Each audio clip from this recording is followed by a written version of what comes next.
Hello. This is what if Luffy ate the rumble fruit. I'm doing this because I wasn't happy with the audio of the original one. Please like and subscribe to my channel and check out the author of the story and the fanfiction linked in the description below. Please interact with the video and enjoy. Luffy and the crew were sailing in the Grand Line for about a day now since they left Whiskey Peak. They were sailing in calm waters for the majority of the journey, but they had not traveled as far as they would like. The reason for that being that the wind kept stopping every now and then, delaying their journey. Luffy was currently sitting on his throne sipping a glass of whiskey while watching everyone move about the ship. Sanji, Usopp, and Yusaku were fishing off the side of the ship. Zoro was sleeping right next to them. Nami and Vivi were standing on the upper deck in front of Luffy watching them fish. Johnny was up in the crow's nest looking out for any island or any ship heading their way. Niko was behind Luffy practicing wielding her 3-section staff, and Vivi's duck crew was standing off to Luffy's right looking out into the water. Luffy never thought he would admit this, but he really liked that duck. He was fun to have around. While Luffy was watching everyone go about their duties, the wind suddenly stopped again, causing the sails to drop and the ship itself to stop. Luffy sighed as he felt the ship. When we get to Water 7, I really need to get a ship with paddles or a propeller under the ship cause this is ridiculous, Luffy thought, before turning his attention to Nami and Vivi who were walking towards him. Luffy, Nami said, getting his attention on her. The wind stopped again, she said, causing Luffy to look at her funny. There is nothing I can do about the wind, Luffy said before he took a sip of his drink.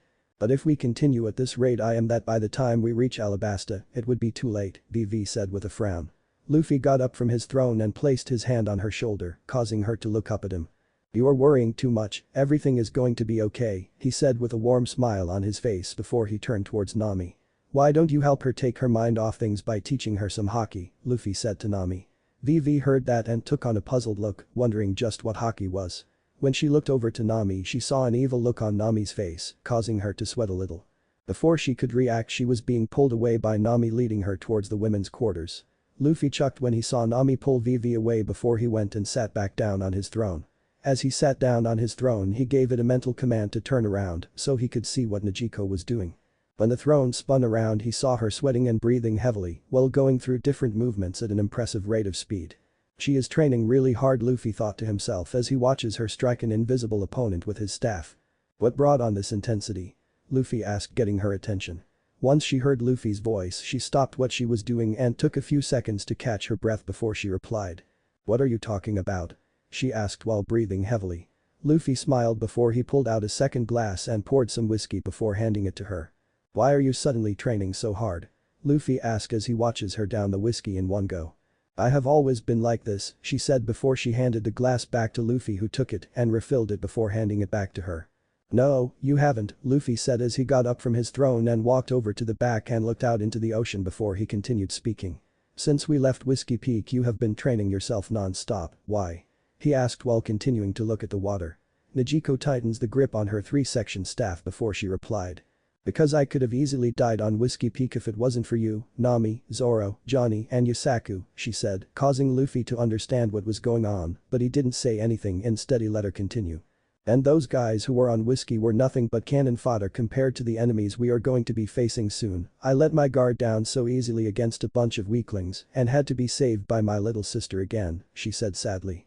Luffy then turned around and placed his hand on her shoulder before he spoke. Hey, you're not alone in this.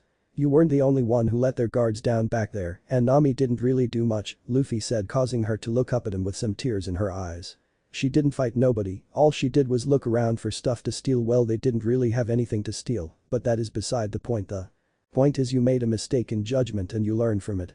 There is no need to beat yourself up so much over it, after all this life is new to you. I've been a pirate all my life, Nami been a thief since she was a child, and Zoro and those two have been bounty hunters a long time as well.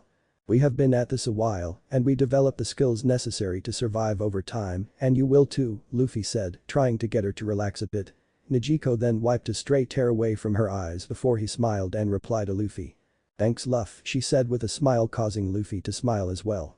Good, now show me what you got, Luffy said before he took off his captain's coat and threw it on his throne. Niko looked at him puzzled for a second before she spoke. What do you mean? She asked as she watches as Luffy move a few feet away from her. You don't want to die when you face stronger enemies, and you don't want to be protected by your little sister anymore, instead you want to protect her. So, you have been training yourself to the ground since we left Whiskey Peak, and now I want to see the fruits of all this training, Luffy said as he took up a defensive stance. Nijiko had her eyes widen at what Luffy just said. He had hit the nail on the head about the way she was feeling, and now he wanted to fight her. But there is no way I can beat you, Nijiko said in a nervous voice. Luffy chuckled a bit before he replied. I never said for you to be me, I said show me the fruits of your training, he said before motioning her to come at him. Fine then, she said as she took a few seconds to calm her nerves before she took a few steps towards Luffy and started spinning her 3-section staff. Then faster than a normal human eye could track she launched an attack aimed at Luffy's head, which Luffy easily caught with his hand. TSK, with attacks like that Nami may still need to protect you, Luffy said while shaking his head, causing Nijiko to growl as she pulled a section of her staff away from Luffy. She then begins to spin all 3 sections of her staff once again before she thrust it forward aiming at Luffy's chest. Luffy saw the attack coming and simply raised his right hand and stopped it with his palm. Yeah, you surely are going to die against stronger enemies, Luffy said, pissing her off even more. Shut up. She screamed as he pulled the staff back and swung it towards Luffy's head, which is easily dodge. With attacks like these makes me think you want to die, Luffy said as he continued to dodge and block her attacks. Do you want to die, Nijiko? Luffy asked a bit louder. No, she said as continued to attack. I couldn't hear that, do you want to die? Luffy asked again, causing her to growl. No. She yelled as her attacks got faster and stronger, causing Luffy smile. Then strike me down. Luffy yelled, causing a determined and angry look to come across her face before gathered her all willpower into her staff and swung it with all her might aiming for Luffy's right side. Luffy saw it coming and brought his arm up to block it. As the staff hit Luffy's arm his eyes widened as he suddenly felt pain in the area where he got hit. He quickly looked at the staff and saw a tiny amount of black fading away from the silver staff. Upon seeing that he smiled and looked over to Nijiko. Congratulations, Luffy said, confusing her. You have unlocked your armament Haki, he said before walking over to his throne and putting his coat back on. Nijiko stared at Luffy as he put his coat back on with eyes the size of dinner of plates for a few seconds before she stuttered out a question. What? She asked in a confused voice. Luffy sat back down on his throne and chuckled at her before he spoke. It is as I just said, he said as he pulled out his glass and began to pour himself a drink. That final attack of yours had armament Haki in it, that is why I felt pain when it hit me, Luffy said before he took a sip of his drink. Nijiko blinks a few times trying to process what Luffy had just said before she spoke. But what was it that I did that caused it to awaken? She asked as she took a seat on the ground in front of Luffy, wanting to hear what he had to say. It was your willpower, he replied, causing her to look at him in confusion, but said nothing instead. She waited for him to continue. If you remember from my explanation of what Haki was, I explained that in the case of armament Haki, a person's willpower or spirit allows them to create armor around themselves. Just now, even though you weren't in any immediate danger, your will to live and your will to prove yourself to be stronger than your sister was strong enough that you unconsciously covered the lower section of your staff with armament Haki, Luffy said before taking another sip of his drink and looking over to Nijiko to see if she understood everything he just said. So it was just my will? She asked in a voice of disbelief. Yeah, I know it sounds hard to believe that the will of a person would have that kind of power, but it does, he said while looking at her with a smile. You're the first one on the crew to awaken it, congratulations, he said, causing her to blush slightly at the praise she was getting from her captain. So what do I do now? She asked, trying to change the subject. Well, you need to learn how to summon it at will to point where it would almost become second nature, he said in a serious voice, causing her to look at him with a determined look on her face. In order to do that you need to find a way to recapture that feeling you had just before you attacked me and find a way to make it work for you, he said, causing her nod her head at him. I'll get started right away, she said as she begins to get up in order to continue her training. As she was about to turn and go back to her training, Luffy spoke, causing her to stop. Before you do that, Luffy said, getting her attention back on him. He then reached into his coat and pulled out a blindfold and tossed it to her before he spoke again. All that training that you were doing with your staff before I interrupted you, I want you to do all that over again, this time blindfolded, he said, causing her eyes to widen. But why? She asked, not really seeing the point of doing something like that. Her control over her staff was already perfect and didn't see how that was going to help her. The reasons why actually, firstly, if you are able to control your weapon with the same efficiency and skill while blindfolded as compared to when your vision is intact, it is only then you can truly say you have mastered it. And lastly, it is quite normal for your enemies to try and take away one of your 5 senses, oftentimes they seek to take away your ability to see. This will you if you are ever in a position like that, he said before he took another sip of his drink. I understand, Nijiko said, finding logic in Luffy's words before she walked back to her training spot and placed the blindfold around her eye and began practicing her with staff again. The first few times of her spinning the staff and twirling it around her body resulted in her hitting herself in the leg, head and chest, causing Luffy to chuckle before turning his throne around in order to see what everyone else was up to. He saw Usopp and the guys had finished catching fish and Sanji was now in the kitchen cook the fish they catch, Zoro was still sleeping, Johnny was still in the crow's nest looking out and Luffy could hear VV's screams as Nami taught her observation Haki. It was then Sanji came out and announced that lunch was ready. Lunch is ready. He yelled, causing everyone to stop what they were doing and began walking towards the kitchen. Thank God, I'm starving, Johnny said as he climbed down from the crow's nest. Luffy got up from his throne and sent it up in the sky where it was safe before he made his way towards the kitchen. When he walked into the kitchen he walked straight over to the table and took the open seat in between VV and Nijiko. As everyone sat down Sanji served everyone their food while flirting with the girls. Luffy poured himself some whiskey before he began to eat. Nami, how much longer till we reach Little Garden? Zoro asked as he took a bit of his food. I don't know, she said, causing everyone except Luffy to stop and look at her with wide eyes. What? Usopp screamed. How could you not know, you're the navigator aren't you? He yelled causing Nami to growl and was about to yell at Usopp, but Luffy spoke before she could. Calm down Usopp, Luffy said in a calm voice. It is uncharted waters, so there is no exact way of know when we will get there, he said coming to Nami's defense. Oh, sorry, Usopp said sheepishly while scratching the back of his head. Nami just huffed and went back to her food. Oh, and Nami, Luffy said getting her attention. The ship needs to be cleaned, he said causing her to look at him puzzled, wondering why she needs to clean the ship. Why do I have to do it? She whined. Oh sweet Nami, did you forget about your punishment, Luffy said with an evil smile, causing a look of recognition to flash across Nami's face before she sunk into her seat and replied. No, she said dejectedly causing everyone else to chuckle while Vivi looked around confused. Don't worry Vivi, I'll tell you later, Nijiko said causing her to nod. I can't wait to get to Little Garden. Usopp said in a happy voice. I can just see it now, the women of Little Garden all lining up to meet the great Captain Usopp. He proclaimed with his fork in the air. Yeah right, if anything they will all be lined up to meet me. Sanji yelled at Usopp. I don't want to burst your bubbles, Luffy said in a calm voice getting their attention. But there aren't any people on Little Garden, he said surprising everyone. What? Sanji and Usopp yelled. No people, that what's on the island? They asked simultaneously. From what I've heard it is a prehistoric island that is still stuck in the dinosaur age, he said calmly, as though it was nothing. Everyone stared at Luffy as though he had grown a second head. Usopp, Yasaku, Nami and Vivi had gone white as a sheet, the food that Sanji was about to put in his mouth fell to the ground, Nijiko and Johnny were frozen stiff, while Zoro and Karoo just continued eating. Why you are kidding right? Usopp asked in a scared voice. Luffy finished eating and downed his whiskey before he replied. Nope, totally serious, he said as he got up and took his plate to the sink. But how is that possible? Nami stuttered out. Yeah, dinosaurs are extinct, Johnny added. Luffy chuckled as he leaned against the wall before he replied. Welcome to the Grand Line, he said with a wide smile. How can you be so calm? Vivi yelled at Luffy causing him to chuckle some more before he replied. You need to relax, princess, he said coolly. We will keep you safe, so calm down, he said. Yeah, stick with me Vivi, your knight in shining armor will protect you. Sanji yelled with hearts in his eyes, causing everyone to sweat drop. Anyway, Luffy said seriously getting everyone's attention. When we get there I want Zoro and Sanji to restock our meat supplies, Luffy said, causing the two of them to nod their heads in apprehension. Aye Captain, they said simultaneously. Good, and now for the most important thing of them all, he said causing everyone to lean towards him a bit. Under no circumstances are any of you allowed to touch any of the plants, insects, berries or fruits of any kind while we are on that island, understood? He asked causing every one of them to nod their heads. But why all of that, big bro Luffy? Johnny asked wondering why they couldn't touch any of those things. Because if you get infected by something on that island the cure for it probably doesn't or no longer exists. Luffy yelled scaring all of them. Do I make myself clear? He asked causing all of them to nod their heads quickly. Good, now Nami hurry up and eat and get cleaning, he said before he walked out of the kitchen. Time skip. 2 days later. I see an island.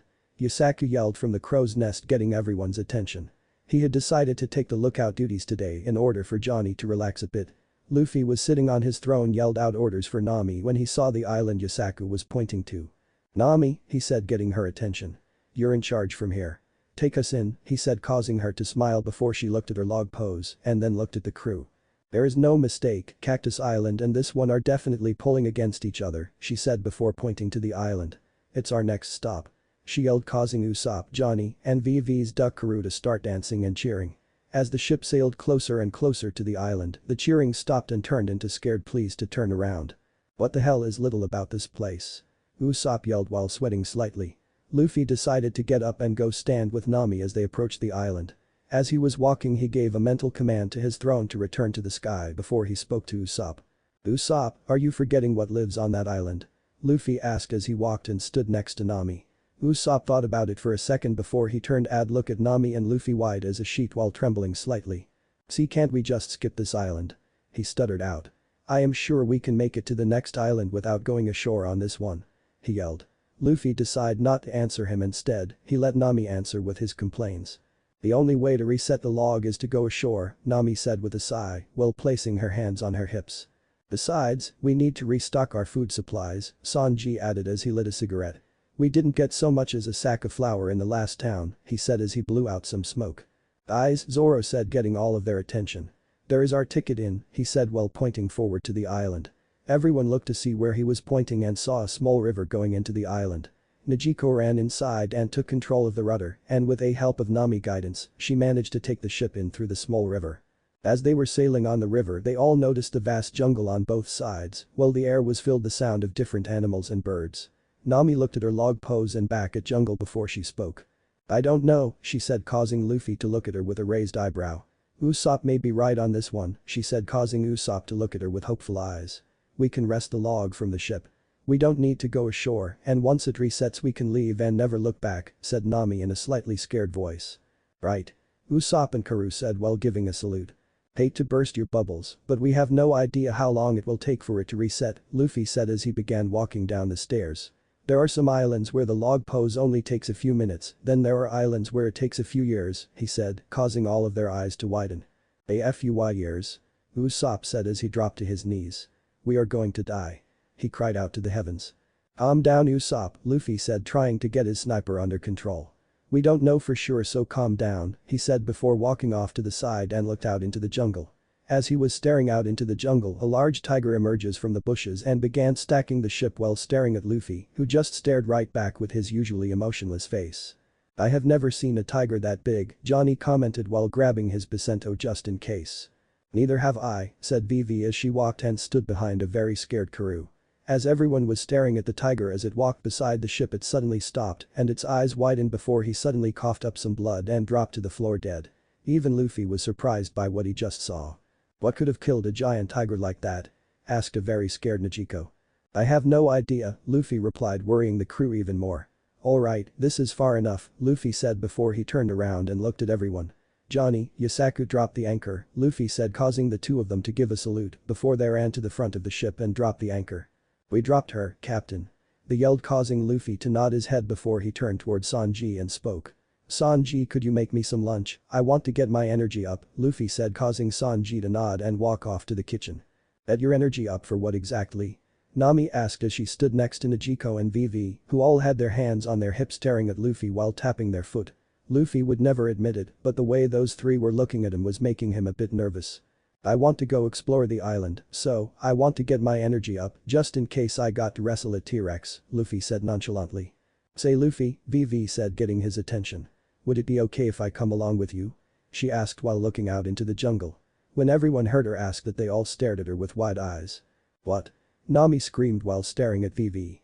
"Vivi, you can't be serious," she yelled. Vivi just smiles at Nami before she replied. "Well yeah, I don't want to stay here with nothing to do other than worry about my troubles," she said, happily, causing Luffy to smile. "You know, for a princess you're alright," Luffy said as he leaned against the rails of the ship. "It is official, Luffy has corrupted her," Usopp said while shaking his head when out of nowhere a bolt of lightning came down from the sky and struck Usopp, causing him to fall over on the floor, burned to a crisp.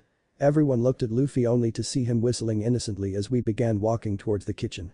After lunch, Luffy and Vivi, who was riding on Karoo's back, set out to explore the new island of Luffy Garden. As they were running through the jungle for some time now, they suddenly stopped when the ground beneath their feet shook as though they were having an earthquake. When they looked up, they saw a herd of Brachiosaurus eating the leaves from the really tall trees. All of a sudden the ground shook once more before one of the brachiosaur's head came flying off, causing both Vivi and Luffy's eyes to widen. "What could have killed a beast that big?" asked Vivi. "Now what, who?"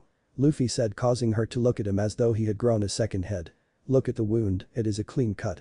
If an animal did kill it, then there would be bite marks," he said, causing her to understand. Luffy then turned his attention back to the downed beast and saw a giant figure stand over it. "Ijajajaja," the figure said before bending down to Luffy and Vivi's level, scaring Vivi and putting Luffy on guard. "I am the greatest warrior of all of Elbaf, I am Dory. Jajajajaja." The giant named Dory said, jolly, causing Luffy to drop his guard slightly. "Aye, it's a giant," Vivi said in disbelief as she stared up at Dory. "I've heard they exist, but I've never seen one before," she said. "I'm Luffy and I'm a pirate, nice to meet you," Luffy replied to the giant. "Ijajajaja. A pirate. Well, good for you, young man," Dory said while laughing. "And this is Vivi and Karoo," Luffy said while pointing over to the two of them, causing them to stiffen slightly. "Ijajajaja. Tell you what, you are all invited over to my home for lunch," Dory said, scaring Vivi even more. She was about to decline, but Luffy spoke before she had a chance to. "We would be honored," he said, causing Vivi to fall to her knees and started questioning in her head if it was a good idea to come with Luffy. "Wonderful. Jajajajaja," Dory said before placing his very large hand down in front of them.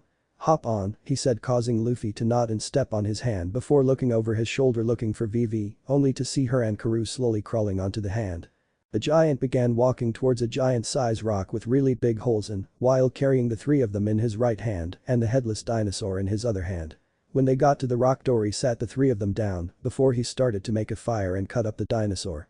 Luffy decides to help him out in order to speed things along, spoke up. "Dory," Luffy said loudly for him to hear, "why don't you let me get the fire started while you prepare the meat," he said as he walked over to the large pile of wood. "Ijajajaja. How kind of you," he said in a joyful voice before stepping aside and getting Luffy to start the fire. "It is the least I can do after all you are treating us to lunch," he said before he pointed his right index finger at the firewood, causing a small bolt of lightning to fire out and ignite a small part of the wood. Luffy repeated the process about 5 times on 5 different pieces of wood, causing them to ignite as well. After about 2 minutes the fire started to pick up, causing Luffy to nod in satisfaction before he walked back over to Vivi and sat down on the log with her. After Dory finished cutting up the meat, he placed it on the fire to cook before he took a seat in front of the giant rock and began conversing with Luffy and Vivi. "Say, Mr. Dory," Vivi said politely, getting the giant's attention. "How long does it take for the log to reset on this island?" she asked, causing Luffy to look up at Dory, wanting to know the answer as well. "1 full year," he said with a smile, causing Luffy's eyes to widen and Vivi to pass out. "1 year?" Luffy asked, causing Dory to nod his head before he replied. "Yes, most people never survive that 1 year," he said, causing Luffy to raise his eyebrow. "They usually succumb to the elements or get eaten by an animal," he said before he turned the meat over on the fire. Luffy then sighed and rubbed his forehead and began to think. He needed to get Vivi back to Alabasta in time to stop the war, or else he wouldn't get to make Alabasta his territory, and he had no intention of waiting a whole year for that. If he waits a whole year, there might not be a country left for him make his territory. He could risk the possibility of flying to Alabasta himself and buying an eternal pose there and come back and grab the rest of the crew, but he doesn't know how long it would take for him to find Alabasta. "This just turned into one big headache," Luffy said with a sigh as he started massaging his temple. Just then Dory took the meat off of the fire and placed a large piece of the dinosaur in front of the two of them.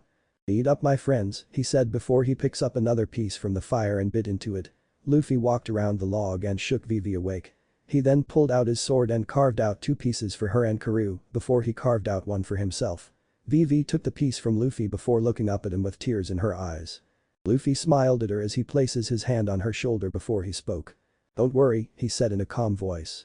"I said I was going to get you home and stop the war, and I will," he said, causing her to smile slightly before she nodded to him. Luffy then sat down before her and took a bite of his meat. "Dory," he said, getting the giant's attention. "I don't mean to pry, but why do you live out here by yourself? Don't you have a village to call home?" Luffy asked, causing Dory to smile before he replied. "I came from a village, a home of many warriors called Elbaf," he said while looking down at Luffy. "It once was home, but I no longer call it that," he said, causing Luffy to raise an eyebrow at that. "Why?" he asked curiously as to why he would leave the home of the giants. "There are certain rules in Elbaf which must be obeyed," he said, allowing Luffy to understand. "For example, when a fight breaks out and neither side yields, judgment is handed out by Elbaf's god. Whoever he deems to be righteous will be declared the winner and is granted survival as well as divine protection, he said before he picked up his meat and took another bite. This place is our battleground. We have fought for a century and Elbaf has yet to choose a champion, jajajajaja. He said, causing Luffy and VV's eyes to widen for two different reasons. Even with all the time in the world, wouldn't your desires wane after 100 years of the same battle? VV said as she stood up. At this point, is there any real animosity left between you two, or are you just fighting to fight? She asked, causing Dory to laugh and Luffy to chuckle. She really is a pacifist, he thought to himself. Suddenly one of the volcanoes off to the left of the rock erupted, causing everyone to look over at that. That's some exposition, Luffy said as he took a bite of his meat and stared at the volcano. Well then, it's time to get going, Dory said before he got up from his sitting position, causing Luffy and VV to look over at him in confusion. It was then Luffy noticed something about Dory, his whole demeanor changed, his eyes became cold, his smile was gone, and his posture was that of a warrior getting ready for war. The volcano then erupted a second time before Dory spoke. Please forgive me, but there is something I must attend to, he said as he picked up his shield and sword. That's the signal my opponent uses to mark the beginning of our fight, he said, causing Luffy to nod his head in understanding. As for why we are fighting, we do not remember, jajajajaja. He said. It's senseless. How can you have so much hatred for someone that you could fight them for an entire century? She asked while looking up at the towering giant. What could have happened to make you this mad? She asked, causing Luffy to interrupt her. VV, that's enough, he said while placing his hand in front of her face, stopping her. This isn't what this is about, okay? He said as he felt the ground starting to shake. You're right, this is about honor, Dory said as he narrowed his eyes at his approaching opponent before he took off towards him. Luffy and VV looked on as the two giants clashed with two different reactions. Luffy was watching in awe at the scale of the battle taking place before them, while VV was disgusted at the fact that these two were fighting for no reason whatsoever. As the fight progressed, Luffy and VV were completely absorbed in the spectacle taking place before them when suddenly Luffy's observation Haki alerted him of a presence some distance away to the left. He narrowed his eyes and turned his slightly before looking over, making sure he was noticed by whoever was there. When he looked over, he saw a woman floating on an umbrella in the sky some distance away. Luffy immediately recognized her as Ms. Valentine, and if she was here, that meant Mr. 5 was here as well. He didn't tell VV about it. Instead, his guard was placed all the way up and his observation Haki was running at max. Luffy then noticed her descending back to the ground before she was hidden from his view by the bushes. Deciding to see what was going on, he tried to sense where she was, who she is with, and where she was going. He sensed her presence along with another familiar presence who he chalked up to be Mr. 5. The two of them were walking away from Luffy and VV and heading in the opposite direction.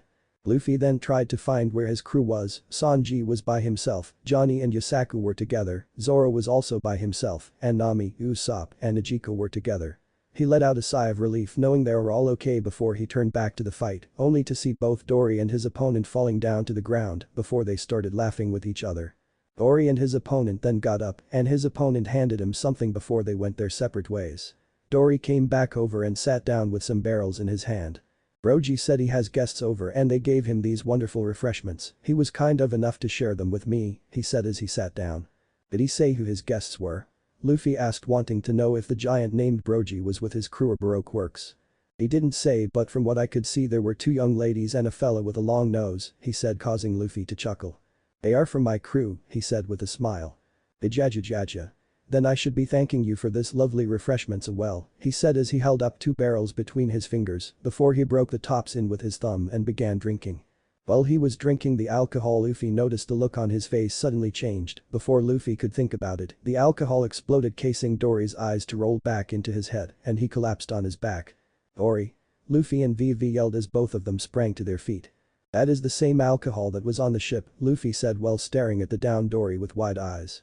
That other giant must have booby-trapped it, VV said, causing Luffy to look over at her with a cold look on his face.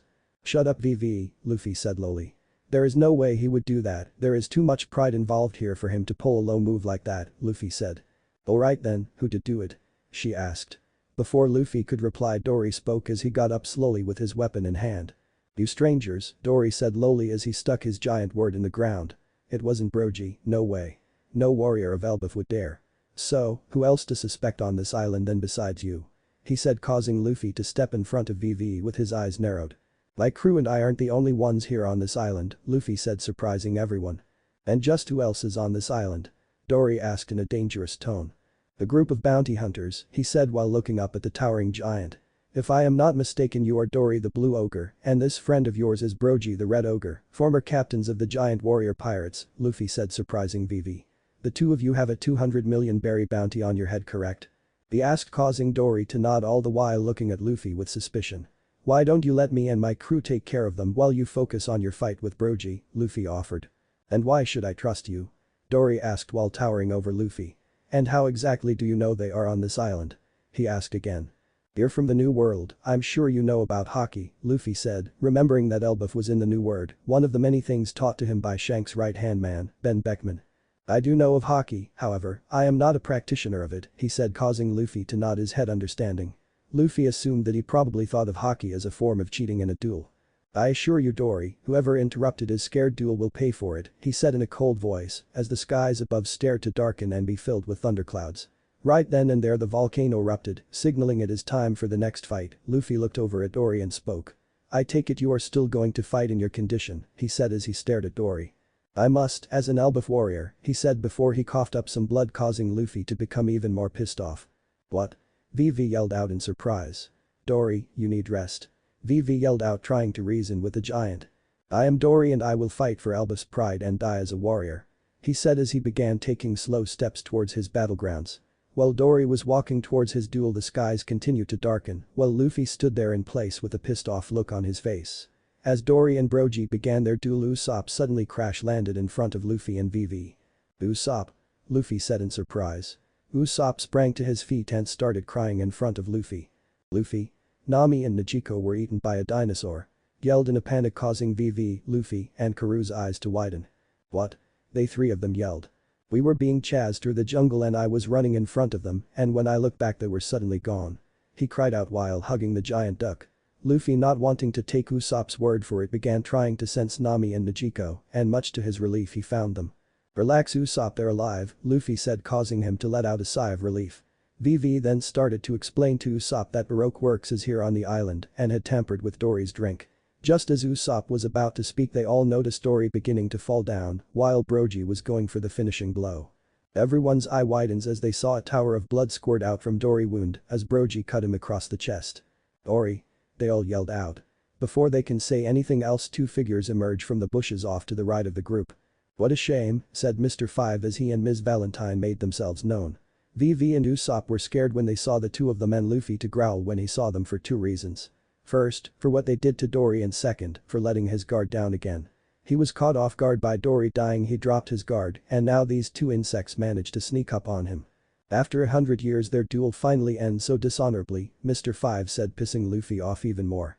Luffy then looked to Vivi and Usopp before he spoke. Nami and Niko are in that direction and they seem to be alone, he said while pointing just off to the right of Brogy. Go find them and wait for me there, he said before he turned back to the duo.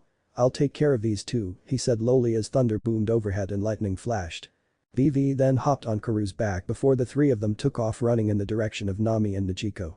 As they were running away Ms. Valentine spoke. Hi. I don't know who told you kiddies you could leave, she said before he jumped really high in the air and floated over the retreating group. Just as she was right over the group getting ready to drop down on them, Luffy suddenly appeared in front of her. And I don't recall ever tell you to move, he said in a cold voice, causing her eyes to widen before she was kicked back down to the ground at amazing speed. However, when she landed on the ground, it didn't seem as though she got much damage from the fall, only from Luffy's kick. That intrigued Luffy, he knew she had devil fruit powers but was curious as to what devil fruits. How interesting, Luffy said as he landed back on the ground and began walking towards the duo. I had expected you land a lot harder than that, he said while staring at Ms. Valentine, who was now holding her side in pain from where Luffy kicked her. I ate the kilo fruit, I can change my body weight at my will, she said, causing Luffy to finally understand. I see, so when I just kicked you your body weight was at 0 or something which allowed you to take minimum damage from that fall, he said as he continued to walk towards the duo. A devil fruit like that could come in handy, Luffy observed while staring at the girl. Enough chit-chat. Mr. Five yelled causing Luffy to look over to him. I think it's time we got down to business. I've been meaning to pay you back for what you did at Whiskey Peak, he said with a growl. And I will pay you back for what you did to Dory, because if I am not mistaken you ate the bomb fruit, so you were the one who planted that bomb, Luffy said in a cold voice. That's right, now prepare to face my bomb fruit. Mr.5 yelled as he charged towards Luffy. Luffy just stared at him with his cold emotionless eyes before he spoke in a low voice. "Fools like you who cling to their devil fruits could never beat me," he said before he dodged Mr. 5 punch to the face and then proceeded to give him a Haki-infused knee to the stomach. Mr. 5 then hunched over on the ground and coughed up some blood before he even had a chance to recover. Luffy pivoted on his left leg and delivered a spinning heel kick right to Mr. 5's face, sending him tumbling back to Ms. Valentine. "Mr. 5. Ms. Valentine yelled as she watches her partner lay face down on the ground bleeding from his mouth. After a few minutes, Mr. 5 then began to get back up. As he stood up he looked at Luffy and reached into his pocket and pulled out a gun. Luffy, not really being worried about a gun, just stared at him with the same emotionless look on his face. Mr. then opened the revolver's chamber and blew into it before he closed it and aimed it at Luffy, confusing him. "Die." Mr. 5 yelled as he fired 6 times at Luffy. Luffy could sense something coming towards him but couldn't see it. Although he could sense it, he still didn't dodge. Instead, he let all 6 shots hit him. As the 6 shots impacted Luffy's chest, they exploded on contact, hiding Luffy from the view of the duo in a thick cloud of black smoke. "Ha. That ought to teach him," Ms. Valentine said smugly. "Teach me what exactly?" came Luffy's voice from inside the cloud of smoke. When the smoke cleared, they all saw Luffy standing there, missing the entire right side of his chest, including his right arm, along with a small part of the right side of his face. "Just what are you?" Mr. 5 asked in slight fear as he took a step back. "I'm a lightning man," Luffy said before the missing parts of his body started to reform themselves as lightning. When the lightning disappeared, the two of them saw Luffy standing there as though he had never gotten shot. "Now, I think it is time to get serious," Luffy said before he suddenly disappears from their view, causing their eyes to widen. Before Ms. Valentine could react, Luffy appeared behind her and placed the palm of his hand on her back before he spoke. "Bind," he said, causing 5 ropes of lightning to come out of his palm and bind Ms. Valentine in place. "H," she yelled out in surprise before falling over face first. "Sorry, but I don't like fighting girls," Luffy said before he turned his attention to Mr. 5 and spoke. "Now for your punishment," he said before disappeared and reappear in front of Mr. 5 and delivered a Haki-infused punch to his stomach. Once again Mr. 5 found himself hunched over on the ground coughing up blood. Luffy then grabbed him by the back of his neck and roughly pulled up and with a great show of strength tossed him in the air. "Mr. 5. Ms. Valentine yelled as she watches from her position on the ground her partner falling from about 30 feet in the air. Luffy ignored the screaming woman and stood right under the falling man. He then covered his fist in Haki and held it up to the sky. Mr. 5 landed with his back right on Luffy's extended fist, causing him to scream out in pain. Luffy just held them there in the air for a few seconds before he threw him next to his partner. "Please, I beg you, please stop," the downed Mr. 5 begged. Luffy walked over to him and placed his foot on his back before he spoke. "Bind," he said before 5 ropes of lightning came out and bound him in place just like Ms. Valentine.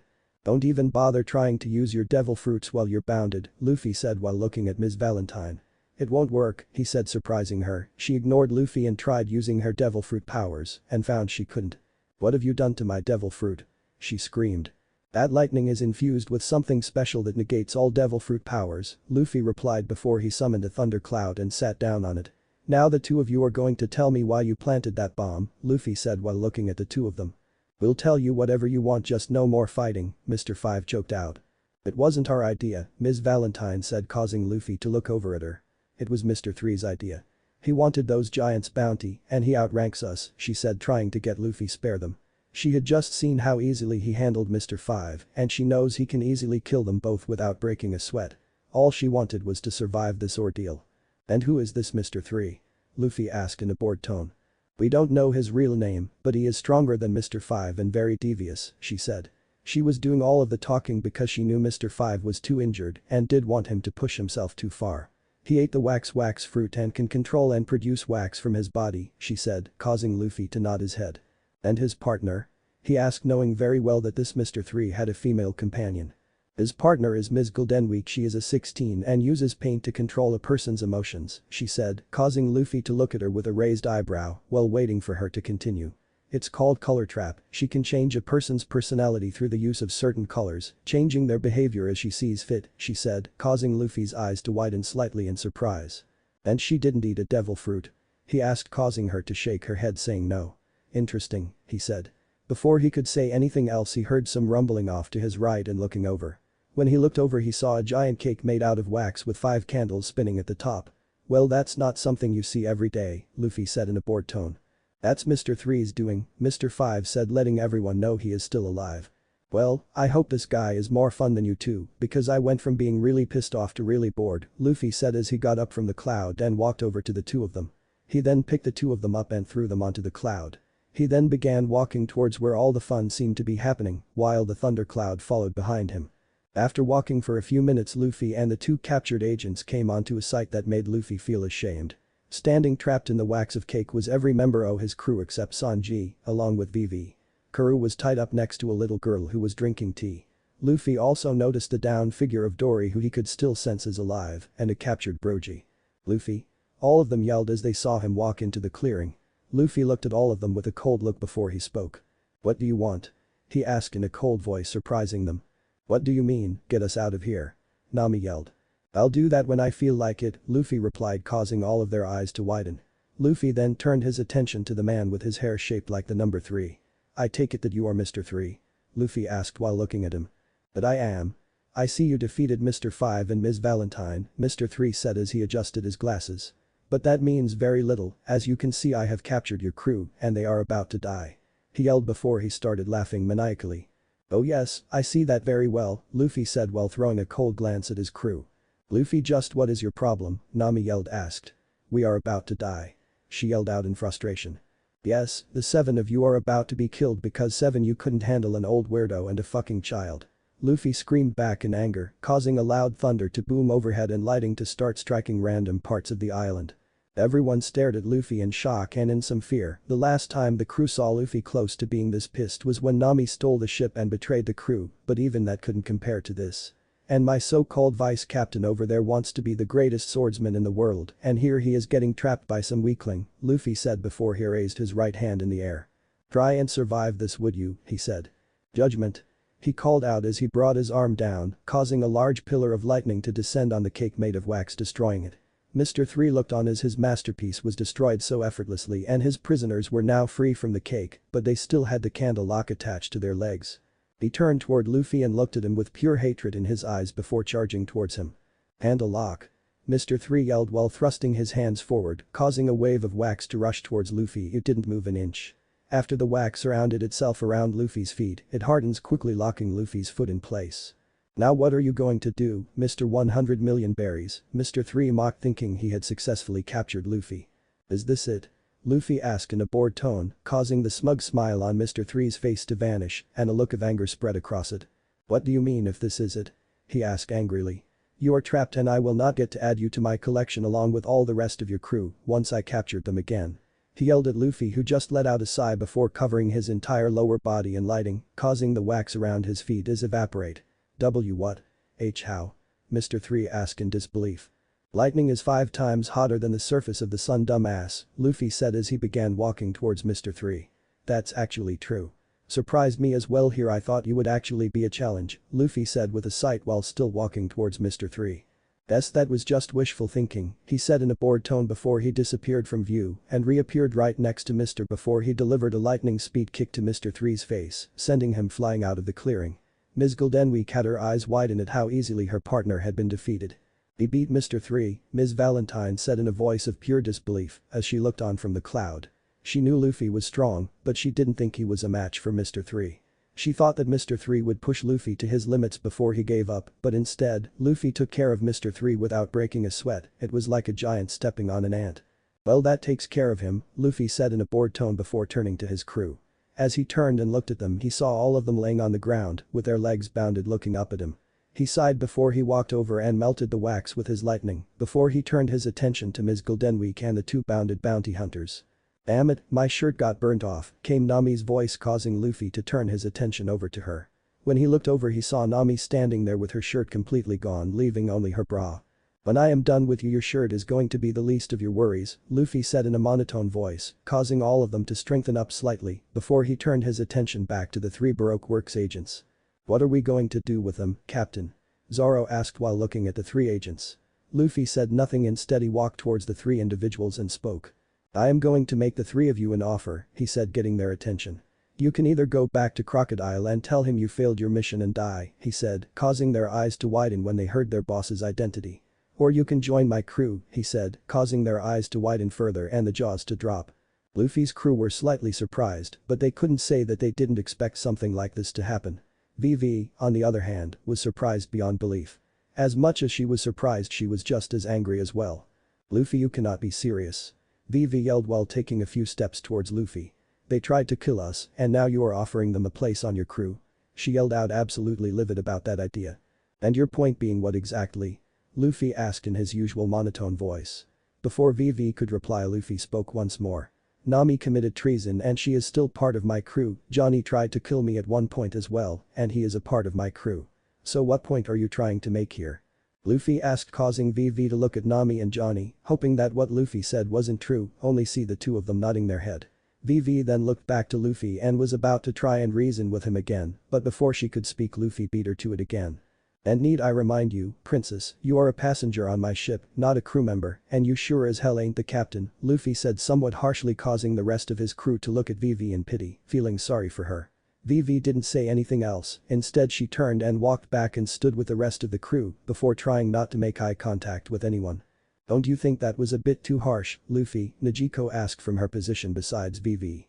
Luffy didn't reply to her, instead he turned to the group of Baroque Works agents and spoke. Well? Luffy asked, causing the three of them to look at each other for a second before they each gave their response.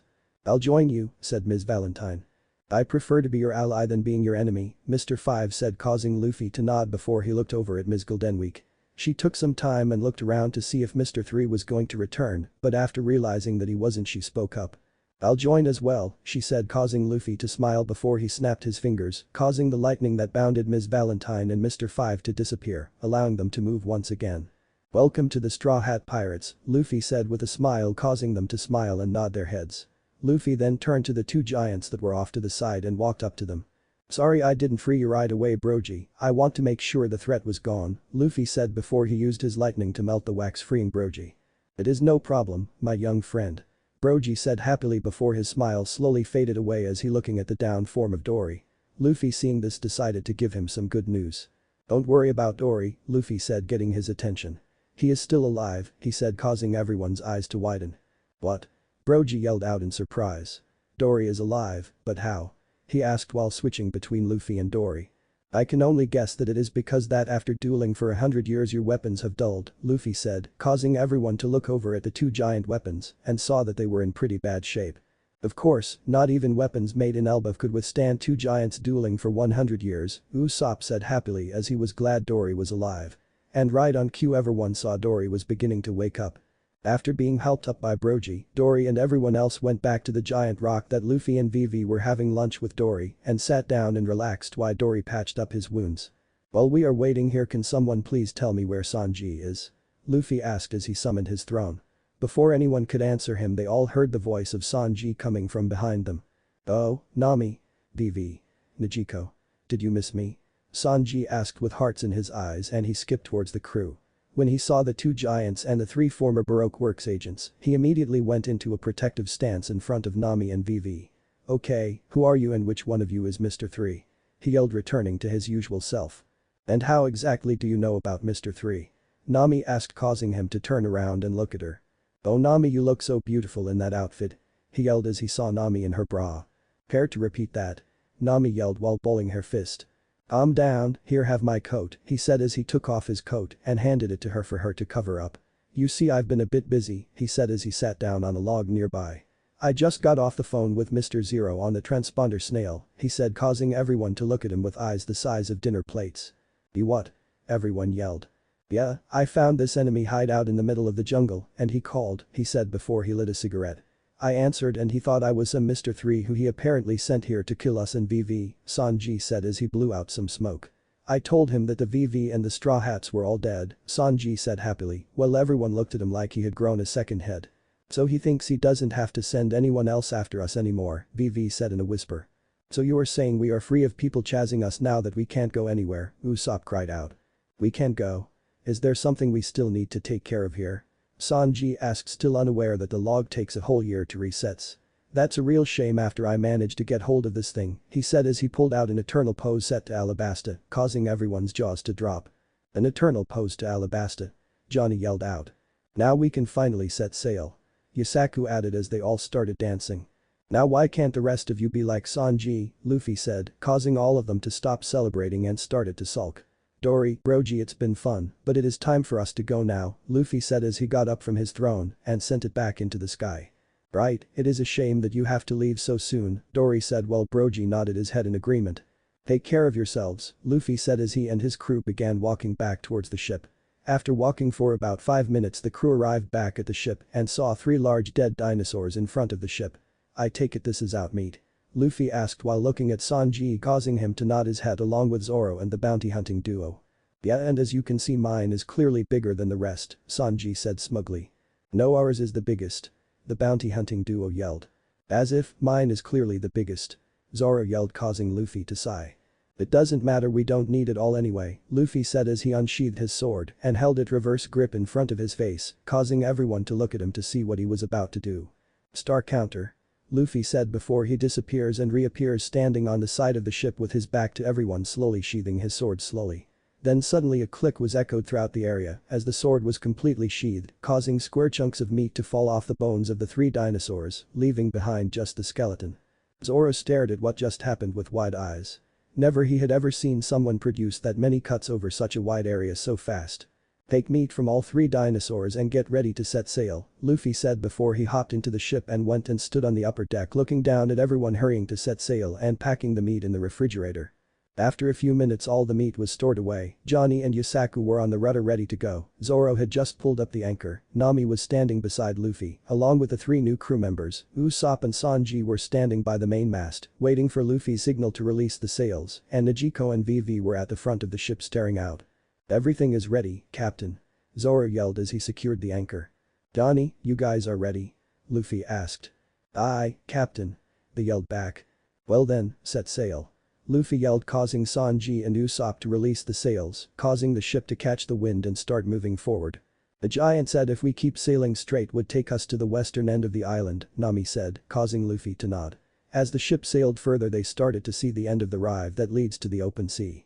Standing on either side of the river was Dory and Brogy looking out at the horizon. Look, it's the giants. They came to say goodbye. Usopp said happily. As they sailed in between the 2 giants Brogy began to speak. The great danger still lies ahead of you, he said while still looking forward. It is an obstacle that has always been here, trying to prevent people from reaching the next island, Dory added, causing a few of the crew members to panic slightly. Every one of you fought like true warriors trying to protect the pride of our duel, he said in a serious voice. And because of that no matter what enemy you face, Brogy said continuing from where Dory left off. We will never allow them to destroy your pride, friend, Dory said. You must have faith in what we say and go straight, no matter what happens you must continue going straight. Brogy yelled causing Luffy to nod his head before he spoke. You heard the Johnny, Yusaku? Luffy asked while leaning over the rails slightly. Aye. They yelled back. As soon as the ship sailed out of the river and into the open ocean, some very big started to come up from the water, causing everyone to hold onto something and scream. Out of the water came a giant goldfish big enough to swallow an entire island and was now getting ready to swallow the ship. Johnny. Yusaku. Work the rudder before we get eaten. Nami yelled from next to Luffy.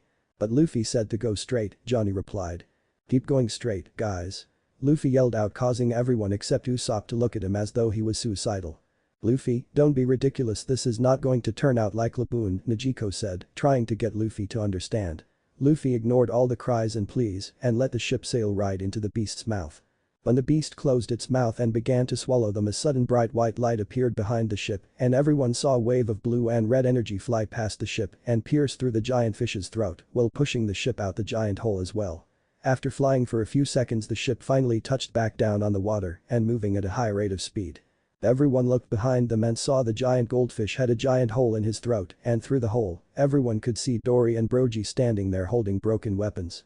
Well, that was fun, Luffy said before he turned towards Nami and spoke. Get us on the right course for Alabasta, he said causing her to nod her head and go down to the main deck. Luffy then looked to his 3 new crew members and spoke.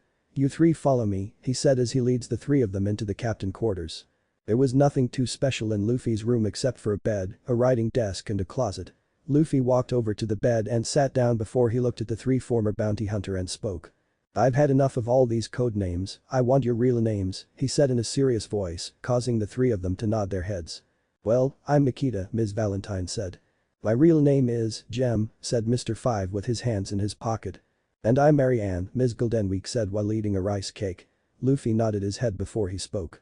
"Well, I am sure the three of you know who I am," Luffy said while looking at the three of them, causing them to nod their head, confirming that they knew who he was. "Good, now about my plans for you three," Luffy said, confusing them. "Plan? What plan?" Makita asked with a confused look on her face. "You see, after I take out Crocodile, Alabasta will become my territory and there are going to be a lot of Baroque Works agents who will suddenly be unemployed," Luffy said with a smirk. "The three of you along with any other high-ranking agents we get to join us will be in charge of the lower-rank millions and billions," he said before he pulled out a glass and poured some whiskey in it for himself. "I see," Gem said, causing Luffy to look up at him. "You are going to create an organization like Baroque Works and you are going to put us in charge of it while you're away," he noted, causing the two females to look at Luffy in surprise. Luffy chuckled and took a sip of his whiskey before he replied. "You're close," he said, causing Gem to look at him intrigued at what he had planned. "It is not an organization exactly. I am sure the three of you are familiar with or have at least heard of the black market or the underworld?" Luffy asked while looking up at them. The three of them look at each other for a second before nodding their heads. "I don't know much about it, just that you buy illegal stuff there," said Makita, causing Mary Ann to nod her head, showing Luffy that it was the same for her. "That's fine, what the three of you are going to be actually doing is selling weapons, drugs, and very expensive things," Luffy said as he watching their reactions. He was surprised when none of them showed any outward reaction to what he said. "That can't be it, I'm sure there are numerous people out there who are doing the exact same thing," Gem said, causing Luffy to smile. "Right you are," Luffy said as he downed his drink. "We are also going to be dealing with rare artifacts and," he said before he reached under his bed and pulled out a chest and placed it on the bed. "Some extremely rare items," he said as he opened the chest and showed its contents to the three of them, causing their eyes to widen. "Those are," Makita said in disbelief. "I've never seen one, much less this many," Mary Ann said in awe. "Wow," Gem said. The three former bounty hunters stared into the chest in awe. Luffy stared back at his three new crew members with an amused look on his face before he closed the chest, snapping them out of their staring. As the lid of the chest came down and closed, everyone in the room heard a few clicks, signaling that it was now locked. "Now the three of you see what we are about to get ourselves into," Luffy said before he slid the chest back under his bed. "Are you in?" he asked while looking at the three of them. The three of them took a few seconds to finally get over their initial shock before they replied. "Aye, sir." The three of them yelled out simultaneously. "Good, I will go into more details once we got everything settled with the rest agents," Luffy said, causing the three of them to nod their heads. Gem was about to say something to Luffy, but before he could the door to Luffy's quarters flung open, startling everyone inside. "Big bro Luffy." Johnny and Yusaku yelled as they burst through the door. "Come quick. It's big sis Nami." They yelled, causing Luffy to become worried slightly. Luffy quickly ran out of the room and started heading towards the girls' sleeping quarters with Johnny, Yusaku, and the three new crew members behind him. As Luffy entered the girls' room, he saw everyone was in there standing over Nami, who was laying on the bed. As Luffy walked into the room, everyone moved aside and allowed him to make his towards the bed. When he got there, he saw his navigator laying on the bed, breathing slightly harder than usual, with her face red with sweat pouring off of it. "What happened?" he asked Niko, who was sitting on the bed beside her sister. Niko looked up at Luffy with a worried look on her face before she replied. "I don't know," she said in a worried tone. "One minute she was giving out orders to the crew and then she told me she was feeling tired, so she handed me the eternal pose before she began heading to her room," Niko said as tears began to build up in her eyes. "Then as she was walking to her room she suddenly collapsed on the ground," she said, causing Luffy to nod before he placed his hand on her shoulder. "Don't worry," Luffy said as he placed his hand on her shoulder. "I won't let anything happen to her," he said, causing Niko to smile slightly. Luffy then placed his hand on Nami's forehead to check her temperature. After about 5 seconds, Luffy took his hand off and spoke. "She is burning up," he said before he turned towards Usopp and spoke. "Usopp, grab a bucket and bring me some cold sea water," he said, causing Usopp to salute and run off to grab the water Luffy asked for. "Johnny, Yusaku, Zoro," Luffy called out, getting their attention. "You three go make sure we are still on course," he said, causing the three of them to nod their heads before they made their way outside. "I'll go make some soup for Nami," Sanji said, causing Luffy to nod his head. Just then Usopp arrived back with a bucket of water in his hand. He sat it down in front of Luffy before he took a few steps back, allowing Luffy to make soak a cloth he got from Nami's room and place it on her forehead. After placing it on her forehead, he turned towards Vivi and Niko and spoke. "You two keep an eye on her. If she gets worse, come get me," Luffy said, causing the two of them to nod him before the two of them went and sat on either side of her bed. Luffy along with his three new crew member exited the room and made their way to the upper deck where Luffy's throne was. As Luffy was walking up the stairs towards the upper deck he heard VV screaming his name. Luffy? VV yelled, causing Luffy to stop mid-step and turn his body into lighting before he teleported back to Nami's room door. As he appeared there he could hear the rest of the crew running towards the room as well. Not waiting for another second, Luffy opened the door and rushed into the room. As he entered he saw VV holding a thermometer in her hand with a panicked look on her face. "What's wrong?" Luffy asked as he rushed towards the bed. "Her temperature is over 102. VV said in panic, and just in time as everyone else arrived in time to hear what she said. "This is bad, she shouldn't have such a high fever unless her body is fighting an infection," Luffy said with wide eyes as he took the thermometer from VV to check for himself. "Whatever is wrong is possibly life-threatening," Luffy added, causing everyone's eyes to widen in fear of their crewmate dying. "There are doctors and nurses in Alabasta, right?" Usopp said in a hopeful voice. "They can help, right?" he asked while looking at VV. "They could help, yes, but we are still a week away from reaching there," she said in a sad voice, causing everyone to panic. Luffy growled a bit, causing all of them to become quiet before he walked over to Nami and pulled the cover right off of her. "Luffy? What are you doing?" VV screamed. Luffy ignored her and began examining Nami's arms, legs, and neck. "If she has an infection I am looking for a rash or something that will tell me how she got infected," he said before he pulled up her shirt, exposing her stomach. "Found it," he said, causing everyone to come over and look at what the case of all this was. When they all looked over they all saw a purple rash or something that looked like a rash on Nami's stomach. "I can't tell if that's a rash or a bug bite," Sanji said while looking the infected area. Luffy couldn't help but nod his head in agreement, he had never seen anything like it before. "Whatever it is, it's not just any normal kind of infection," he stated, causing everyone to look at him waiting for him to continue. "It's something prehistoric," he said, causing a few of their eyes to widen while some of them looked at him in confusion. "What do you mean?" Sanji said before he paused and his eyes slowly started to widen before they were the size of dinner plates. "You don't mean?" Sanji asked in a worried voice. "That's right," Luffy said while nodding his head. "Whatever it is came from Little Garden," he said, causing all of their eyes to widen in shock and fear. Nijiko couldn't take it anymore and broke down crying while hugging her sick sister. "Nami," Nijiko sobbed. "Please be okay," he said, continuing to cry. Everyone in the room looked onto the crying girl with a sad look on their face. For the first time in a long time, Luffy felt completely helpless. Here was a member of his crew extremely sick and there was nothing he could do to ease her suffering. "We need to get her to a doctor ASAP," Luffy said, causing everyone to nod their heads in agreement. Just as Luffy was about to speak again, Nami spoke in a sickly whisper loud enough for everyone to hear. "Relax," she whispered out, causing everyone to look at her as he tries to sit up. "I'm fine," she said as she sat up and looked at Luffy with a strained smile. "Open the second drawer on my desk," she said, causing Luffy to go over to her desk and opened it. Inside of the drawer was a newspaper from a few days ago. Opening the paper and browsing through to see what Nami wanted to show them, only to have his eyes widen as he reached the centerfold. "Apparently, 300,000 royal soldiers have defected to rebels and the situation in Alabasta is now dire." Luffy closed the paper and tossed it on the desk before he looked at Nami with an angry look on his face before he spoke. "That doesn't change anything," he said, confusing everyone around him while Nami looked at him with her eyes slightly widened. "I'm telling you I am fine," she protested, trying to act tough in order to get Luffy to have them stay on course towards Alabasta. "What are you two talking about?" VV said as she picked up the paper in order to see what was going on. When she turned the centerfold her eyes widened, causing her to gasp in shock. "This can't be," she yelled out as she read the paper. "What's wrong, VV?" Sanji asked while looking at her with concern. "Is it about Alabasta? Tell us," Usopp said. 300,000 royal soldiers have defected to the resistance, VV said as she read the newspaper. "Until now we have been embroiled in a cold war with 600,000 royal soldiers against 400,000 rebels. With this, the balance has shifted," she said in a sad voice, causing everyone to look at her with a sympathetic look on their face. "The uprising in Alabasta will escalate now and things will seriously get ugly," Nami said as her breathing increased. "That paper you are looking at is 3 days old," she said, causing VV's eyes to widen. "I'm sorry I didn't say something earlier, we can't change our speed so I didn't want to worry you. There is nothing anyone can do right now, you understand, Luffy?" Nami asked while looking at Luffy. Luffy unfolded his arms before he replied. "Yeah," he said, causing her to smile. "I have to get you to a doctor," he added, causing her eyes to widen while everyone looked conflicted. "What do you mean get me to a doctor?" Nami screamed in her weakened state. "We need to get VV to Alabasta to stop this war," she yelled with an angry look on her face. Luffy looked at her with his usual emotionless look on his face before he replied.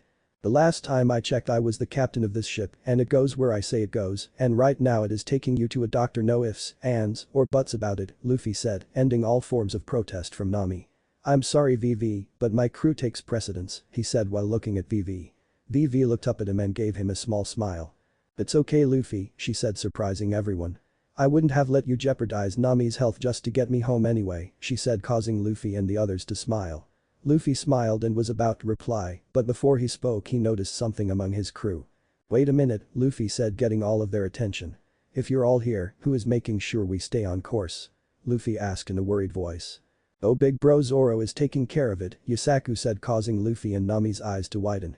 "You idiots." The two of them screamed at the same time, causing Johnny and Yusaku to hug each other in fear. "You left the man with a worse sense of direction to steer the ship?" Luffy yelled, causing Johnny and Yusaku to start shaking in their boots. "All of you go fix this now." He yelled, causing everyone except Nijiko and Vivi to scramble outside. After a few minutes, they all felt the ship took a sharp right turn, causing the three of them to hold onto something to avoid falling over, or in Nijiko's case, she held onto Nami to keep her from rolling off the bed. "It seems we are back on course," Nijiko said as she walked over to Vivi and Luffy. "You two keep an eye on her, I'll find an island with a doctor," Luffy said, causing the two girls to nod at him before he turned and headed outside. When Luffy got outside he saw that it was actually snowing, causing him to raise an eyebrow. "We must be close to a winter island," he thought to himself as he stretched out his hand and caught one of the falling snowflakes. "Hey Captain!" Zoro yelled, getting Luffy's attention.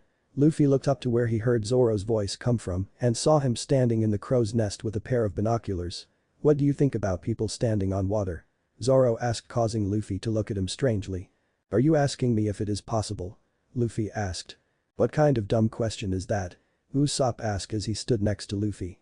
"Of course it is impossible for someone to stand on water," he added, causing Luffy to somewhat agree with him. "Then what do you call that?" Zoro said while pointing to the front of the ship. Luffy and Usopp turned around and squinted their eyes in order to see a bit further, only to see a man dressed like a jester standing on the water with a bow and arrow strapped to his back. The three of them stared at the man for a few minutes, blinking owlishly, too surprised to saying anything. "Hey guys," Johnny and Yusaku said as they walked towards the duo. "What are you staring at?" Yusaku asked. Luffy and Usopp didn't say anything, instead them simply pointed forward at the strange man standing on the water. The bounty hunting duo turned and looked at where they were pointing and saw a man standing on the water. They blinked a few times before they wiped both of their eyes to make sure it wasn't a trick. "Hello there, sure is chilly today," he said from his position on the water, causing the five pirates to look at each other for a few seconds before turning their attention back to the man. "Yeah, it is chilly today," Yusaku said, causing Luffy to look over at him. "It is definitely chilly today, in fact, I would say it is freezing," Usopp added, causing Luffy to bonk the two of them on their head. "Would you two focus?" Luffy yelled as he hit them. Luffy then turned his attention back to the man on the water and was about to speak, but before he could his observation Haki alerted him of danger coming from underwater, where the man was standing. Before he could warn his crew something extremely big came up from underwater. "Hhhhh. What the hell is going on?" Usopp yelled asked as he tumbled back. Luffy used his lightning to anchor him in place as he looked on as whatever that thing was continuing to rise up from under the water. "Is that a ship?" Luffy said to himself. As he said that, giant metal plates from around the structure began to lower themselves by some sort of mechanics from inside the structure. As the plates completely lowered themselves, a pirate flag was raised on what appears to be the main mast. The Jolly Roger was a skull with a round, metallic jaw licking its own lips and wearing a large crown, as well as the standard crossbones located behind it. In Luffy's opinion, it was kinda goofy looking if he was being honest. "It's pirates!" Yusaku yelled when he saw the skull and crossbones. "That ship is huge," Johnny added. Every other member of the crew ran to the main deck to see what was going on, including Vivi and Nijiko. They were all left speechless at the sheer size of the ship that was in front of them. Even though Luffy had seen bigger ships, he could help but be impressed that a pirate group from Paradise could afford something like this. "Ahahaha. What's the matter?" asked someone from aboard the giant ship. "Don't tell me our underwater ship the Tin Tyrant surprised you?" "Hahaha." The voice asked sarcastically, causing Luffy to raise an eyebrow. Zoro jumped down from the crow's nest and stood to the right of Luffy, while Sanji stood on his right. The three of them stared at the ship with an emotionless expression on their faces. Johnny, Yusaku, and Jem joined them and stood behind them. Luffy then turned to Usopp and gave out an order. "Usopp," Luffy said, getting his attention. "Get up to the crow's nest and get ready to snipe them out," he said, causing Usopp to salute him before he began climbing up to the crow's nest. Luffy then turned towards Vivi and spoke. Vivi, you, Johnny and Mary Ann go back inside and protect Nami, he said, causing the three of them to nod and head inside. Niko, you and Makita stay out here and keep anyone from heading into where Nami is, he said, causing Niko to pull out her 3-section staff while Makita got ready to use her devil fruit powers before the two of them nod their heads at Luffy. You all consider yourselves a band of pirates? The man asked rhetorically, getting Luffy's attention. That's a damn shame. When Luffy turned around he found himself, Sanji, Zoro and Yusaku all surrounded by soldiers with rifles aimed at them. Well, they sure move fast, he said as he looked behind him and saw his entire ship was filled with soldiers. I only count 13 of you, sorta strange that your group will only have so few members, the man said, causing Luffy to look over in order to see who the captain of these soldiers was. When he looked over he saw an overweight man with a cylinder-shaped jaw made up of tin plates, wearing a tin plate armor and a hooded cape eating a sword. It was truly a bizarre sight seeing someone eating a sword. Everyone was staring at the man as though he was some sort of freak of nature when they saw him toss the hand of the sword in his mouth, chewed it up, and swallowed it. Okay, this is weird, what kind of guy likes to eat knives, Yusaku said with a disgusted look on his face. My gums are bleeding from just watching. Usopp yelled from the crow's nest. Alright, I'll keep this really simple, the man said, causing Luffy to look at him. Mr. Men and I wish to travel to the Drum Kingdom, you wouldn't happen to have an eternal pose or a log pose, would ya? He asked the crew. Nope, can't help, Sanji said as he finished his cigarette. I've never even heard of this Drum Kingdom, he added. Now that we've got that settled, can you get off my ship already, Luffy said while staring at the man with cold eyes. We are kind of in a hurry here, he added, hoping that this fool would listen to reason and leave. You will never truly enjoy life if you are in a rush, the man said. But seeing as you have neither poses, I will settle for your treasure instead, he said, causing Luffy to look at him for a few minutes before he started laughing. Ha ha ha ha. Luffy laughed, confusing all of the soldiers and the man. You think this is a game, brat? I'm getting hungry, the man said before his mouth opened about 3 feet wide and took a bite right out of the side of the Going Merry. Luffy and everyone else's eyes widened beyond belief as they watched the man chew up a piece of their ship and swallow it. He's dead, Luffy said in a cold, emotionless voice. So, what's the order, Captain? Sanji asked as he lit a new cigarette. They were foolish enough to step foot onto my ship, so Luffy said before paused and stared at the man who is the supposed leader of these men. Make sure none of them leave here alive, he said, causing Zoro to smirk and take on a dangerous look in his eyes as he unsheathed all 3 of the swords and got ready of battle. Go wild, guys, Luffy then said, causing all of his crew members to spring into action. Zoro started cutting down soldiers left and right, Sanji started kicking soldiers with precision, causing a few of their necks to snap, Yusaku was skillfully spinning his Bicento, redirecting the bullets that were fired at him back to the shooters. Bulgem pulled out his pistol and started firing exploding air bullets at the soldiers, causing them to fly out of the ship. Luffy then turned his attention to the girls to see how they were, and he was relatively pleased with what he saw. He saw Niko skillfully taking out multiple soldiers with her 3-section staff, while he also notices she is utilizing both her armament and observation Haki. As he looked back around at his crew who he taught Haki to, he saw all of them are utilizing observation Haki to help them battle. These guys are not that big a challenge for them to unlock armament, Luffy thought as he watches the guys fight. It was that very moment Luffy notices something above the ship in the sky. When he looked up he saw Makita floating above, getting ready to drop down with her devil fruit powers. Before she could begin her descent, Luffy yelled at her. Don't you ever think about it, Makita? Luffy yelled, getting her attention. But why? She whined as he spun her opened umbrella, blocking the bullets fired at her. Well, how about because I don't want a hole in the bottom of my ship, he said, causing her to realize what he meant. Find another way of using your devil fruit, Luffy said, causing her to gently land back on the deck before she thought for a few seconds. I got it. He yelled, causing Luffy to look at her with a raised eyebrow. Makita then stood in front of one of the soldiers and reared back her fist before she punched the soldier while yelling out. 10,000 kilograms punch. She yelled as her connection with the soldier's face causing a sickening crunch to be heard from the soldier before he went flying off the ship. She then turned the other soldiers, causing all of them to drop their gun and ran off the ship. She reminds me of Grandpa, Luffy thought as he unconsciously rubbed his head. Luffy's observation Haki then alerted him of a soldier behind him with a gun getting ready to fire. Of course, Luffy paid him no mind because the bullet would just pass right through him, however, just as the soldier was about to shoot Luffy he heard someone yelled from above the ship. Exploding star. Luffy and the soldier heard before a small pellet flew past Luffy's head and hit the soldier behind him, exploding on contact. Luffy looked behind him and saw the soldier laying on the ground badly burned before he looked up at the crow nest and spoke. Nice shooting there, Usopp, he said, causing Usopp to smile and gave Luffy the thumbs up. It was then Luffy heard something snap as though someone was breaking wood, causing him to look over to find the source and saw the leader of these soldiers taking another bite out of Luffy's ship. Your ship don't taste half bad," the man said between bites. Luffy growled before he turned his body into lightning and appeared to the left of the man with his entire right foot covered in lightning. "Stop eating my ship." Luffy yelled before he kicked the man in his face with a lightning speed kick, sending him flying off of the ship. "Wapol." The men back on the ship yelled as they watching their boss flying away. "This is bad, Wapol can't swim," said the man dressed as a jester. "There is no choice, recall the troops. W have to rescue him before he sinks to the bottom." He yelled to the soldiers both on board Luffy's ship and theirs. When he noticed no one of returning aboard their ship he looked down onto the Going Merry and saw not one of the soldiers that they sent over was standing and only a few of them were still alive. "Monsters. We will get you for this." He yelled before the ship sailed off in the direction that Luffy sent the man now named Wapol flying off to. "Well, that was entertaining," Luffy said as he walked over to the rest of his crew. "You guys did good, you made up for your mistake back in Little Garden," he said causing his crew to smile. "Does that mean we won't get punished?" asked a very hopeful Usopp. Luffy chuckled a bit before he replied. "Not even in your wildest dream," he said causing Usopp's head to drop. "However, I do think you earned a less cruel punishment from the one I was going to give you," Luffy said before he walked to the entrance to Nami's room.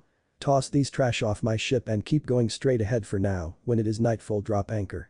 "I don't want to risk navigating at night without Nami," Luffy said before he walked into Nami's room with his thundercloud following behind him. As soon as he entered he found himself face-to-face with Johnny's Bacento. "Halt. You villain." Johnny yelled not noticing that it was Luffy. "Boy, would you like me to separate your head from your body," Luffy said as his eyebrow twitched. Johnny upon hearing Luffy's voice immediately withdrew his Bacento and saluted him before speaking. "Captain Luffy sir." He yelled out nervously. "Very sorry sir." He yelled causing Luffy chuckle as he shook his head before he continued into the room. Luffy then made the thundercloud turn into his usual throne and sat it beside the foot of Nami's bed and sat down. As he sat down Niko entered the room while Johnny left. "Any changes, VV?" Luffy asked as he converted his throne into a lawn chair and laid down. "No, her temperature is still too high," she said in a worried tone. "What was all that commotion out there?" VV asked while looking at Luffy. "Some fool who was looking for someplace called the Drum Kingdom wanted out log pose and treasure," Luffy said in a bored tone. "Drum Kingdom?" VV asked causing Luffy to nod. "I've heard about it," she said as he stood up extremely fast causing Luffy to raise an eyebrow. "It is a winter island that is somewhere around this part. It is famous for having the best doctors in the Grand Line," he said causing Luffy's eyes to widen in surprise. "Well then," Luffy said with a smirk. "Guess I know where we are going now," he said causing VV and Niko to smile. Morning. Luffy was woken from his sleep by the sound of someone hitting something coming from the outside.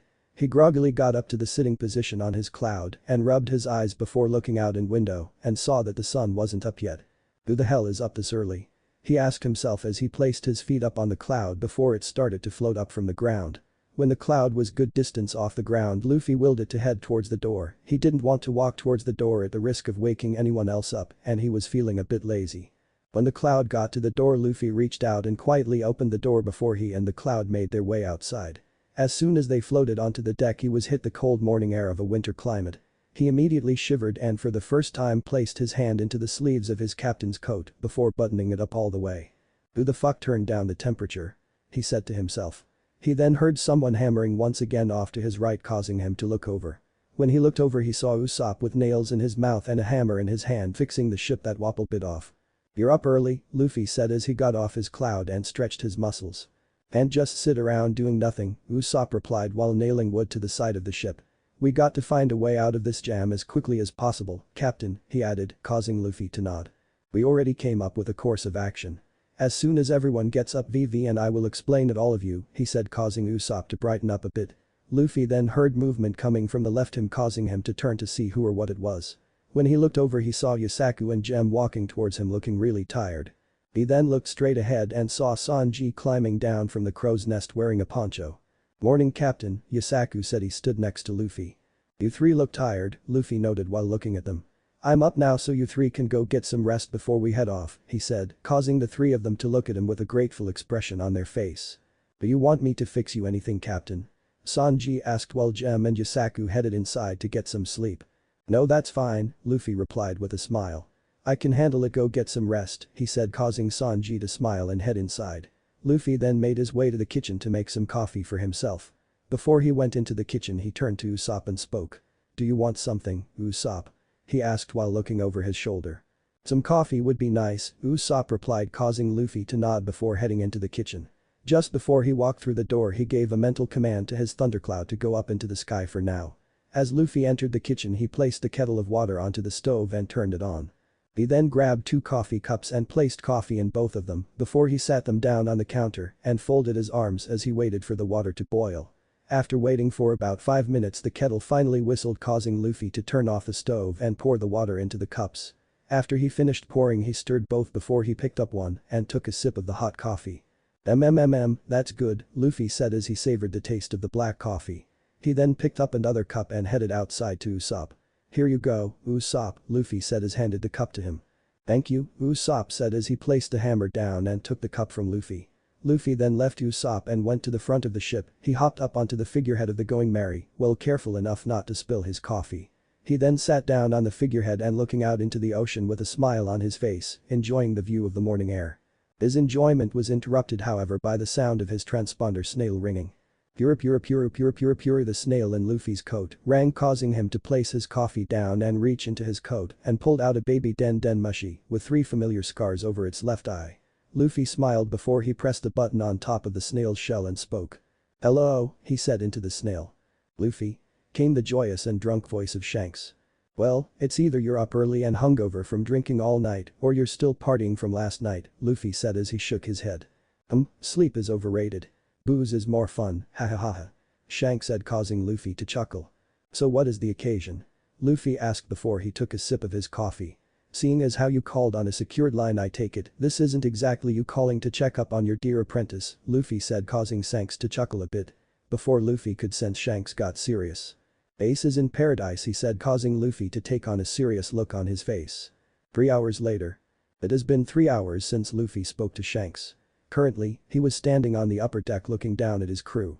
They were getting ready to raise anchor and start sailing again. Nami's condition hadn't changed one bit since yesterday and was slowly getting worse, and Luffy was starting to get more worried.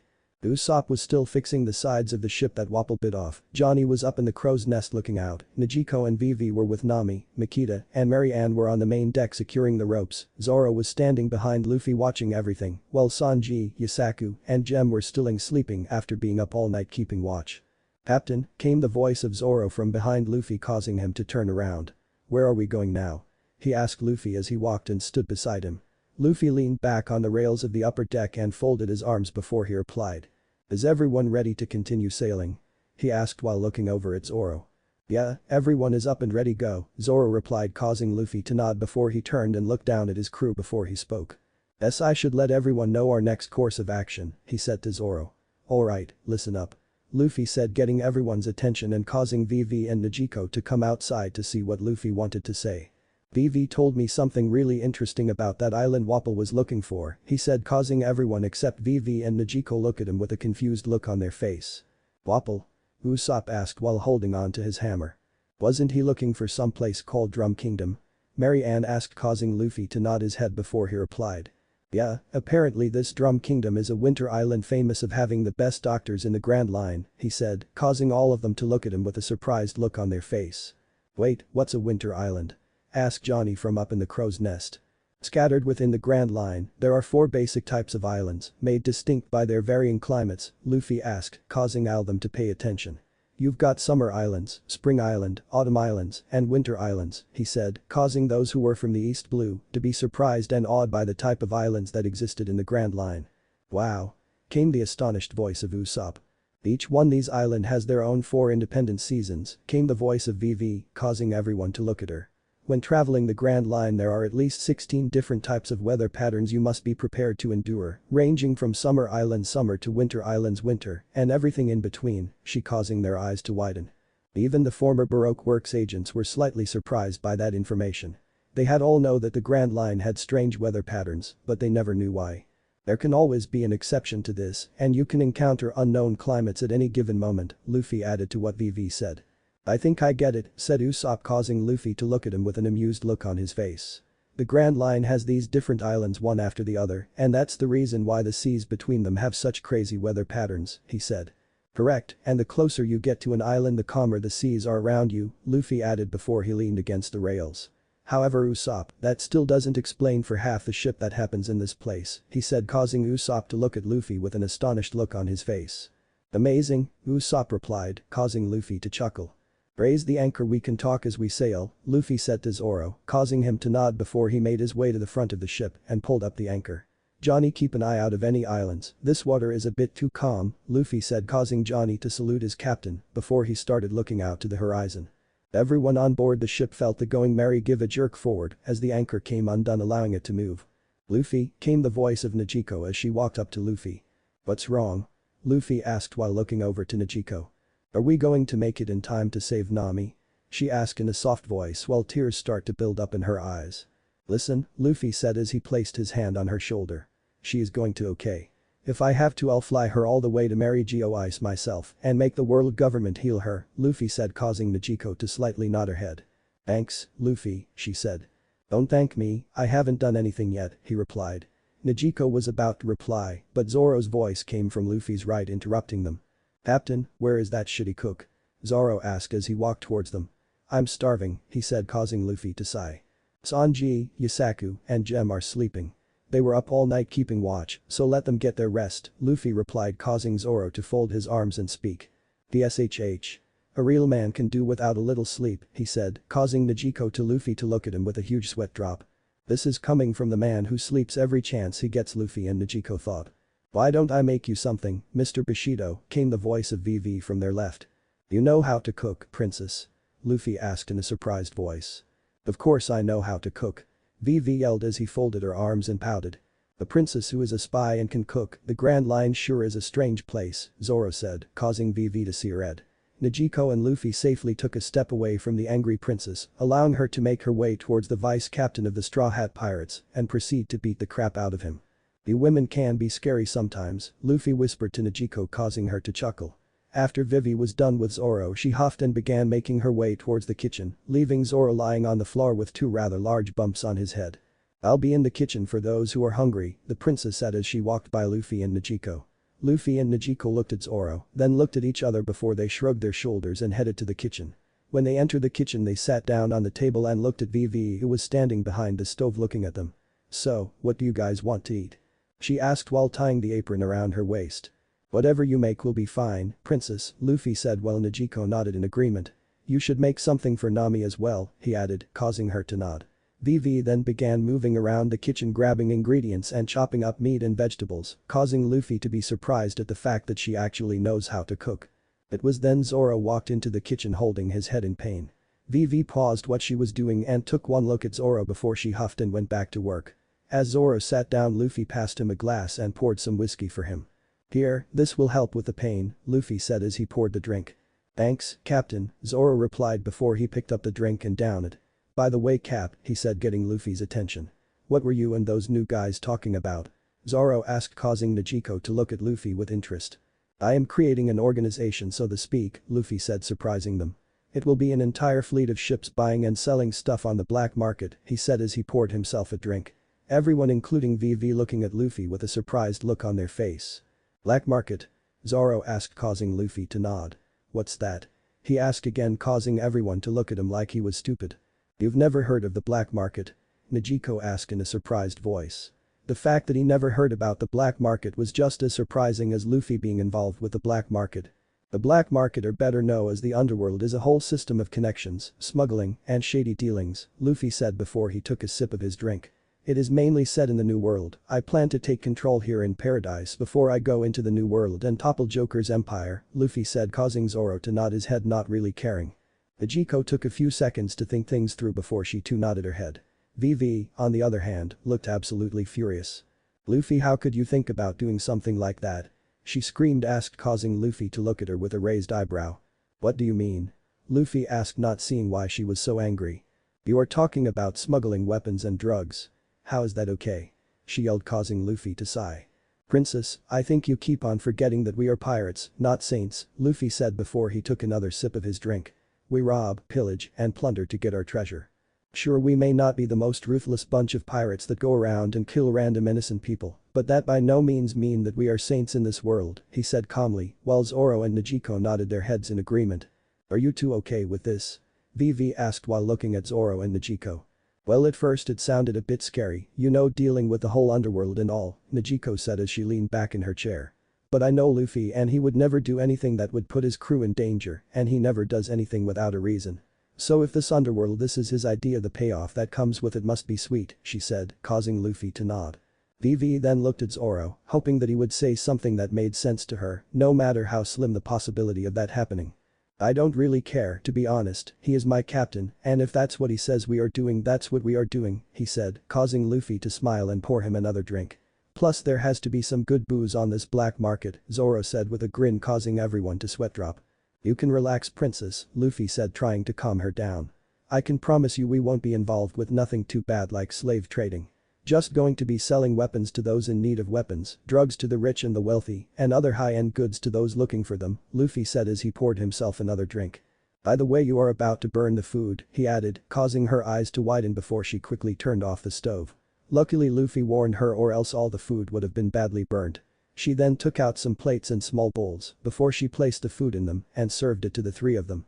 Eat up, she said as she set everything down in front of everyone before walking back into the kitchen and picked up another set of food and began walking towards the door. I'll take this to Nami on second thought, why don't we all go eat with her in there, she said while looking at the four of them. Luffy looked around to see if anyone protested the idea before shrugging his shoulder. They all then got up with their plates and made their way towards Nami's room. When they got there they saw Vivi's duck crew sleeping in Nami's room. Luffy then called his thunder cloud and had it transformed into a small table on the floor for them to eat on. Luffy and Zoro sat down in front of the cloud with their food in front of them while Nijiko and Vivi were helping Nami get up to eat. Once they finished helping her sit up next to the cloud they all sat down and got ready to eat. This looks delicious, Luffy commented as he stared at the steamed rice with grilled dinosaur meat with hungry eyes. The five of them didn't wait another second before they all dug into their food. The five of them spent a half hour eating and chatting after Vivi finally let the black market thing go. Luffy just finished his food and was about to pour himself another glass of whiskey, but the voice of Johnny yelling stopped him. Captain. Johnny yelled, getting him and everyone else's attention. Island dead ahead. He yelled from the crow's nest. Luffy got up with his plates and spoke. Zoro, come with me, you two help Nami back into bed, Luffy said before leaving the room with Zoro right behind him. The two of them made their way to the kitchen before they went out to the main deck. When they got there they saw that the Going Merry was slowly approaching an island in the distance. Zoro, go wake those three up, Luffy said causing Zu to nod his head before he headed below deck to wake Sanji, Gem, and Yusaku up. Luffy then walked up the front of the ship and folded his arms and stared at the island they were slowly approaching. Captain, are we sure this is a good idea? Asked Usopp as he walked up behind Luffy. I mean there could be snow monsters, said a worried Usopp causing Luffy to sweat drop. Now Usopp, no snow monster could stand up to the might of a brave warrior of the sea, Luffy said with a smirk as he played on Usopp's dream. I'm sure Kaya would think anyone who could defeat a snow monster to save their crewmate's life is a noble warrior, Luffy added, causing Usopp to put on a brave face before he pointed to the sky and yelled. Yes, no snow monster can stand up to the might of Captain Usopp. He yelled causing Luffy to chuckle before turning his attention back to the island. As the ship sailed closer and closer to the island, they all noticed a waterway leading into the island, so they decided to sail up through there in order to inland. Vivi had left Nami and Nijiko inside and came outside with her duck crew to see if they had arrived yet. Wow, it's all covered in snow, she said in an astonished voice as she looked around. Look at those mountains, I've never seen anything like them before, Sanji said while looking up at the series of drum-shaped mountains. I guess that's why they call it Drum Island, said Yusaku from beside Sanji with his Bacento in hand. After sailing up the waterway for another 5 minutes the ship stopped at the end of the stream. It is a stream of melted snow, this should be a good place to disembark, Luffy said before turning to his crew. Okay Dr. Search, who wants to go? Luffy asked. I'll stay with the ship, Zoro said causing Luffy to nod. We will stay with Big Bro Zoro, said Johnny while Yusaku nodded. Seeing no one else was saying that they wanted to stay on aboard, Luffy spoke again. So I take it the rest of you are going ashore? He asked causing all of them to nod. Luffy was about to speak again, but just as he was to open his mouth to speak shouts from both sides of the water interrupted him. That's as far as you go, pirates. A man yelled from the right side of the waterway getting all of their attention. When they all looked up they saw that they were surrounded by people on both sides of the waterway armed with guns all aimed at them. Luffy narrowed his eyes and stared at the group of people. Yes, we found the people, Sanji said as he lit a new cigarette. Yeah, that's nice, but they don't seem too friendly, Usopp said, causing Luffy to chuckle. Well, we are pirates, he replied. While keeping an eye on the people. Then a man dressed in a green coat stepped forward and spoke. I'll only say this once, your kind is not welcomed here, he said in a commanding voice, causing Luffy to look at him with an indifferent look on his face. Listen, Luffy said, getting the man's attention. We only came here to find a doctor, he said. We have someone who is sick, VV shouted, trying to help Luffy convince the people. You will have to do better than that. We won't fall for that old trick. A man holding a rifle shouted. This is our island. We won't let any filthy pirates land here. Another man shouted. Raise anchor and leave now. Or we will blow you and your ship out of the water, another random man yelled, causing Luffy to narrow his eyes further. That's great, we barely said hello and they already hate us, Sanji said. Get out of here. A man yelled before he fired his pistol at Sanji, barely missing his food. Big mistake, an angry Sanji said, getting ready to attack. No, Sanji, stop. Vivi yelled as she held on Sanji. Just as she held on to Sanji, the same man who shot before fired his gun again. Luffy, realizing where the bullet was going to hit, turned his body into lightning and teleported into in front of Vivi and caught the bullet between his index finger and his thumb. You know, even the Buddha loses his patience when provoked a third time, Luffy said in a deadly tone, causing all of their eyes to widen when they saw him hold up the bullet between his fingers. All of the people then began aiming their guns at Luffy. Luffy, please stop. Vivi begged as she let go of Sanji and held onto Luffy. Fighting will not solve anything. She yelled. She then let go of Luffy and got down on her hands and knees and bowed her head, causing everyone's eyes to widen in shock. Please. We won't come ashore, but at least get a doctor here for us. Our friend is dying from a serious illness. Please, I am begging you. Vivi begged. Princess, Luffy whispered in surprise. You are not fit to be the captain of this ship, Luffy, Vivi said, causing Luffy's crew's eyes to widen in shock. Luffy clenched his fist and gritted his teeth while using every fiber of his being to stop himself from delivering a lightning speed kick to the princess's head. Not everything can be solved by fighting, Vivi added, not noticing Luffy or the thunderclouds that are forming in the sky. We cannot fight here. What about Nami? Think about her, Vivi said, causing Luffy to take a deep breath and exhale it out before he spoke. Princess, you are speaking under the assumption that these people would have lived long enough to defend themselves, Luffy said in a cold tone, causing her eye to shoot up at him and stare at him in surprise. Plus, I had no intention of really fighting here, so he said before he turned to the people holding guns at them and did the unthinkable. He bowed his head. His entire crew was beyond surprise, they never thought they would see Luffy do something like this. Please help us, our friend needs you, he said with his head bowed. The man dressed in the green coat looked at him for a few seconds before he spoke. I will show you the way to our village, he said as he turned and started to leave. Follow me, he said as he walked away. Luffy picked his head up and turned to Sanji. At Nami, he said, causing him to nod his head before he headed inside. See, that wasn't so, Vivi said to Luffy, but trailed off when she notices Luffy walking away from her with a pissed off look his face. You're lucky to be alive, Vivi, said Usopp while looking down at her. What do you mean? She asked in confusion. You insulted the captain of the ship in front of his crew and then made him bow his head to someone weaker than him, Ms. Wednesday, said Jem as he walked up to Vivi. I've seen Luffy kill people for doing far less than that, Usopp added. Boom boom. The sound of a loud thunderclap was heard throughout the island and the vibration was felt all the way in the mountains. Beep, she is really lucky, Zoro said while looking at the lightning flashing in the sky.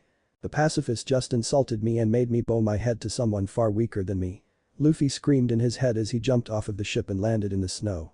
When Luffy landed or heard someone land right beside him, causing him to look over to see who it was.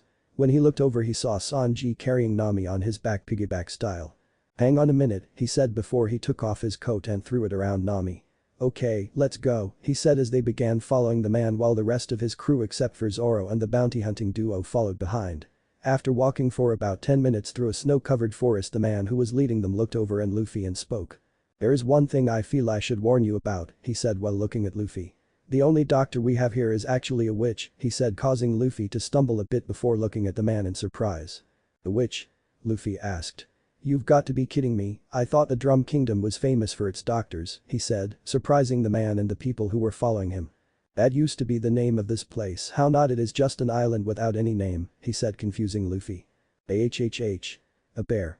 Usopp screamed while pointing forward, causing all of them to turn their attention away from the man, but to the bear walking towards them on 2 feet while holding a pickaxe. A hiking bear, the man said calmly. He poses no threat, he said as they walked by each other. "Don't forget to bow, it's proper manners," he said, causing everyone to bow slightly while the bear bowed back. They continued walking for another 10 minutes before the group came upon a village. "This is the village we live in. Its name is Bighorn," the man said. Luffy and the crew looked around the small village and couldn't help but be impressed at its beauty. The snow that covered everything truly adds a beautiful look in the eyes of people who are from a place where it only snows every so often. "This place is amazing," Usopp said as he admires the sights. Luffy then noticed the man go over the group of men who he was with earlier and thank them for their help. It was then Luffy realized that all those people were ordinary people that live in this village. "My house is over here, you can bring the girl there," the man said to Luffy, causing him to nod and signaling Sanji to follow. As they walked to the man's house, random people kept coming up to him and thanking him or talking to him as though he was their leader or something. "You can use that bed over there," he said as they entered the house. "I am going to warm this place up," he said as he walked over to the fireplace and sat down his shield that he was carrying on his back. "I suppose I should introduce myself. My name is Dalton, I am the captain of the island security squad," he said, causing Luffy to raise his eyebrow. "Please forgive our rude welcome earlier," he added. "Water under the bridge," Luffy replied as he walked over the bed where Nami was laying and spoke again. "Can you tell us more about this doctor or witch or whatever she is?" he said as he took the thermometer out of her mouth and looked at it. "Her fever is now up to 107, he said, causing Dalton's eyes to widen. "How long has she had it?" he asked in surprise. "It's been several days and it just keeps getting higher," Vivi replied. "We need a doctor, any doctor will do. Where is this witch of yours?" Sanji asked. "The witch, you see those mountains out there?" Dalton asked with a serious look on his face. "Those mountains out there are known as the Drum Rockies. Look closely, do you see the castle up there on the tallest one, the one in the middle?" Dalton asked, causing Luffy to look out the window up at the mountains. "That castle has lost its king," Dalton added. "Yeah, I see it," Luffy replied as he stared at the castle on the tallest mountain. "What's so important about that castle?" he asked. "That castle is where our land's only doctor lives," Dalton said. "Dr. Kureha, she is the one the people here call the witch," he added. "Of all places, why does she have to live all the way up there?" Sanji, screamed asked. "We need to call her here now, Nami needs her help," he said. "I am sorry, but there is no way to contact her," Dalton said, surprising everyone. "You can't be serious," Luffy said as he leaned against the wall. "Just what kind of a doctor is she?" he added. "Her skills as a doctor is quite impressive, actually, however, she is an eccentric old woman. She is nearly 140 years old," he said, causing all of their eyes to widen. "So what happens when people here get sick and injured, doesn't she help them?" Vivi asked while looking at Dalton. "She comes down from the mountains every once in a while and looks for patients and treats them. Before she leaves she takes whatever she wants from their houses as payment," Dalton said, causing Luffy to chuckle. "Sounds more like a pirate," he said to himself. "Dr. Kureha is the only doctor we have, but she is a woman I would stay away from," Dalton added as he looks at the crew with sympathetic eyes before he continued. "All we can do is wait until she decides to come down the mountain," he said. "That's not going to cut it," Sanji said as he bit down on his cigarette. "Nami is getting sicker by the minute, we cannot afford to wait that long," he said in frustration. Luffy then pushed off the wall and walked towards Nami's bed. When he got there he started poking her cheek as he tried to wake her up. "Hey Nami, wake up," he said as he poked her. "Nami, time to get up." "Luffy, what are you doing?" Vivi, Sanji, and Usopp screamed. Just then Nami started to stir and eyes slowly started to open. "She's up," Luffy said before he looked at her with a serious look on his face. "Listen, we cannot wait here for a doctor to come down the mountain, so we are going to have to climb the mountain," Luffy said, causing of the crew members' eyes to widen. "What? Are you crazy?" Vivi screamed. "Look at that mountain, it is too high and far too steep for anyone to climb," she yelled, trying to get Luffy to listen to reason. "And Nami can't move handle something like that in her condition," she added, causing Luffy's eyebrow to twitch slightly before he took a deep breath. "You know, princess, you keep on doubting my abilities and it is really starting to get on my nerves," Luffy said as he looked over his shoulder at Vivi. "Plus we cannot afford to wait here any longer, it would be a bit to go look for a new navigator," Luffy said with a smile, like looking at Nami, causing her to smile. "I'm in your hands, Captain," she said as he stuck her hand out from under the covers, causing Luffy to smile before he slapped his hand against hers. He then turned back to his crew and spoke in a commanding tone with a serious look on his face. "Okay, Sanji and Niko, come with me," he said, causing the two of them to nod their heads. "The rest of you stay here in the village," he said before he reached into his coat and pulled out a small bag of money and tossed it to Usopp. "And get yourselves something to eat," he said, causing all of them to nod. Sanji then walked over to Nami and picked her up before he and everyone else headed outside. When they were all outside, Luffy looked up to the sky and summoned a big thundercloud to come down from the sky. Everyone in the village was startled at the sight of a cloud coming down from the sky and quickly rushed over to Dalton to see what was happening. When the cloud came down, Luffy hopped on and signaled Sanji to hand Nami to him. Sanji walked over to the cloud while carrying Nami bridal style and handed her to Luffy, who carefully picked her up and laid her on the cloud. As he laid her down on the cloud, her body started to sink in the cloud slightly before it stopped. Luffy then willed the cloud to cover over Nami's body, slightly leaving only her to hear uncovered, that way she won't be cold. "Okay, hop on," Luffy said to Sanji and Niko, who hopped onto the cloud and sat in the chairs made out of clouds Luffy crafted. Luffy then walked over the rear of the cloud and turned facing forward, and the next thing everyone saw was the rear of the cloud started to raise up and form into a throne for Luffy to sit down, and on the back of his throne had his Jolly Roger made out of glowing electric blue lightning for all to see. Luffy then sat down and turned to his crew who were remaining in the village and spoke. "Okay, even though these people and us didn't have a warm greeting at first, I don't want any of you to cause any trouble," he said in a commanding tone, causing all of them to nod their heads. "And if someone comes here and tries to cause trouble while I am away, protect the people and take care of the threat," he said, causing all of them nod their heads once again, while the villagers looked on in surprise at the fact that a Prite was going to protect them if they needed. "With any hope that speech would be enough to help me convince them to make this one of my territories," Luffy thought as he watched the reactions of the villagers. He then turned to Vivi and spoke with a smirk on his face. "See, princess," he said, getting her attention and causing Dalton to look at Vivi with a surprised look when he heard Luffy call her princess. "I can make it up that mountain just fine," he said, causing Vivi to look slightly ashamed. Luffy then took on a serious look on his face before he looked straight ahead.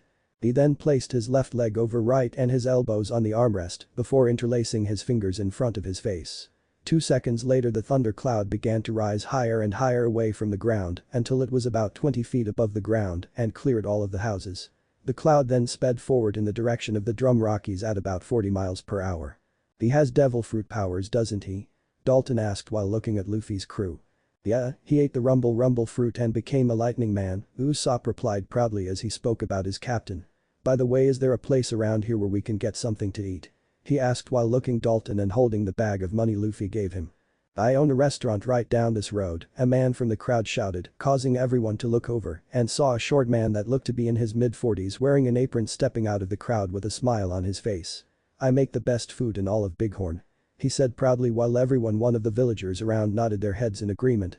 "Well then, lead the way," Usopp said before he looked back at Dalton. "Care to join us?" he said to Dalton. "I don't want to intrude," Dalton replied, causing Usopp to wave his hand dismissively. "Nonsense, come on," he said before he started following the restaurant's owner with the rest of the crew and Dalton behind him. With Luffy.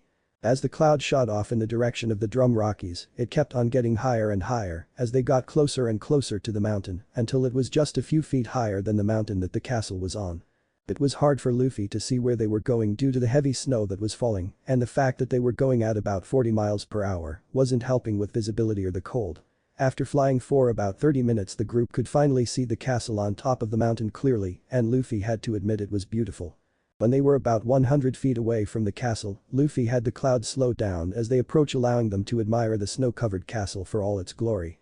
The thundercloud then flew right up to the doorstep of the castle before coming to a stop. Luffy was the first to hop off and dusted off the snow from his body and his straw hat before he turned to the side of the cloud and spoke. "Hand me Nami," he said, causing Sanji to get up and gently pick Nami up from the cloud bridal style before handing her over to Luffy. When Nami was safely in Luffy's hand, Sanji and Niko hopped off the cloud and stood beside Luffy. As they got off, the cloud then began to rise up into the sky where it waits for Luffy to summon it again. "Where is this Dr. Witch?" Niko said as she looked around. "Well, the front door is open, maybe we should check inside," Sanji said, causing the two of them to look at the front door of the castle and see that it was open. The three of them with Nami then began walking towards the door to see if they can find the doctor inside of the castle. As soon as they entered the castle, however, they had their eyes widen in shock. The entire first floor was covered in snow, all the ledges and stairs had snow on them. It was like that door was open for days, not just today. "Who the hell leaves the door open if this is what is going to happen?" Sanji said before he walked towards the door to close it, only to be stopped by Luffy. "No, wait, don't close it," Luffy yelled in haste, stopping Sanji in his track. "Look up there," he has said, nodding his head in the direction at the top of the door. When the Sanji and Niko looked up, they saw a nest with small birds on top of the door. They probably keep the door open so the birds can live there, Nijiko said, causing Luffy to nod his head before turning his attention back inside the castle. Dielu. Luffy yelled out trying to call someone. Is anyone in here? He yelled out again and waited for a reply. He waited for about a minute for a reply to come, but sadly none came. I thought Dalton said the doctor lived in the castle, Sanji said as he walked around the first floor. Did we get the wrong castle? Nijiko asked. No, this is the only castle. Let's have a look around, Luffy said before he began walking up the stairs while carrying Nami bridal style. As the walk past room after room it was clear that someone was living in the castle because some of the rooms looked like they were used often while some doors were locked. Eventually, the group found a room with an empty bed and multiple shelves with books inside. Let's put Nami down here for now and then figure out where we go from here, Luffy said, causing his two crewmates to nod their heads. Luffy walked over to the bed and Nijiko pulled the purple covers of the bed back before Luffy set Nami down on the bed while Nijiko covered up. Where is this doctor? Sanji said with a frustrated voice as he punched the ball. Calm down, Luffy said as he walked over to the fireplace that was in the room. Dalton said that the doctor often goes down to the town to treat patients. So it is possible that she is down there right now, Luffy said calmly before he pointed at the fireplace with his index finger, causing a small bolt of lighting to shoot out of his finger and ignite the wood in there starting a fire. So you're saying we came all this way for nothing? Sanji yelled out causing Luffy to sigh before he spoke. Just calm down, she is going to have to come here after all she lives here, Luffy said, trying to calm his cook down. We will wait here for a while if anything I'll just go down there and bring her up to treat Nami, Luffy said causing Sanji to calm down a bit. I'll go wait outside and wait for her, Luffy said before he walked out of the room and headed back down to the first floor. When he got outside he leaned against one of the pillars and folded his arm and waited there for the doctor to return while his captain's coat fluttered in the wind. It has been 2 hours since Luffy, Sanji, and Nijiko arrived at the top of the Drum Rockies with a sick Nami to find a doctor to hear her. They had been waiting for 2 hours for the doctor to show up, but she has yet to show. Luffy was still standing outside in the snow with his eyes closed, waiting for the doctor to return to her castle. He was using his observation Haki to try and sense if anyone was approaching the castle for the past 2 hours. He hadn't been able to sense anyone coming to the castle, only the multiple Arctic creatures that lived in the forest below the mountain. Finally, Luffy said as he opens his eyes and looked off to his left with narrowed eyes. Luffy stared off to the left of him for about 5 minutes before two figures could be seen walking through the snow towards him.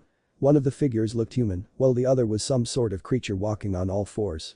As they got closer Luffy could see the figures more clearly, one was a woman with a bottle of wine in her hand and the other was a reindeer with a blue nose and red top hat.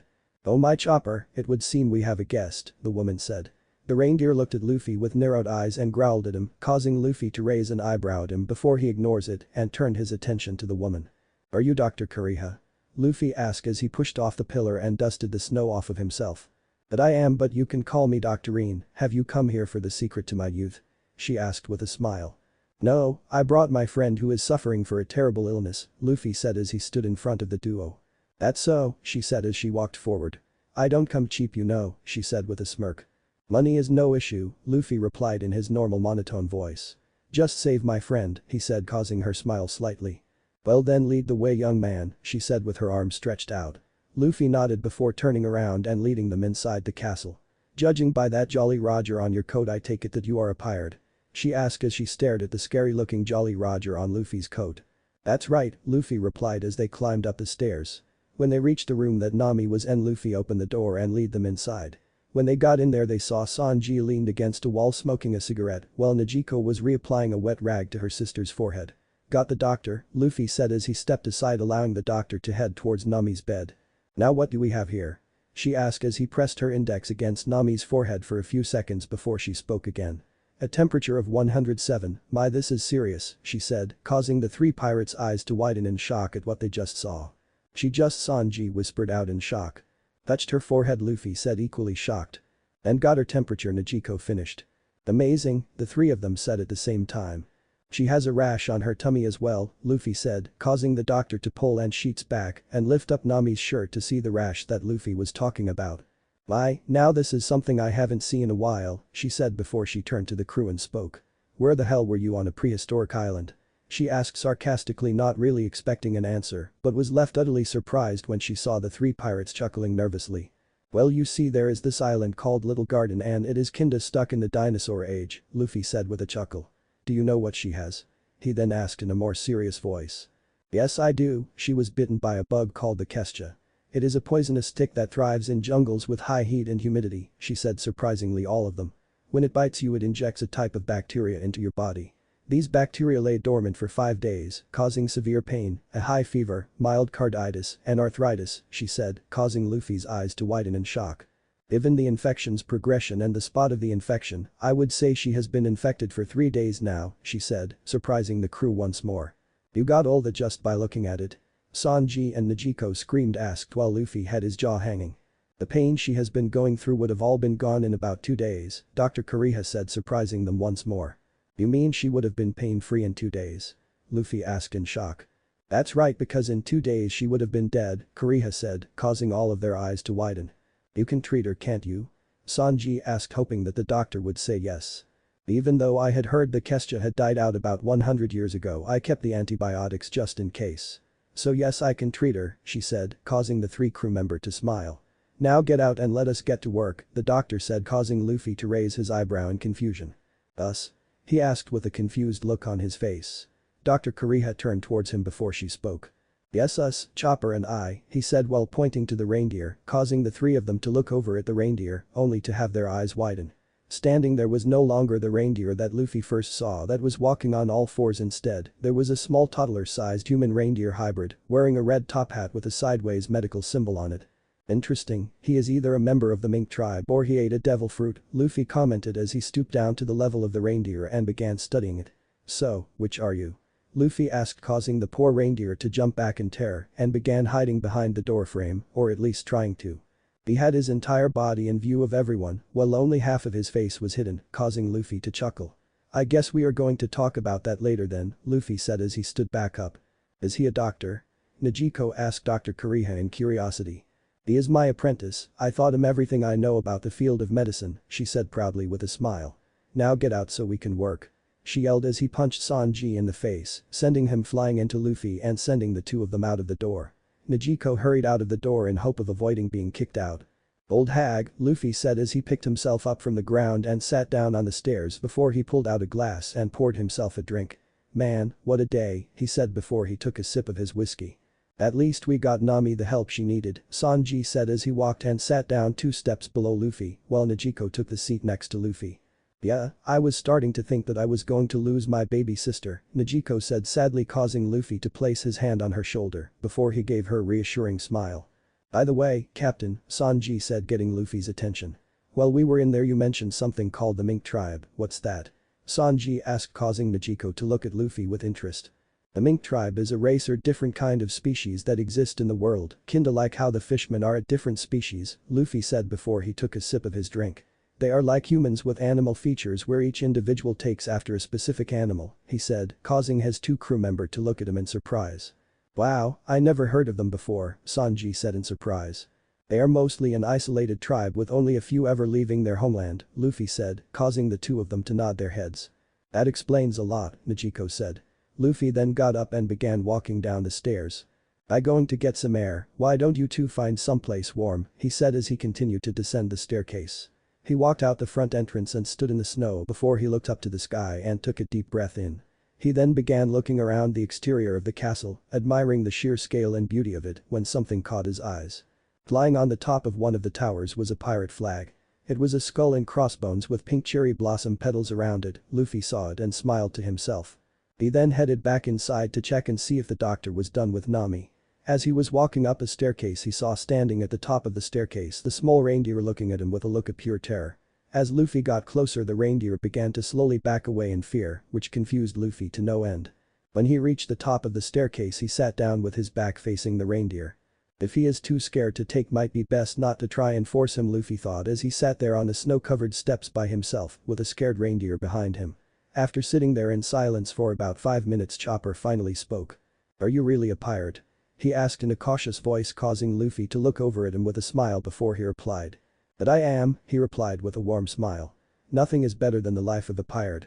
No rules, no care, just the open seas and the never-ending adventure, Luffy said happily causing Chopper to step forward a bit with a look of pure awe on his face.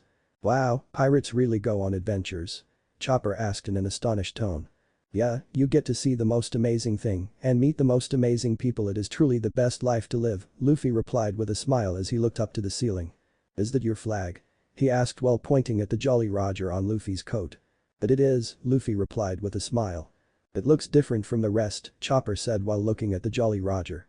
I know, I designed it myself, Luffy replied before he stretched his arm forward towards the little reindeer and spoke again. Hi, I'm Luffy, he said as he waited for the reindeer to say something. Chopper looked at Luffy's hand for a few minutes before he inched closer and closer in the most cautious way possible and touched his hand before he quickly backed up in fear. I'm Chopper, he said shyly, causing Luffy to chuckle. So, you're a doctor? Luffy asked while looking at Chopper, causing him to nod his head. Can you tell me if my friend is going to be okay? Luffy asked. The treatment was administered. All she needs now is rest for it to work properly, he said from his position against the wall. It will take at least 3 days for the bacteria to leave her body, he added, causing Luffy to nod his head slowly, knowing very well that they couldn't stay there for 3 days. So judging by the way you are scared of humans, I take it you are not a mink, but you ate a devil fruit, Luffy said while looking at the little reindeer. That's right, I ate the human fruit, he said, sadly confirming Luffy's hypothesis and confusing him as well. Why do you sound so sad about it? Luffy asked in a curious voice. The little reindeer looked at Luffy for a while but didn't say anything, causing Luffy to believe that it was a sensitive subject. Luffy then got up and leaned his elbows against the rails of the second floor before he spoke. I ate a devil fruit. Well, Luffy said, surprising Chopper. Really? Chopper asked in surprise. Yeah, I ate the rumble fruit, he said before he turned around and held his right arm out as all of his fingers pointing down. I'm a lightning man, he said before small ropes of lighting came out of all 5 of his fingers and formed an exact copy of Chopper made completely out of lightning. But Chopper said as he stared at his copy in awe. I wish I could do something like that, he said as he stared at his lightning clone. Sure, it is flashy and all, but this power isn't all that it seems to be, Luffy said as the lightning chopper disappeared into blue sparks. What do you mean? Chopper asked while he tilted his head to the side and looked up at Luffy. I mean, there are good things about it and bad things about it, he said with a sigh. I'm sure there are some things about your powers that are bad, he said as he saw a pained look flash across Chopper's face before he looked down and nodded. Don't let it get you down, Luffy said as he stood next to Chopper. People tend to fear that which they don't understand, he said, causing Chopper's head to shot up and look at him with eyes the size of dinner plates. H, how did you know? Chopper asked shakily. Luffy sighed and took off his straw hat and ran his fingers through his hair before he replied. Let's just say we have more in common than you think, Luffy said as he closed his eyes, took a deep breath in. Flashback. Catch him. A man yelled with a machete in his hand while running after a small boy wearing an all too familiar straw hat. He is a demon. A woman yelled while chasing the boy with a stick. Kill him or else he will kill us. Another man yelled. Demon. Monster. Freak. They yelled as they changed the boy through the streets of the village. The small boy was running for his life with tears in his eyes, screaming at the top of his lungs. He knew that all he needed to do was get back to their camp and he would be safe, but he was starting to believe he wouldn't make it. Looking straight ahead of him, he saw his mentor and his crew racing towards him. Upon recognizing his mentor, the little boy screamed out his name. Shanks. He yelled before he made one big leap into the arms on none other than red-haired Shanks. Luffy. Shanks yelled out in panic as he caught his apprentice. Luffy then began crying into Shanks' chest as he held on for dear life. Shanks held him tightly before looking at the crowd that was chasing Luffy with a cold and emotionless glare, stopping them cold in their tracks before he turned to his crew and spoke. Take care of this, he said coldly before he turned and walked away. Aye, Captain, Ben Beckman replied before turning to the people that were chasing Luffy. The last thing Luffy heard before falling to sleep was the sounds of gunshots and screams had filled the air. Flashback end. Luffy then opened his eyes and poured himself a drink before he looked at Chopper and spoke. So, have you ever thought about being a pirate? Luffy asked before he downed a full glass of whiskey. Did you slip and hit your head on the ice or something? Chopper asked as he backed away from Luffy. Look, I don't want to be a pirate, he said. Oh come on, you will be a great pirate. We can go on a lot of adventure and you get to see the world on the open sea, Luffy said, trying to convince the little reindeer. We will be great friends and my crew will love you, he said as he took a few steps forward towards Chopper, causing him to take off running. Why would I want to be friends with you? Chopper screamed asked as he ran away from Luffy, causing him to smile before he took off chasing the poor reindeer. Hahaha. Come back here. Let's be friends. Luffy said while he chased the reindeer through the castle. Ahhh. Doctorine, save me for this lunatic. Chopper yelled as he ran into the room where Nami was resting, Luffy right behind him chasing him around. Come on, let's be friends and go on lots of adventure. Luffy said as he chased Hopper around the room. Nijiko and Sanji heard the commotion and came in the room with a plate of food to see what was up, only to see their captain acting very childishly, chasing a chibi reindeer around the room with a huge smile on his face. "Then what shit's going on?" Nijiko asked with a confused look on her face. "This little guy is going to join our crew and be our doctor," he said, causing the two of them to look at the little reindeer. "I didn't say that he is lying." Chopper screamed. "Yes you did," Luffy teased, lied, causing the reindeer to run out of the room. "You know I don't appreciate you trying to steal my apprentice," Dr. Kureha said, causing Luffy to chuckle before he stood up straight and take off his captain's coat and placing it in front of the fireplace to warm. "I didn't know I need your permission to recruit someone to join my crew," Luffy said as he sat down on the side of the Nami's bed. "I guess you don't, but it won't an easy thing to do," she said before he put the bottle of plum sake to her mouth and drank it. "I know," Luffy said, surprising her. "How is she doing?" he asked while looking at Nami.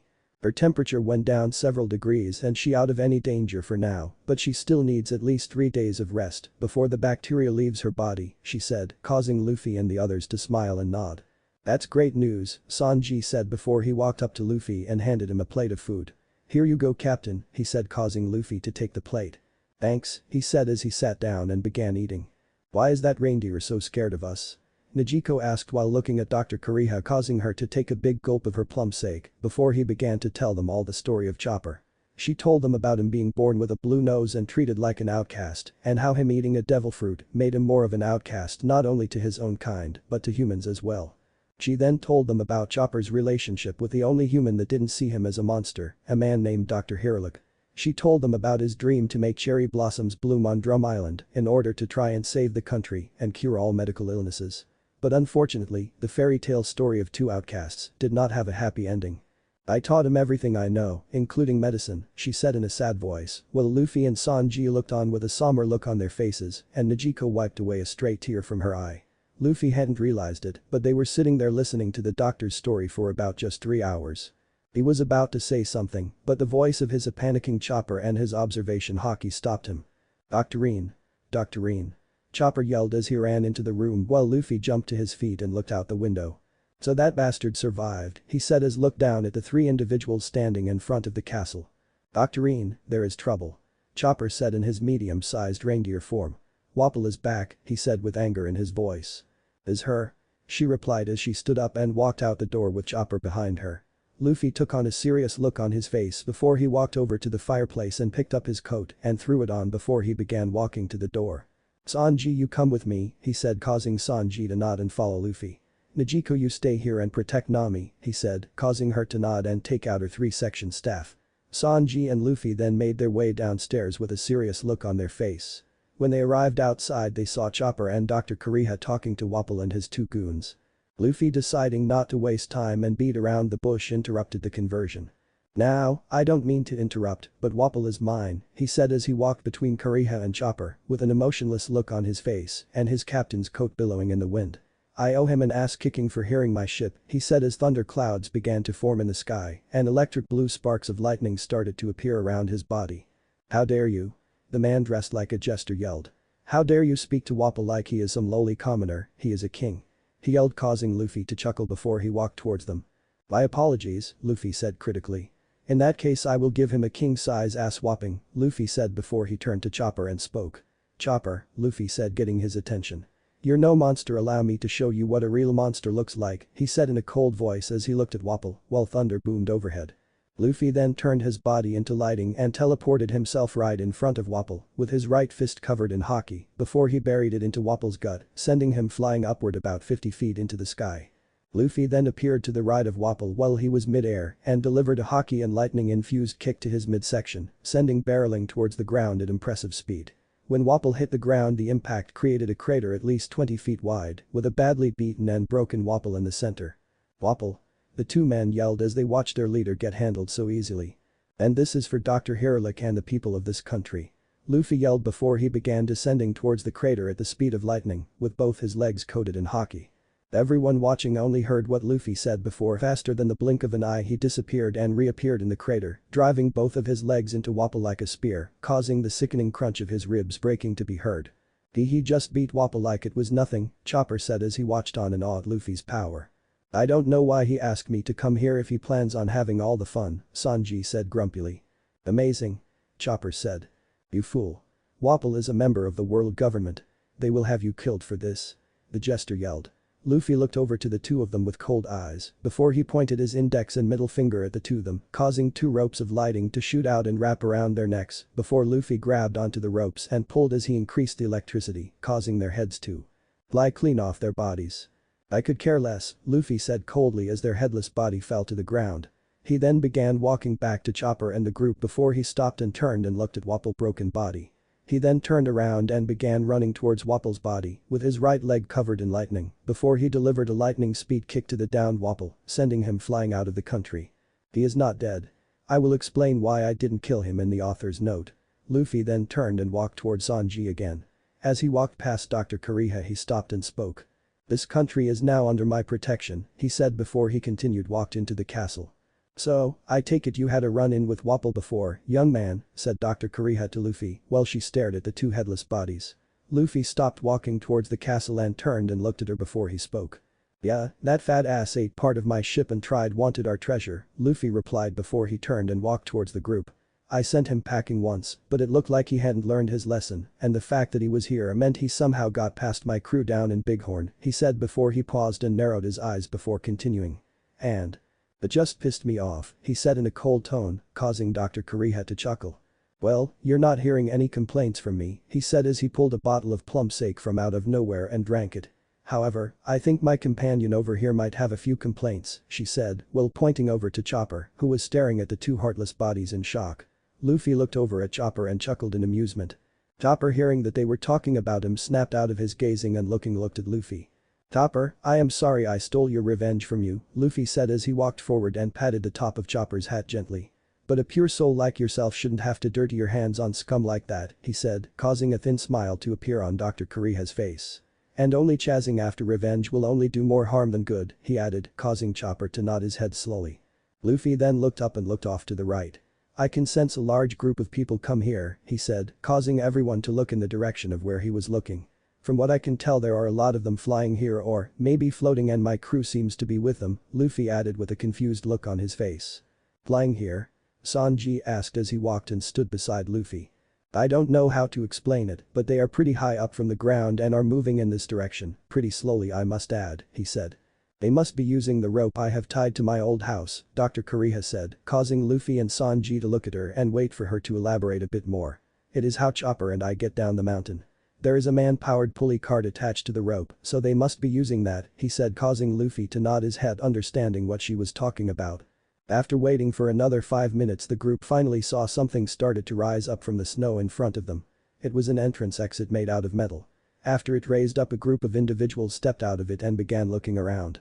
The first person was a man dressed in the uniforms of one of Wapol's guard, causing Luffy to put up his guard and was getting ready to attack him, only to see the man had a full head of green hair and realized that it was his vice captain. Well, there is Zoro and the rest, Luffy said as he watched as every member of his crew stood behind Zoro. The group saw their captain and cook and started to smile before they began walking towards them. Hey captain, Zoro greeted as he walked up to the group. Zoro, Luffy said greeting his first mate. What are all of you doing here? I thought you were watching the ship, he said while looking at his first mate. Well, you see, I decided to go for a swim and do some exercises, but I got lost, he said, causing Luffy to sigh. Of course you did, he said with a sigh as he shook his head. I then ended up in some town when some army was attacking the village. I saw the guys were fighting so I went and helped. After that this Dalton guy wanted to come up here because some dude named Wapol was up here, Zoro said, while pointing to a badly injured Dalton exiting the metal entrance. Speaking of which, one of you want to explain to me how Wapol got past all of you and even made it here in the first place, Luffy said with his arms folded and while looking at his crew. It's not our faults, Captain, Yasaku said while the rest nodded. Wapol and his two bodyguards disappeared in the snow, it was impossible for us to find them, he said, causing Luffy to raise his eyebrow. Yeah, Dalton said it's their personal fighting style. Apparently, they use the white snow as cover and camouflage themselves in it before they attack their enemies, Johnny added, causing Luffy to nod his head, understanding what they meant. Luffy, came the voice of VV causing Luffy to look over at her. Is Nami okay? She asked in a worried voice. Luffy smiled before he replied. She is fine, he said causing all of them to smile. "The good doctor over here," he said while indicating to Dr. Kureha, "treated her and she is in the castle resting now," he said, causing Vivi to nod before she and Sanji headed into the castle with Marianne following behind. "By the way, Captain," Zoro said, getting his attention. "On our way up here we saw something fly off the mountain. What was that?" he asked. "Oh, just the king of this country," Luffy replied in a casual tone. "Oh, okay," Zoro replied. Dalton, who was within hearing distance, heard what Luffy said and had his eyes widen in shock. "You beat Wapol?" he asked as he limped towards the group. "That I did. In fact, I don't think he is even alive," Luffy said, causing Dalton and the group of villagers who exited out of the metal entrance to have their eyes widen in shocks. "I do know that his 2 lackeys are dead for sure," Luffy said while pointing at the 2 headless bodies. "That's Chess and Karamarimo," one of the villagers screamed out in shock. "Hey Usopp, I made us a new friend," Luffy said, piquing Usopp's interest. "He's a reindeer," Luffy added while he turned and pointed at the spot where Chopper was, causing everyone to look there and see nothing there. Luffy," Usopp said. "There is nothing there," he said, causing Luffy to look at where Chopper was, only him not there anymore. "Where did he got?" Luffy yelled asked. "He was just here," he said as he began looking around. "You should know by now Chopper isn't good with crowds," Dr. Kureha said before she downed her sake. Suddenly someone screamed out from the crowd of villagers. "Hey! Look over there. There is something hiding behind that tree," a man with a musket yelled. "What is that? Is that a reindeer?" another man asked. "No, that's a monster," another man yelled out, causing Luffy's eyes to widen. "It's a yeti. Shoot him," Usopp yelled as they aimed their guns at Chopper. "No!" Luffy yelled out, trying to stop the villagers. Seeing that they were not paying attention to him, he quickly turned his body into lightning and teleported himself in front of the tree where Chopper out and spread his arms out wide, protecting him with his back facing the villagers. As Luffy appeared in front of Chopper, the villagers fired, causing everyone's eyes, including those who fired their guns, to widen in horror when they saw Luffy appear there. Luffy, not waiting to die, quickly covered his back in Armament Haki and took on all of their bullets. "Why?" Chopper stuttered out with tears in his eyes. Luffy simply smiles at him before he replied. "Because you are my friend and I always protect my friends," he said, causing Chopper to start crying before he ran towards Luffy and hug onto his legs. "Come on, let's go meet my friends," Luffy said to a crying Chopper. He was a bit hesitant, but he eventually nodded his head and took Luffy's hand before they began walking back to the group. While they were walking towards the group, Luffy kept giving the villagers a glare that promised a slow and painful death if they tried anything. "Guys, this is Chopper," Luffy said to his crew. "And he is not only a doctor, but super cool fighting and transforming reindeer," Luffy said, causing Usopp and Johnny to have stars in their eyes. "Really?" they said in awe as they bent down to Chopper level and began telling him how awesome he was, causing the poor reindeer to blush uncontrollably. Just then and there Dalton collapsed to his knees, causing everyone to rush over to him. "Dalton, are you okay?" the villagers asked in a panic as they rushed to his side. "Take him to the medical ward, I'll fix him up," Dr. Kureha said all of the villagers before she headed back inside the castle. Luffy and the rest of the crew then headed back inside as well to check on Nami.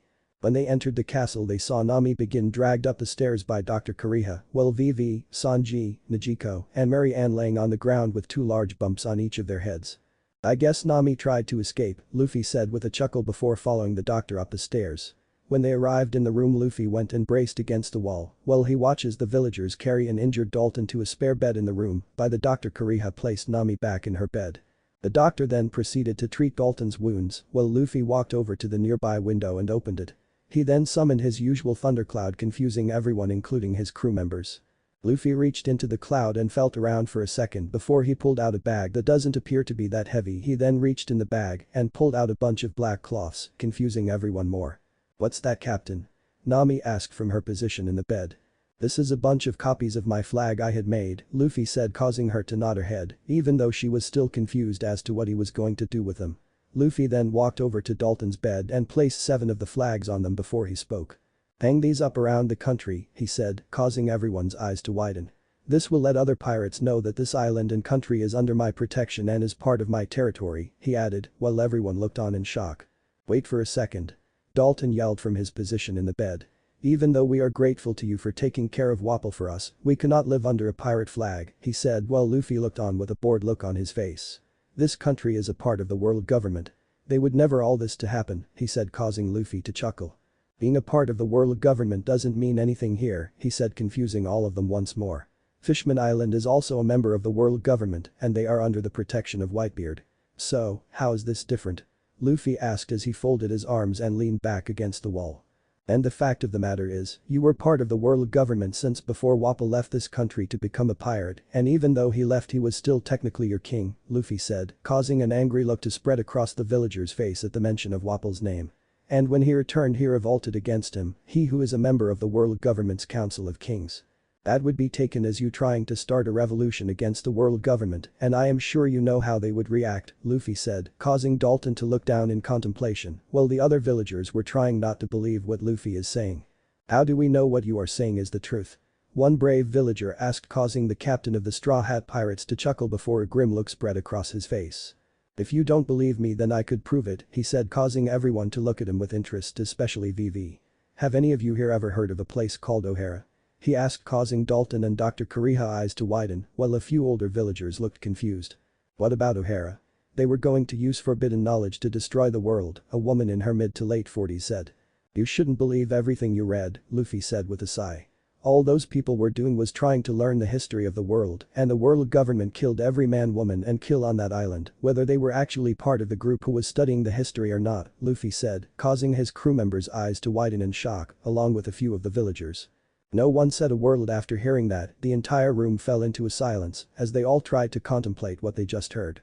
Hypothetically speaking, Dalton said, breaking the silence. If we do agree to your protection, what do you have to gain from this? He asked, causing Luffy to smile widely. Nothing much really, he said, causing Dalton to raise his eyebrow. Just when any of my ships dock on the island they get their stocks refilled for free, and this island will be one of the hubs of the organization that I will be building, Luffy said, causing some of his crew members to look at him with a puzzled look on their face at the mention of the organization. What is this organization? One of the villagers asked. Think of it as a transport and distribution service of high-end artifacts and extremely rare products, Luffy said. As he said that, he noticed Nami was practically foaming at the mouth at the thought of all the money.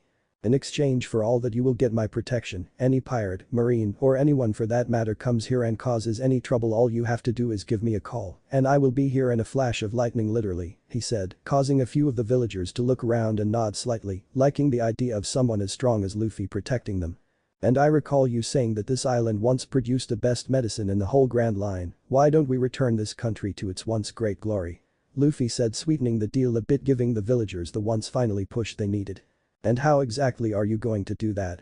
Dr. Kureha asked, getting interested in the idea. Well, this organization will be spread out throughout all 4 blues and the Grand Line. I am sure there are some herbs, equipment and other medicines that you guys need that are hard to come by, and I'm talking about both illegal and illegal kind, he said, causing her smirk to nod her head. Well, I can get them and bring them to you. Another plus of all this is the medicine you produce here, I can distribute them all over the world for you, he said, causing the villagers to talk among themselves about multiple benefits to their country. I see, the doctor said, so you are going to be involved with the everyday normal market and the black market, she said, causing Luffy, Jem, Makita and Marianne to smirk. That's right, he replied. While some of the villagers didn't like the fact that there was going to be some illegal dealings, they couldn't deny the fact that it would benefit their country greatly. I may not like the whole black market thing, I have to agree with Luffy that this will benefit your country greatly, Vivi added, causing Luffy to look over her and smile. Nice of you to come around, princess, he said, causing Dalton to look at Vivi with interest. Now, Luffy spoke in a commanding tone, getting everyone's attention. With there being no king here in this country, that gives me some form of authority and power here, Luffy said, causing the villagers and Dalton to narrow their eyes. Dalton was about to speak, but before he could, Luffy spoke again. And with that power, I appoint you, Dalton, as the new king of this kingdom, Luffy said, causing Dalton's eyes to widen and his jaw to drop. What? Me? Dalton stammered out in shock. No, I cannot be the king. I am. He was cut off from speaking Luffy once again. Does anyone object to this ruling? Luffy asked, looking to the villagers while ignoring Dalton. No one of the villagers objected, instead they all smiled. Well then, Dalton, it looks like the people agree with me, he said with a chuckle, causing Dalton to stare at Luffy, with his mouth left hanging open. Just hang those flags up at the port and in the towns around the country, he added, causing Dalton to reluctantly nod his head. Fine, we will hang them up, he replied, causing Luffy to smile and nod his head. Hopefully this may help us prevent another attack, he said, causing Luffy to look at him with a confused look on his face. Another attack? Luffy asked as he tilted his head to the side and looked at the newly named king with a puzzled look on his face. Oh right, Luffy, you guys had already left to bring Nami to the doctor. So, you don't know why Wapol left and became a pirate, Usopp said from his position on the floor near Nami's bed. Yeah, apparently a powerful pirate by the name of Blackbeard attacked this country with his crew, and instead of defending his country, Wapol took his army and left after seeing Blackbeard's power, Jem said coolly as he leaned against the frame of the door. Blackbeard? Luffy asked with a confused look on his face. Never heard of a pirate by that name, he added before he began to think. Blackbeard, with a name like that it makes it sound like they are the opposing the old man, Luffy thought to himself. Wonder if that's why Ace is in paradise, he added in his head. Dalton said that there were only 5 members, but all 5 of them were extremely powerful, said a scared Usopp. Don't worry about them, if they try something again I'll take care of them, Luffy said, calming everyone down. Luffy then looked over at Nami and spoke to her. How are you feeling? He asked. Nami looked up at him and smiled before she replied. I'm feeling better, Captain, she said in her usual voice, not sounding sick whatsoever. We really need to leave and get VV home, she said, causing Luffy to nod his head before he replied. That's true, but the very young doctor over here, he said while pointing at Dr. Kureha, scares the crap out of me, he said, causing Cyan pull the covers over her head. Young doctor? Usopp asked, causing Luffy to shake his head. Where? He asked. As he asked the question he received a kick to the back of his head by the good doctor herself, causing everyone to chuckle lightly. Brat, the doctor said before she turned to Dalton and speak. Dalton, surely you would know where the key to the arsenal is, he said, causing Dalton to look at her with a surprised look on his face before he replied. The arsenal? Why do you need to get in there? He asked from in position on the bed. That's really none of your business now, is it, she said before drinking some more of her plum sake. Wapol always carried that key with him, to keep it secured, he said, Dalton replied, and in this case, the key was likely blown into the sky with his body, he added, causing Luffy to chuckle nervously before he spoke. Oops, Luffy said with a slight smile. Well, that's a shame, Dr. Kureha said. Zoro, go cut down the door, Luffy said to his vice captain. Captain, Zoro said, causing Luffy to look at him. I don't have my swords, he said, causing Luffy to sigh before he spoke. Of course you don't, Luffy said before he turned to Jem and spoke.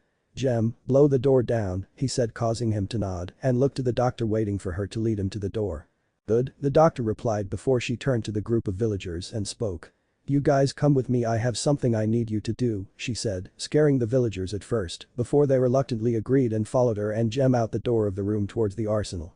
As the group exited the room, Luffy turned to Nami and spoke. Nami, get ready to go, he said in a commanding tone, getting everyone's attention. Luffy, we can't just leave now. She needs her rest. Vivi yelled as she stood up from her stool. I know, but we are going to have a doctor on board, Luffy replied, calmly ignoring the fact that she just yelled at him. The doctor? Zoro asked with a confused look on his face. Who is our doctor? He asked. Our doctor is right there, he said while pointing to Chopper. What? Chopper said in surprise while looking up at Luffy. I can't join your crew, he said in a sad voice. Sure you can, it'll be a lot of fun, Luffy replied with a smile. I can't, I'm not a human. I'm a reindeer with antlers and hooves. Chopper screamed while Luffy looked on with a smile still present on his face. Maybe I do want to be a pirate, but I cannot ever be one of you. I'm not human. I'm a monster and I can't become a pirate or your friend, and I can't join your crew.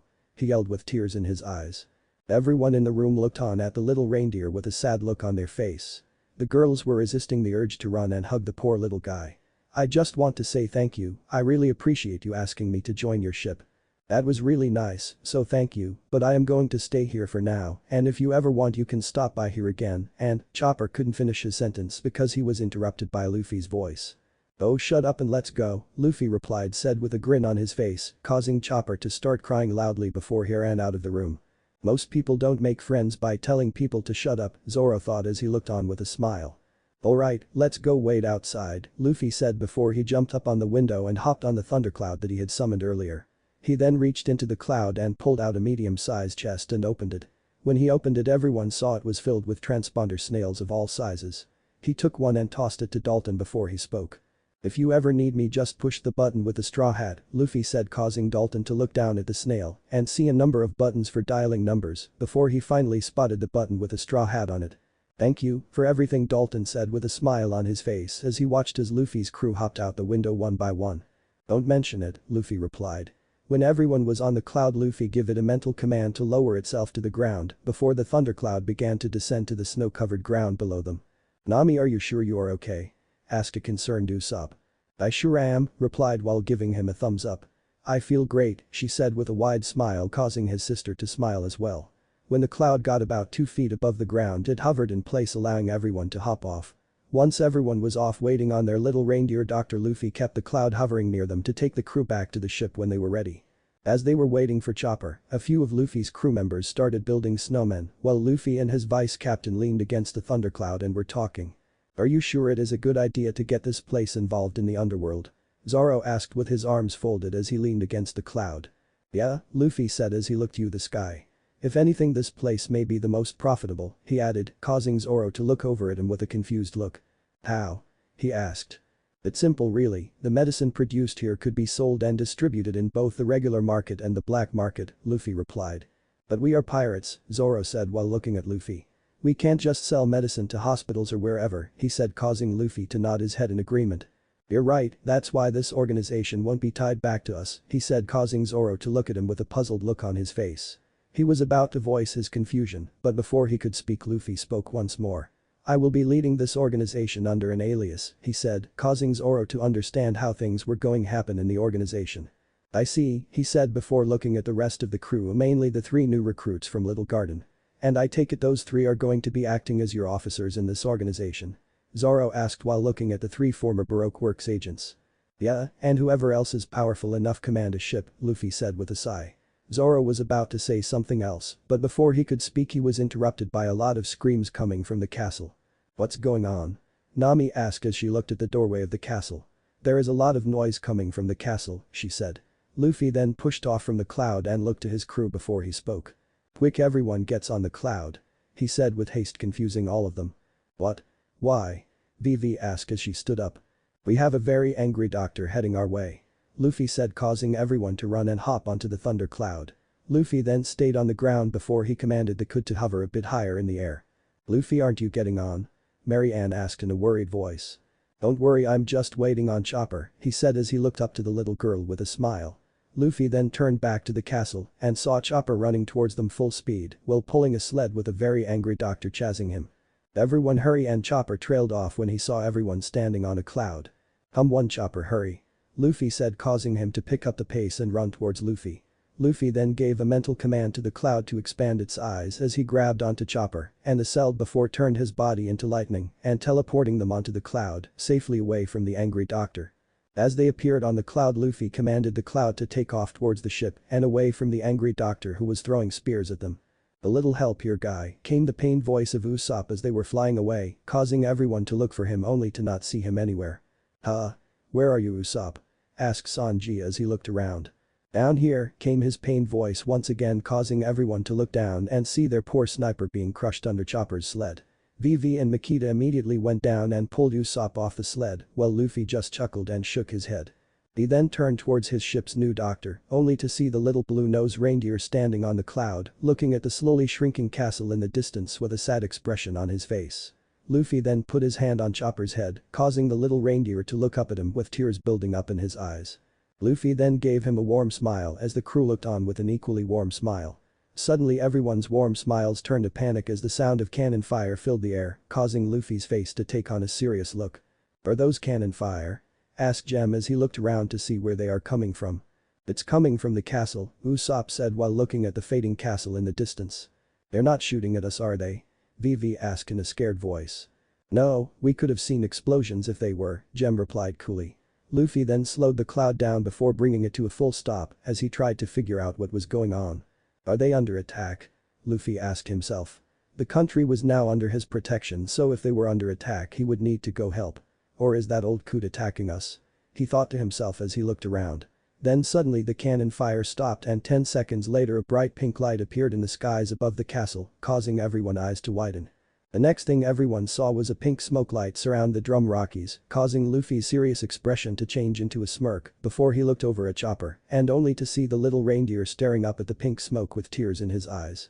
"A fitting send-off, don't you think?" Luffy said to the little reindeer as pink snow began to fill from the sky. Chopper couldn't contain it anymore, he looked up at the pink snow and let out a cry. "Doctor?"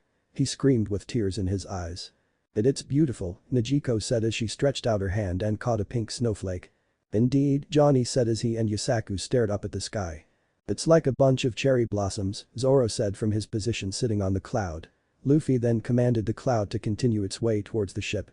After flying for another 5 minutes the crew finally arrived above the ship docked in the waterway. The cloud lowered itself on the main deck of the ship, allowing everyone to get off. Johnny and Yusaku helped Chopper take his sled off the cloud and detach it from him before the little reindeer walked to the side of the ship and stared up at the drum Rockies, admiring the beautiful scene before him. Your dream came true, Dr. Chopper thought as he caught a snowflake. Now I am going to make my dream come through, he thought with conviction.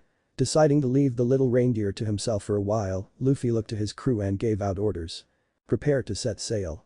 Luffy yelled out in a commanding tone as he walked up to the upper deck, where his thundercloud was waiting for him transformed into a throne after everyone got off. He sat down on his throne and took out a glass and poured himself some whiskey before he gave out some more orders. Hoist the anchor. He yelled, causing Johnny and Yusaku to run towards the front of the ship and raise the anchor. Now, release the sails. He said, causing Usopp and Jem to untie the sails, causing it to catch the wind. As the sails caught the wind, the ship began moving forward, sailing out of the waterway, leaving the first island under Luffy's control behind. As they were sailing away, Sanji, Zoro, Vivi, and Nami came walking towards Luffy. Should I beginning preparing dinner? Sanji asked, causing Luffy to nod his head before he spoke. Prepare a feast, let's welcome our little doctor the right way, Luffy said, causing all of them to smile. As you wish, Captain, Sanji said before he walked off to the kitchen. Nami was about to speak next, but a scream from Chopper interrupted her, causing everyone to look in the direction of Chopper with a panic look on their face and causing Luffy to immediately teleport to Chopper location with a panic look on his face as well. What's wrong? Who I got to kill? Luffy asked as he appeared next to Chopper while looking around for an enemy. What? No, I was in such a hurry I left my medical bag behind, he said in a worried voice. Luffy heard that and relaxed his guard and was about to speak, but Nami spoke before he could. Your bag? She asked while looking down at Chopper. But isn't this it? She asked, holding up a little blue backpack. Huh? That is my bag, how did you get it? Chopper asked as he took the bag from Nami. I found it in the back of the sled, Nami replied. Huh? How is that? Chopper asked with a confused look on his face. What do you mean? Nami asked while looking at Chopper. Weren't you the one who packed the sled? She asked. Chopper looked up at her and thought about it for a second before his eyes began to tear up, causing Luffy to chuckle softly. The old lady doesn't like long goodbyes, he said before he began walking back to the upper deck with a smile on his face. Nami? Luffy yelled while walking up the stairs, getting her attention. Set our course to Alabasta. He said before sitting down on his throne with a glass of whiskey in his hand and his vice captain standing off to his right with his 3 swords strapped to his waist. Aye, Captain. Nami yelled before yelling out orders to the crew. Enjoy it while it lasts, cause your days are numbered, Crocodile, Luffy thought to himself as he stared off into the horizon. It has been about 3 days since the crew left the Drum Kingdom. Luffy was currently sitting on the figurehead of the Going Merry with Chopper sitting beside him staring off into the horizon. The rest of Luffy's crew were all at different parts of the ship doing their own thing. Nami, Nijiko, and Mary Ann were sitting on lawn chairs at the rear deck, enjoying the nice weather that they were experiencing. Zoro, Sanji, Jem, and Usopp were on the main deck playing cards, Johnny was up in the crow's nest looking out, Makita and Yusaku were fishing, and Vivi and Karoo were sitting on the bow looking out at the sea with Luffy and Chopper. After they left the Drum Kingdom, the entire crew partied all night celebrating their new crewmate. The 2 days that followed, that was the crew showing Chopper around the ship and teaching him how things work, but out of everything that Chopper was experiencing, the one thing that he couldn't seem to get enough of was staring out into the ocean. Wow, Luffy, Chopper said in an astonished voice. The sea seems to go on forever. He said as he brought his hand up above his eyes as he looked out into the horizon. Yeah, the sea is pretty big, Luffy replied in a nonchalant tone as he poured himself a glass of whiskey. And only pirates are the ones who get to have great adventures on it all the time, Luffy added with a small smile. Incredible. Chopper said with stars in his eyes. Being a pirate must be really great. He added, causing Luffy to chuckle before he replied. Indeed it is, Chopper, he said before he took a sip of his drink. Indeed it is, he added once again. Luffy then got up and hopped over Chopper and landed on the deck of the boat next to Vivi, all without spilling a single drop of his whiskey. Luffy then turned his crew and spoke. Alright, listen up. Luffy yelled out as he walked forward and looked down to the main deck, getting everyone's attention. We are going to be arriving in Alabasta soon, so this is no time to be slacking off, he said, causing Chop to hop of the figurehead and come stand beside him. What's Alabasta? Chopper asked while looking up at Vivi. Alabasta is the country that Vivi's father rules over, Luffy said before he began making his way down to the main deck with Chopper, Karoo, and Vivi right behind him. Yeah, except there is this guy named Crocodile trying to take over the country, Usopp added as him and the guys put down the cards and were paying attention to Luffy. And to make matters worse, he is a member of the 7 warlords of the sea. Niko added as she, Nami, and Marianne come down from the main deck. Who are they? Chopper asked with a confused look on his face. They are pirates who were given authority by the world government, Luffy said as he leaned against the side of the ship. The governments actually support pirates? Chopper asked in a surprised voice. It sounds weird, but you see, the 7 warlords of the sea are 7 powerful pirates who go around defeating other pirates one by one, and that's why the government supports the warlords, Luffy said, educating his crew on the 7 warlords. The idea is to have the pirates get rid of all the other pirates, he finished, causing Chopper to nod his head, showing he understood. Crocodile is considered a hero back home, VV said, causing everyone to look over at her. He defeats all the pirates that attack Alabasta. However, his good deeds only appear good on the surface, but under that, he is an evil man, she said with an angry look on her face. He's a pirate, Luffy said in a deadpan tone. In truth, he is manipulating the citizen of Alabasta to cause a civil war so he could take over the country, VV said, ignoring Luffy. Relax, princess, Zoro said as he stood up and walked towards his captain. I don't care if this crocodile is a warlord, he isn't beating my captain, Zoro said, causing Luffy to chuckle while everyone but Chopper smile. Don't you think you guys are taking this too lightly? VV yelled with an angry look on her face. It absolutely pissed her off at how relaxed they all were. In her head, they didn't truly understand the power of a warlord. Sure, Luffy was powerful, but he was not warlord powerful in the eyes of VV. Luffy may be powerful, but this is a warlord we are talking about. These are pirates that the world government deemed powerful enough to work for them. Don't you all understand that? VV yelled, asked as she looked at them with an angry look on her face. Calm down, VV, or you'll give yourself a stroke, Nami said as she walked and stood beside VV. And besides, Luffy was a member of Yonko's crew. So this is pretty much a walk in the park for him, Nami said, causing Luffy to nod his head in agreement with part of what she said. She was right, it was a walk in the park for him, but not because he was part of Yonko's crew, but because he was simply really powerful. There were a bunch of people who were part of an emperor's crew that couldn't take on a warlord, so simply being a part of an emperor's crew doesn't make you powerful, you have to be powerful on your own. You was a member of one of the emperor's crew? VV asked while staring at Luffy with a disbelieving look on her face. Luffy simply sighs and nodded his head. He was starting to get really tired of this princess. If it wasn't for the fact that they had a deal, he would have tossed her overboard a long time ago. You keep on underestimating me, princess, Luffy said with a sigh. He was about to say something else, but before he could, Chopper spoke up. What's a Yonko? He asked while looking up at everyone. No one answered him, instead they all looked to Luffy for him to explain it to him. The Yonko, or better known as the 4 Emperors, are the 4 most notorious and powerful pirate captains in the world, Luffy said, causing Chopper's eyes to widen.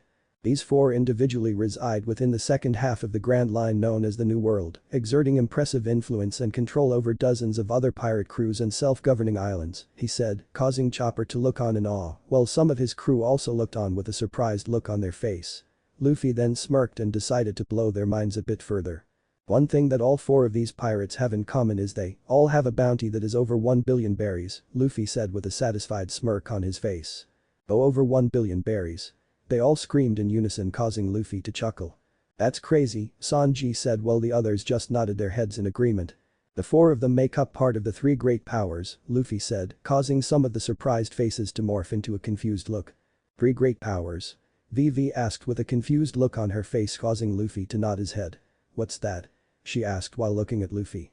I've heard that term used before, but I never knew what it means, Jem said from his position on the ground. Yeah, I think I had it too during my bounty hunting days, Zoro added from his position beside Luffy. The 3 great powers are the 3 greatest military forces on the oceans. It is made up of the Navy, the 7 warlords of the sea, and the 4 emperors, Luffy said, earning everyone's full attention. The 3 powers exist in a delicate balance of power in the world. If this balance gets disrupted, the world itself could descend into anarchy, and the balance itself, very fragile as the loss of even one key member like an emperor or a warlord, would throw the balance off, Luffy said, causing everyone to nod their heads, showing they were understanding what he was saying. So let's say one of the emperors were to die, what would happen? Nami asked with a curious look on her face. You got to remember that each of the emperors has multiple islands under their protection control, and the more territories you control, the more influence and militarily strength you have, Luffy said, pausing to see if she understood. If one of emperors were to die, then all of his territories would be up for grabs, Luffy said, causing her to a look of realization to flash across her face. And from there they start fighting for the territories, she said, causing Luffy to nod his head. I understand now. Wow, that's crazy, she said, causing Luffy to chuckle. Luffy was about to say something else to the rest of the crew, but a shout from the crow's nest stopped him and got his and everyone else's attention. "Captain!" Johnny shouted, getting their attention. "Pirate ship coming our way," he yelled while pointing off to the left of the ship, causing Luffy to turn around and look while everyone else got up and waited for their orders. "All hands prepare for battle," Luffy yelled out, causing everyone to run and get ready for a fight, while Zoro stood by his captain's side as he tied his bandana around his head. Luffy then looked at Chopper, who didn't know what to do with himself, and spoke. "You are about to experience the life of a pirate, Chopper," Luffy said with a smile before he hopped up onto the side of the ship and folded his arms as he watches the pirate ship approach them. As the ship got close, it pulled up alongside the Going Merry, a man who clearly the captain of the ship spoke. "Surrender all your treasure or else you will feel the wrath of the Hellhound pirates," the man yelled, causing Luffy to raise his eyebrow. Luffy then looked around the ship and saw every person on the ship was wearing a shad shaped like a dog's head. "And who might you be?" Luffy asked in a bored tone. "You don't know who I am?" the man asked, sound extremely surprised that Luffy didn't know who he is. "I am Jiro Kuresawa, the Bloodhound from Hell," Jiro said proudly. Jiro looked to be in his late 30s, he was shorter than Luffy, only standing 6 feet tall with brown hair and blue eyes. He was well built with quite a bit of muscle on him, with a tattoo of his Jolly Roger, a dog's skull with 2 crossbones, on his left bicep. All in all, Luffy was anything but impressed. "Never heard of you," Luffy replied, causing him to deject slightly.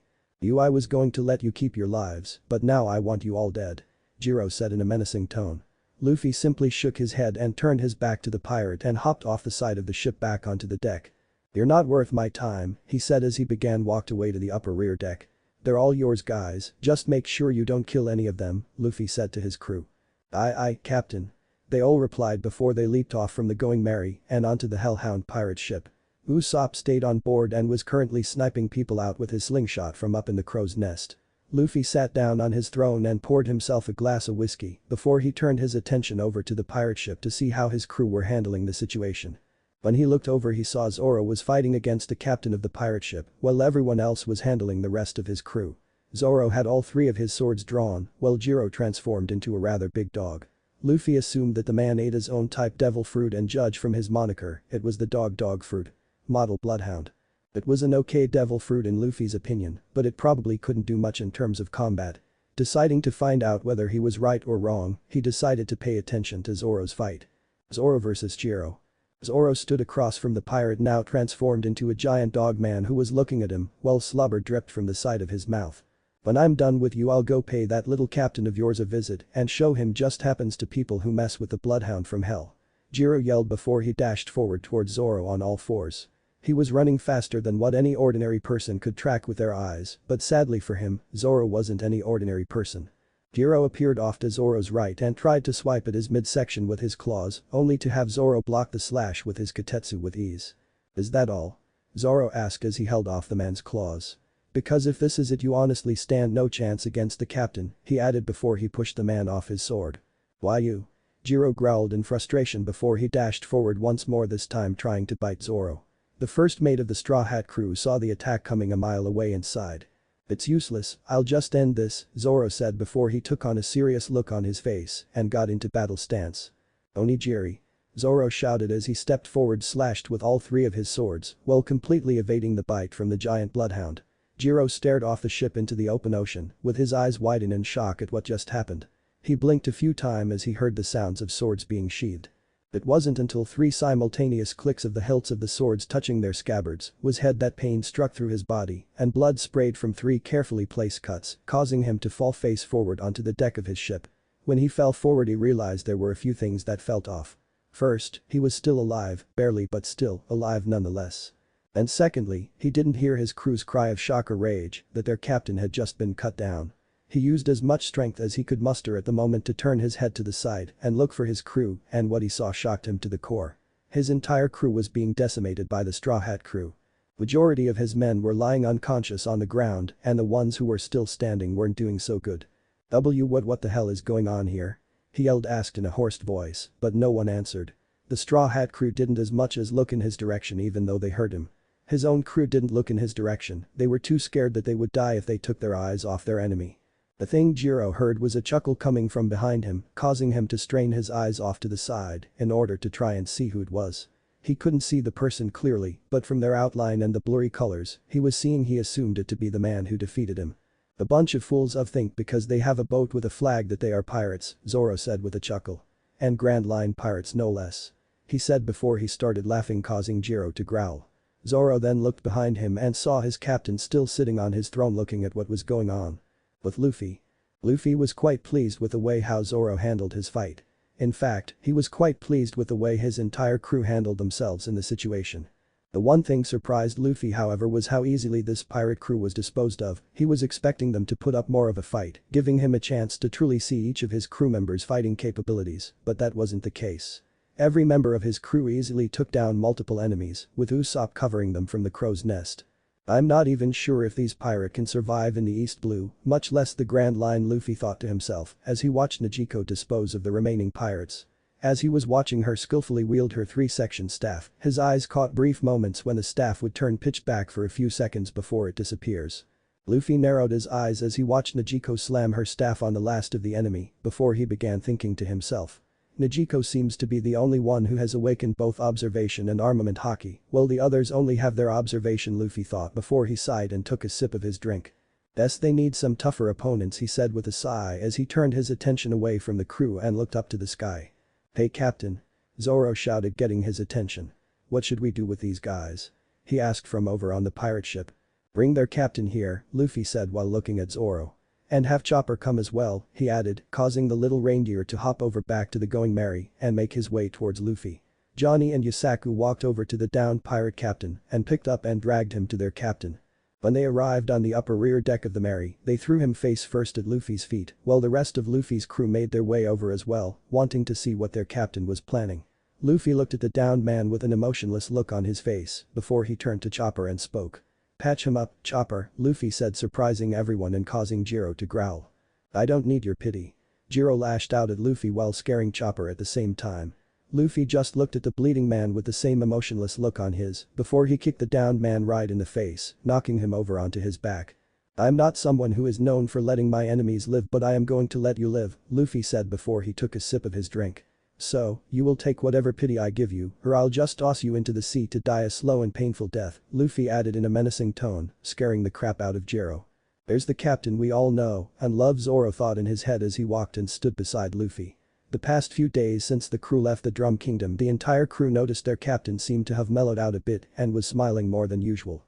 They had all knew it was just Luffy trying to ease Chopper into the life of a pirate, but Zoro honestly preferred the more serious Luffy. In his mind, that is how a captain of a ship should be. Patch him up, Chopper, Luffy said in a commanding voice, causing the little reindeer to nod his head and cautiously walk over to Jiro with his little medical kit and began treating his wounds. After Chopper finished treating Jiro's wounds, Jiro was now sitting in front of Luffy's throne staring up at the Thunder Demon with a confused and angry look on his face. Jiro, you and your crew are extremely weak, Luffy said, causing the man to growl and grit his teeth. So, I am going to make you an offer, Luffy added, surprising everyone. What kind of offer? Jiro asked in a shocked and slightly frightened voice. Join my fleet and sail under my flag, Luffy said, surprising everyone once more, but none more than Jiro. You may be weak, but you may have some use to me and my organization, Luffy said, causing his crew to understand why he was doing what he was doing. What organization? Jiro asked with a confused look on his face. An underworld crime syndicate, Luffy said, causing his eyes to widen and his jaw and hang open slightly. All you have to do is work for me in the black market and I can make you famous and rich beyond your wildest imagination, Luffy said, sweetening the deal for the man. I don't know, Jiro said, sounding slightly apprehensive to the idea. I see you are still a fool, Zoro said from his position next to Luffy. What are you talking about? Jiro asked angrily while looking at the green-haired swordsman. You are thinking about this offer as though you have a choice whether you want to accept it or not, Zoro said, causing Luffy to smile while Jiro looked confused. What do you mean? He asked, sounding scared. You fool, Sanji added as he lit a new cigarette. Either you accept and join the fleet or we rob your ship of all the food and money before we break off your rudder and leave you here in the Grand Line at the mercy of nature, Sanji said in a bored tone, causing Jiro's eyes to widen before he snapped his head back around to Luffy. Is that true? He asked while looking at Luffy, causing him to chuckle. More or less, Luffy replied nonchalantly. Jiro thought about the idea long and hard for 5 minutes before he gave Luffy his reply. Very well, I'll join your fleet, Jiro said, causing Luffy to smirk. Smart choice, Luffy replied before he got up from his throne and walked to the side of the ship and looked over at the Hellhound pirate ship. Get your men ready and prepare to sail to Alabasta, Luffy said in a commanding tone before he turned and looked at the 3 former Baroque Works agents and spoke. You 3 go with him, you know what to do once you get to Alabasta, Luffy said before he walked back over to his throne and reached into the cloud. He then pulled out a transponder snail and handed it to Jem before he spoke again. Contact me when everything is all set, he said as he handed the snail over of Jem. Aye, Captain. Jem replied before he hopped onto Jiro's ship. Luffy looked at Jiro who was still trying to process everything that going on around him and spoke. Jiro, you are still in command of your ship, however, you take order from them for now, Luffy said, causing the man to nod his head slowly, still trying to process everything. Mary Ann and Makita walked over to Kiro and helped him over to his ship. As they were walking over to his ship, Luffy spoke once more. Those 3 will fill you in on what's the plan once you reach Alabasta. After you guys finish that you will wait for my orders on how to proceed, Luffy said, causing the 4 of them to nod their head. Oh, and Jiro, Luffy said getting his attention. Add a straw hat to that flag, he said while pointing at Jiro's Jolly Roger. Jiro looked confused for a bit before he turned and looked up Luffy's flag. He looked at it for a few seconds before his eyes widened in horror and he started to sweat slightly. Why you're the Thunder Demon. Straw Hat Luffy. Jiro screamed out in fear and shock, causing his crew member who was unconscious to jump to their feet with their eyes the size of dinner plates. You didn't know that? Nami asked in a surprised tone. Jiro shook his head saying no. What a fool. Zoro said as he started laughing, causing a tick mark to appear on Jiro's forehead. Enough. Luffy said causing everyone to go silent. You 4 have your orders, carry them out, he said before he turned and walked back to his throne with his coat billowing in the wind. Are we waiting for them to get ready and follow us? Nijiko asked Luffy as she watched him sit down on his throne. Or are we leaving them here? She added. Luffy thought about it for a few seconds before he looked over at Jiro's pirate ship and spoke. Hey Jiro, Luffy called out getting his attention. Do you know how to get to Alabasta? He asked the first captain under his command. Jiro looked at Luffy before he spoke. Yeah, we left there a few hours ago, Jiro said causing VV's eyes to widen. Good, we will go on ahead, you guys get your stuff together and start making your way there, Luffy replied before VV had a chance to start blurting out questions. Jiro didn't reply, he simply nodded his head. Luffy then looked to his navigator and spoke. Nami, resume course to Alabasta, he said causing Nami to nod her head before she looked at Luffy with a confused look on her face. Luffy, she said getting his attention. If those guys just left Alabasta, how are they going to get back there? I thought the log pose only points to the next island whose magnetic field it needs to record.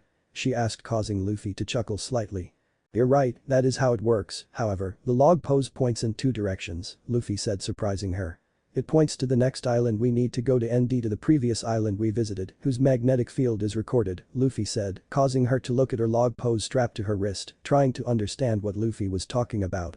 After studying it for a few minutes, a look of realization flashed across her face. I get it, she said in a cheerful voice. The red half points to the next island, while the bottom white half points to the previous island, she said while looking at the log pose. Bingo, Luffy replied as he took a sip of his drink. Now, get to work. Luffy shouted causing all of his crew members to scramble to get the ship moving again. Are you sure we can trust them? Came the voice of Zoro off to Luffy's right, causing Luffy to look over his shoulder at him and see him staring at Jiro and his crew. No, I don't, Luffy replied in a serious voice as he looked at Jiro with narrowed eyes. So why did you have him join the fleet? Zoro asked as he turned and looked at Luffy. They are extremely weak and won't last a minute in this business that you are going to be involved in, Zoro added. You may be right, but he has some use to me, Luffy said with a sigh. It's not like he is going to be one of the high-ranking commanders in the organization. He is just an ordinary foot soldier, Luffy said causing Zoro to nod his head. Makes sense, Zoro said as he walked over to the side and take a seat on the deck. As the ship began sailing away from Jiro and his crew and was heading full speed ahead to Alabasta, Luffy got up from his throne and began making his way to the main deck. Come on, Luffy said to Zoro who just got comfortable on the ground. Now ain't the time to relax, he said causing Zoro to grumble under his breath about not being able to sleep. When Luffy got to the main deck, he saw every member of his crew was gathered there. Okay VV, I want to know the exact structure of Baroque Works and just how many people Crocodile has worked for him, Luffy said as he walked towards the group. VV took on a serious look on her face before she replied to Luffy. The layout is quite simple actually, she said as she petted her duck. First, at the very top of the organization is the boss, Crocodile. He's known as MR.0, she said causing everyone to nod their heads. There are a total of 12 agents and 1 animal who receive orders from the boss directly. For the most part, these 12 male agents operate in a pair with a female agent, she said before going through and listing all of the agents and their partners. The agents with code names 1 through 5 are known as officers' agents. They each possess one of the devil fruit powers are only sent on the most important missions, she said, causing Luffy to nod his head, understanding what she was saying. I'll need to recruit some of these officer agents, Luffy thought to himself. But there is more, she said, knocking Luffy out of his thought. Under the officer agents are 200 men called billions, and there are another 1800 men under them who are known as millions, she said, causing Luffy to smile. He was already aware of those guys and had given Gem, Makita and Marianne the task of recruiting them. Let's see, 200 plus 1800 equals Usopp said as he began calculating in his head. There are 2000 of them. Chopper screamed out in shock. 2000 of them? Usopp screamed when he heard what Chopper said. Luffy started chuckling, causing everyone to look at him with a confused look on their face. Calm down, he said with a chuckle. Don't worry about those guys, she said, confusing them more. Gem and the girls are going to handle them, Luffy said, causing his crew to finally understand what the order Luffy to those three. I see, so you were thinking ahead all this time, Captain, Niko said with a smile. Why of course, Luffy replied with a smirk. I like to be one step ahead of my enemy, Luffy added as he leaned against the railing of the stairs. He was about to say something else, but before he could a shout from Vivi interrupted him. Luffy? She shouted, getting everyone's attention. What's that? She asked, yelled while pointing to the front of the ship. Everyone turned and looked at where she was pointing and saw green smoke rising up from out of the ocean. And what is that? Niko asked as she stared at the smoke. Oh, don't worry about that, Nami said calmly, while Luffy nodded his head agreeing with her. It's just steam from an underwater volcano, she said, causing Usopp and Chopper's eyes to widen. There's volcanoes underwater? Chopper asked in an astonished voice. Yeah, it is said that there are more volcanoes underwater than above the surface, Nami said, causing Chopper to stare at the smoke in awe. I would try and hold your breath if I were you, Luffy said as he stared at the steam cloud they were approaching pretty fast. That thing stinks, he added, causing everyone including himself to take a deep breath just before the ship sailed into the green steam. At the speed at which they were traveling, it didn't take them long to come out of the other side of the steam cloud. When they exited the cloud, Luffy looked at Sanji and spoke. Hey Sanji, Luffy said, getting his attention. Yay, Captain? Sanji asked as he released his breath and looked at Luffy. Why don't you go bring up some of that nice dinosaur meat that we got from Little Garden and get lunch started, Luffy said as he began walking towards the front of the ship to sit on the figurehead. You got it, Captain. Sanji replied with a salute before he began making his way down below deck. As Sanji began making his way down to the storage area, Luffy was making his way to the figurehead of the Going Merry, but before he could reach there the voice of Zoro stopped him in his track. Hey Captain, there is a man on the side of the ship, Zoro said calmly as he leaned over the side of the ship and watched a strangely dressed man holding on to the side of the ship. What do you mean there is a man on the side of the ship? Luffy asked as he stopped and began walking back towards where Zoro and everyone else was standing. When he got there he leaned over to see this man that was hanging onto his ship. Would you look at that, there actually is a man on the side of the ship, Luffy said as he stared at the strange man with a bewildered look on his face. You have to help me please. The man pleaded with the crew, causing everyone to raise their eyebrow at him. You can't let me fall in the water. I ate a devil fruit so I can't swim. The man cried with a pleading look in his eye. A devil fruit you say? Luffy asked in a bored tone as he looked at the man. Yes, that's right, a devil fruit. He said, causing Luffy to nod his head before he looked at Johnny and Yasaku.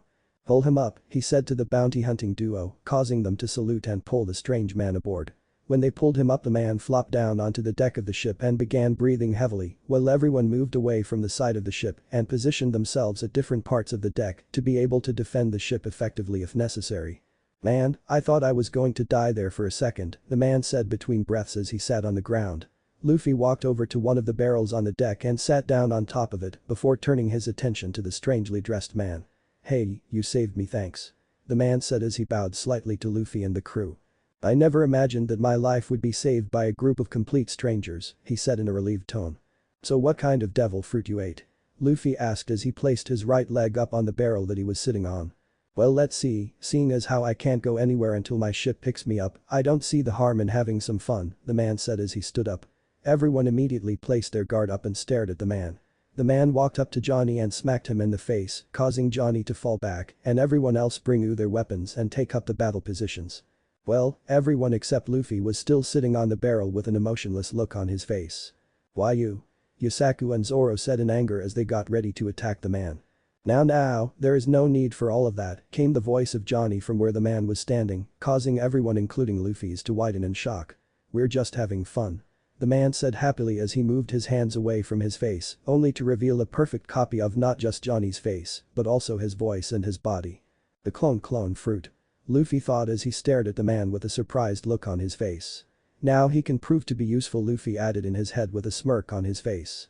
What the hell, Johnny said from his position on the ground. It's me. Johnny said as he stared up at a perfect image of himself in every way, except for the clothes that he was wearing. And if I touch my face with my left hand, the man said in Johnny's voice as he touched his face with his left hand. I am back to normal, he said as he returned back to normal. Now that is the power of the clone devil fruit, you see, he added, causing everyone to look at him with an astonished look on their face. Interesting devil fruit you got there, mister. Luffy said as he trailed off waiting for the man to say his name. Oh forgive me, where is my manners, the man said as he bowed slightly. My name is Bone Clay. He introduced himself. Well then, you have an interesting power there, Mr. Bone Clay, Luffy said as he watched a man go around and touch the side of each of his crew members' face one by one. Yes, I am quite proud of it, Bone Clay said as he walked up and touched the side of Luffy's face. Honestly, Luffy still didn't trust the man, but he didn't see any harm in the man being able to impersonate him. It wasn't like he could clone his devil fruit or his strength. Bone Clay then took a few steps back and began changing into each of Luffy's crew member, even Luffy himself, but when he reached Nami, he stopped and spoke. That's not all, I can change bodies too. The man said as he pulled open his clothes, showing everyone the very naked body of Luffy's navigator. All the men on the ship except for Luffy and Zoro had their eyes widen and their jaws on the floor, while Luffy just looked on with an unimpressed look on his face. I've seen better, Luffy said with a shrug, causing Niko to chuckle, while Nami punched Bone Clay right in the head. Stop that. Nami yelled as she punched him before she turned to Luffy. And what do you mean you've seen better? She yelled asked. Luffy just shrugged his shoulder with the same unimpressed look on his face, causing her to grumble under her breath. I am terribly sorry, but I shouldn't demonstrate my powers anymore, the man said as he got up from the ground and nursed his head. No. Do more. Usopp and Chopper cheered while Luffy looked on with a small smile. Well, if you insist, the man said before he started changing into a bunch of random people one after another as he twirled himself around in circles while Usopp, Chopper, and Johnny cheered on. After Bone Clay was finished further demonstrating his powers, he began dancing around with Usopp and Chopper on the deck. It was then Luffy and Nami noticed a ship quickly approaching from the starboard side of the Going Merry. When Bone Clay saw the ship, he stopped dancing and hopped up onto the side of the ship and turned his back towards the crew before he spoke. It's time to say goodbye already. What a shame, Bone Clay said in a sad voice, causing Usopp and Chopper to become sad as well. No, you can't leave just yet. Usopp said with some tears in his eyes. Try not to be sad, journeys must always include farewells, Bone Clay said while Luffy nodded his head in agreement. Bone Clay then hopped off of the Going Merry and onto the side of his own ship. Now then, let's get going. Bone Clay said to his crew. Yes sir, Mr. Mr. Bone Clay sir. One his crew members replied with a salute, using the Straw Hat's eyes to widen in shock and causing Luffy to spring off the barrel and onto his feet. Did he just say? Luffy asked as he watches the paddle ship sail away at an impressive speed.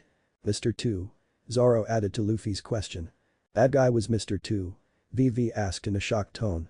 So, not only does our enemy knows what we look like, but he can also turn into us, Luffy said with a sigh. That's not all, came the distressed voice of VV. I saw something in his memory of all the faces he had copied, she said, causing Luffy to narrow his eyes. One of them was my father, she said, causing their eyes to widen in shock. Crocodile may be a bastard, but I have to give it to the man, he knows how to take over a country, Luffy said as he folded his arms and leaned against the side of the ship. Yeah, having the ability to impersonate a king that easily can cause a whole lot of trouble for a country, Zoro said with a serious look on his face. We sure let a bad one get away, huh? Usopp said as he shook his head. To make matters worse, when he finds out that we are the ones Baroque Works is after, he can transform into any one of us, and we won't even be able to trust our own friends, Nami said with a serious voice as she walked to the middle of the deck. Luffy couldn't help but agree with Nami, sure he trusts his crew, but they have only been together a couple of weeks now, and so far someone already committed treason on his ship.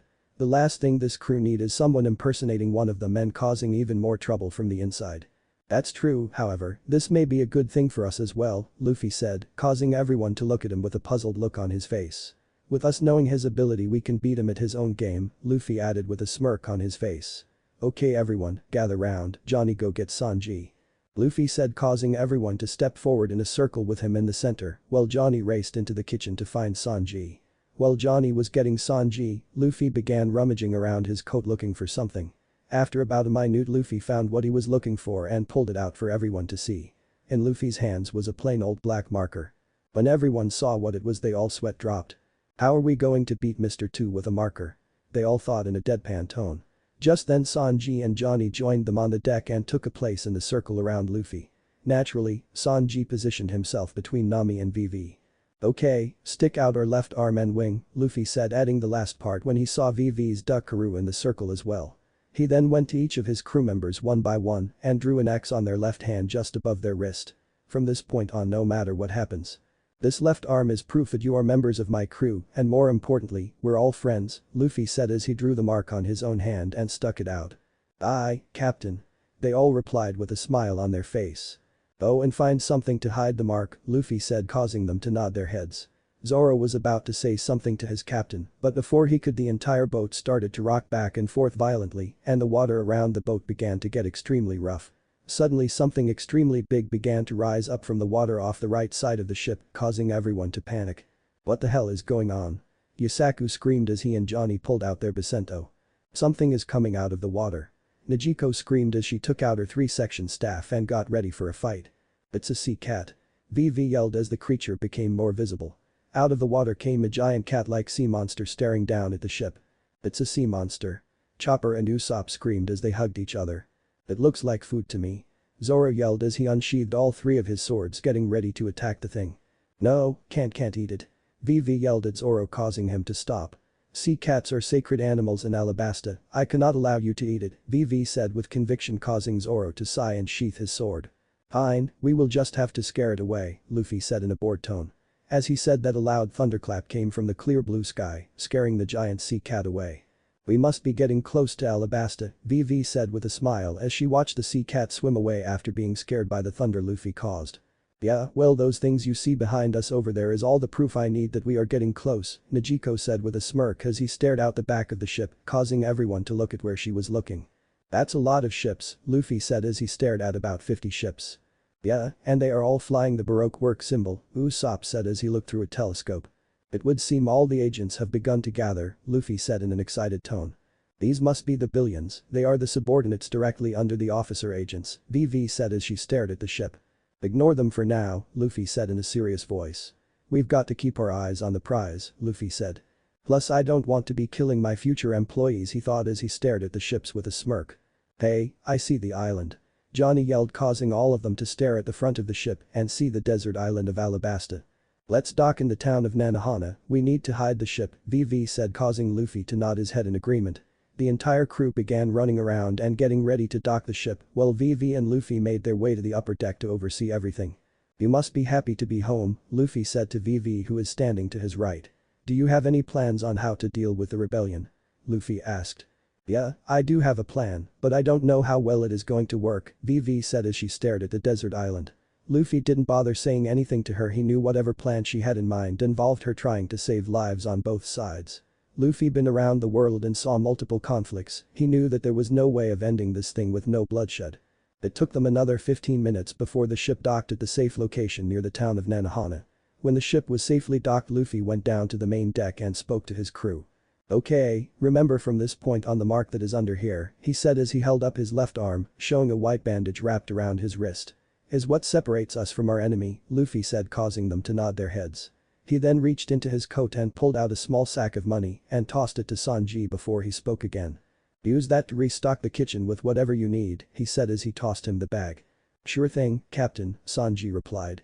And the rest of you keep your guard up, he said, causing them to nod their heads before they all hopped off the Going Merry and made their way into the town. They all made their way through a small desert area before they arrived at the town. Usopp and Nami and given Vivi and Karoo hooded coats to wear so they won't be recognizable by the public until they can buy clothes to blend in with the locals. As they entered the town, they saw it was a busy marketplace and Luffy and his entire crew stuck out like a sore thumb. The group quickly found a deserted part of the town where there weren't that many people around and hid there for a while. This is bad, Nami said as they hid behind the broken down wall. If we keep on walking around this, we will definitely be noticed by Crocodile's men, she said with a voice filled with distress.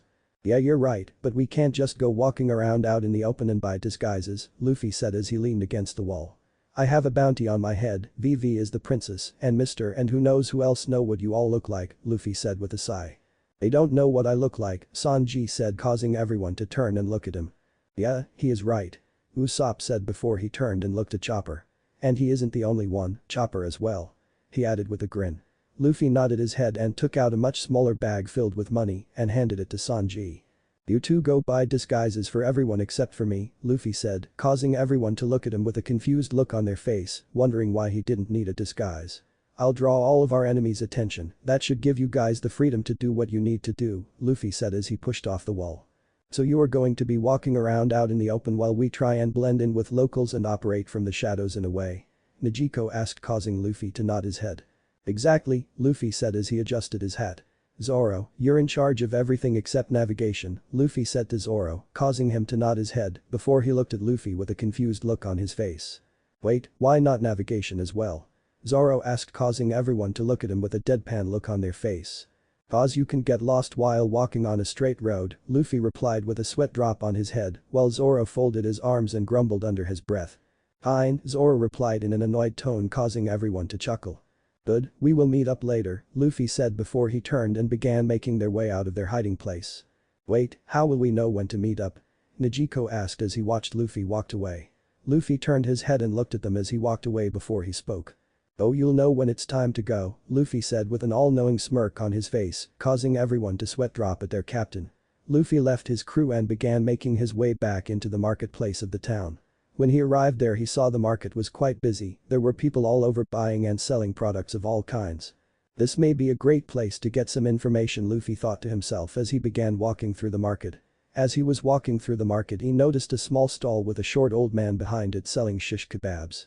Luffy walked over to the stall and picked up one of the shish kebabs before he reached into his pocket and pulled out a couple of berries and handed it to the man.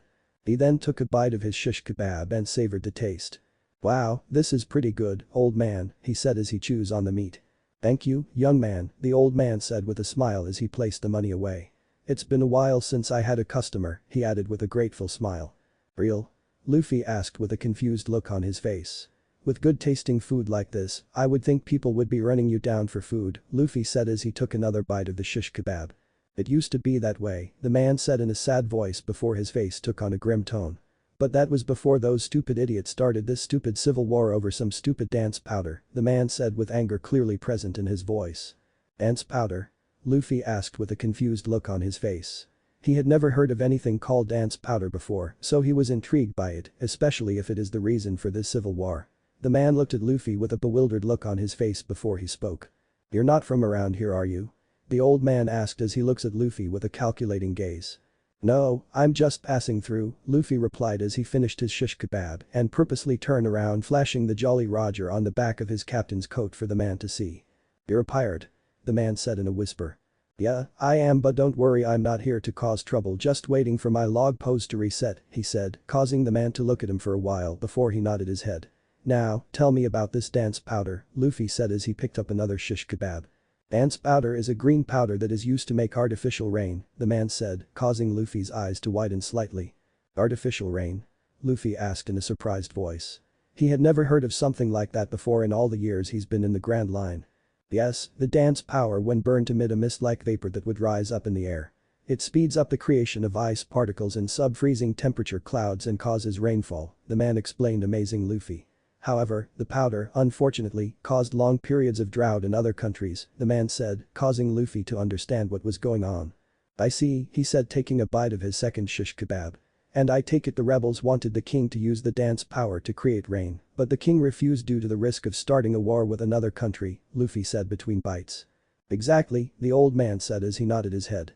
These young people today have no patience whatsoever, the man said, causing Luffy to chuckle. It's not all bad though, Luffy said as he looked around. This town seems to be doing pretty good, he noted as he watched people happily go about their day in the market. That may be true, but not everything is as it seems, the man said to Luffy. People may look happy, but deep down they're all terrified of the war. The one thing that keeps them in high hopes is the fact that Crocodile comes to their rescue whenever there is trouble, he further elaborates, causing Luffy to raise an eyebrow. The warlord? Luffy asked, acting as though he wasn't aware of Crocodile being here in Alabasta. Yes him, the man said with a nod. These people may trust him with their lives, but I don't, the man said. Oh, and why is that? Luffy asked as he bit down on the final piece of meat on the shish kebab. I mean if he saves the people when they're in danger, why don't you trust him? He asked. He is a pride, no offense, the man said, causing Luffy to wave him off. I've been around far too long to believe that he actually cares for these people, the man said, causing Luffy to smile. I take it that is also one of the reasons why your stall is so empty? Luffy asked with a chuckle. I've been told I'm a stubborn old man, the man said with a chuckle, causing Luffy to chuckle as well before he reached into his coat and pulled out a small bag of money and tossed it to the man. Thanks for the meat, old man, Luffy replied before he turned to leave. The man looked at the small bag and looked back at Luffy before he spoke. Hey, this is too much. The man yelled at Luffy, trying to get him to take back some of the money.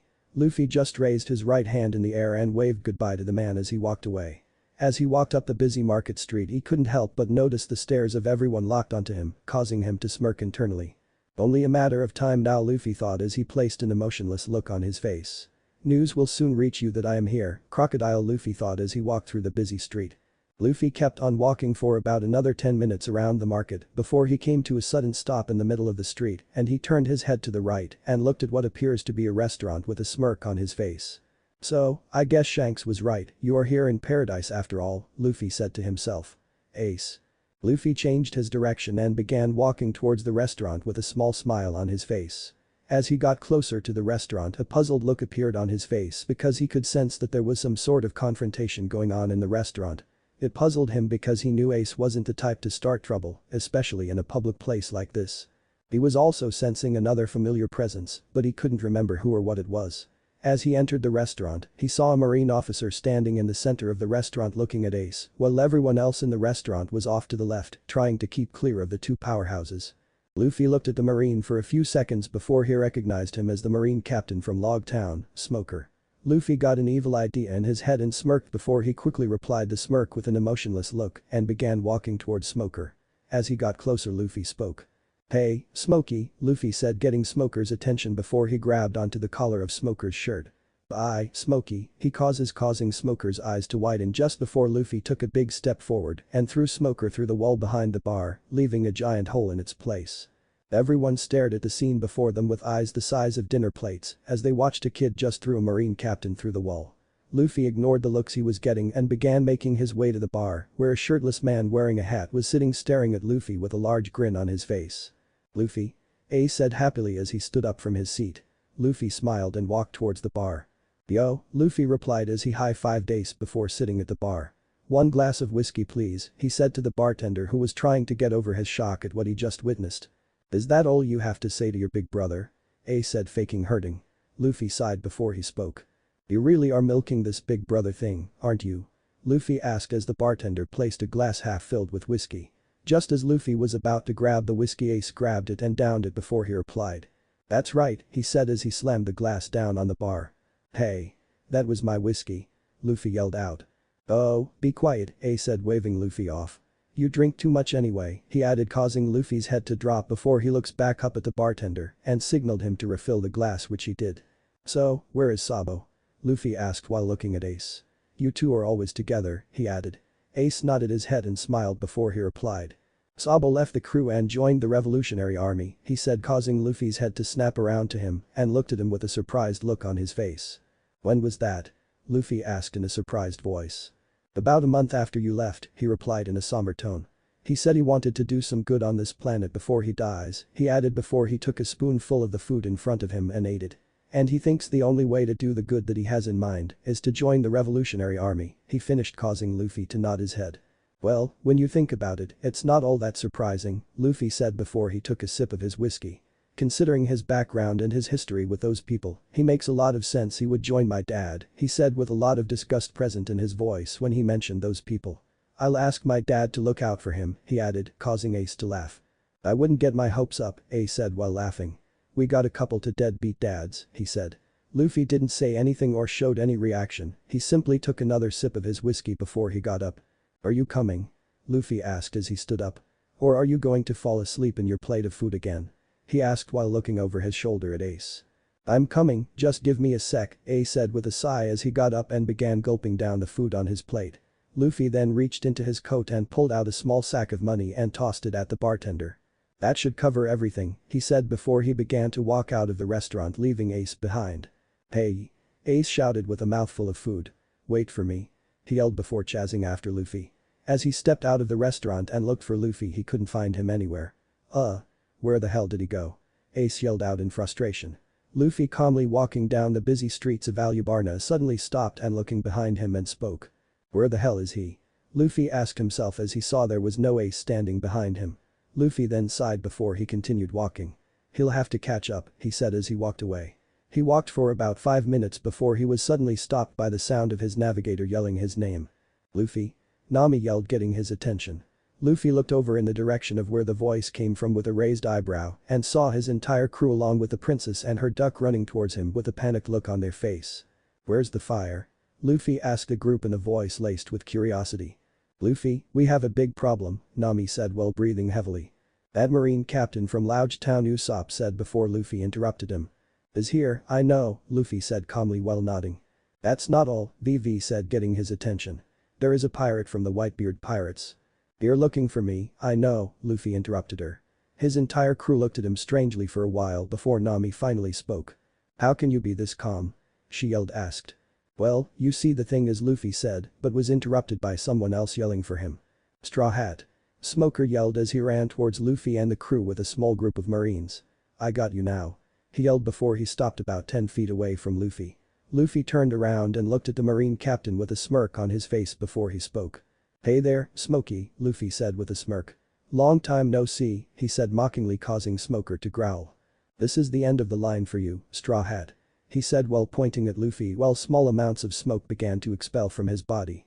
"Really?" Luffy asked as he took a step forward while small amounts of lightning began to surround his body. "How did that go for you the last time?"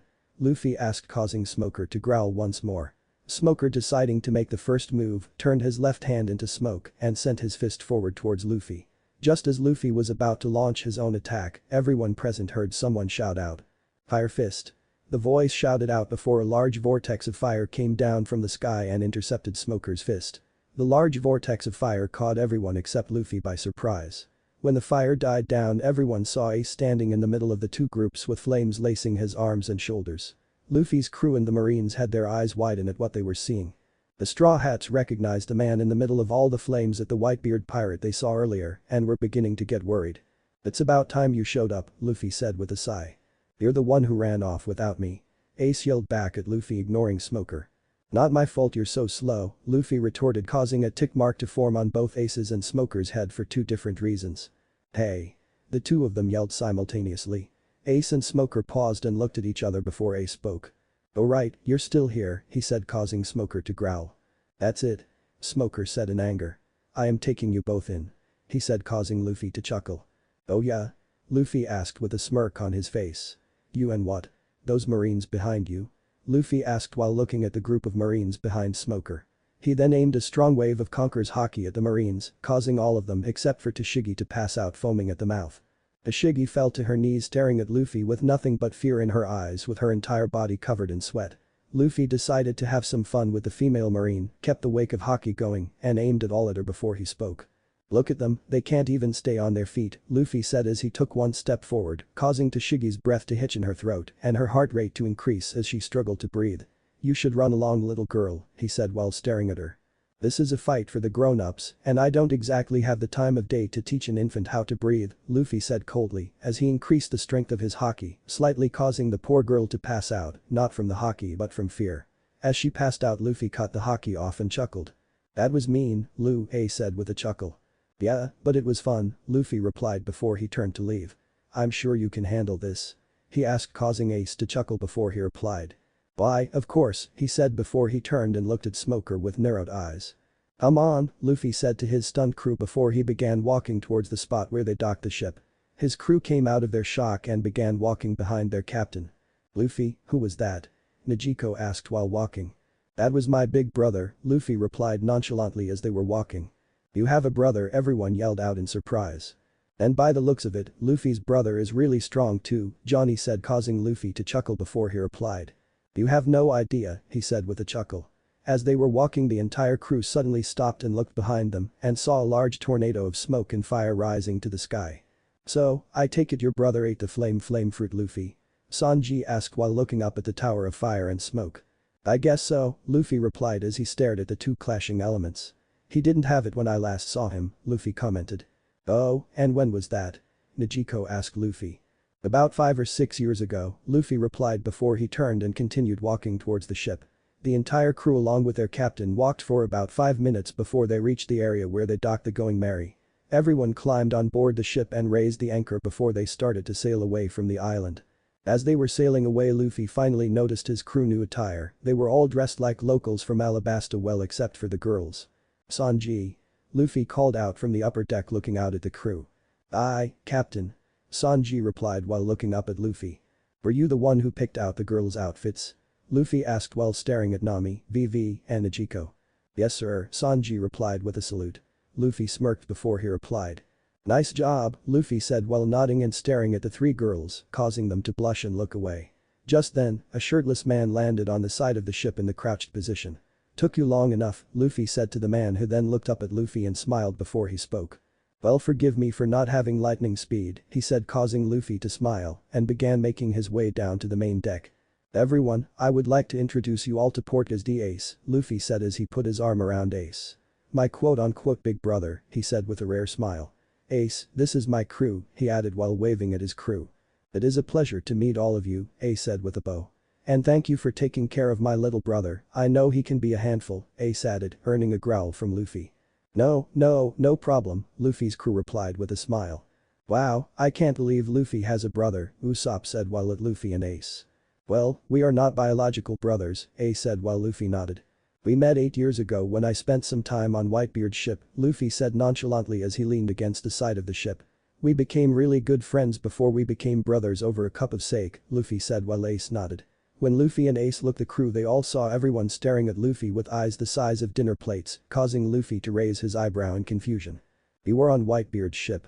they all yelled out at the same time. "Yeah, 3 years to be exact," Luffy said calmly.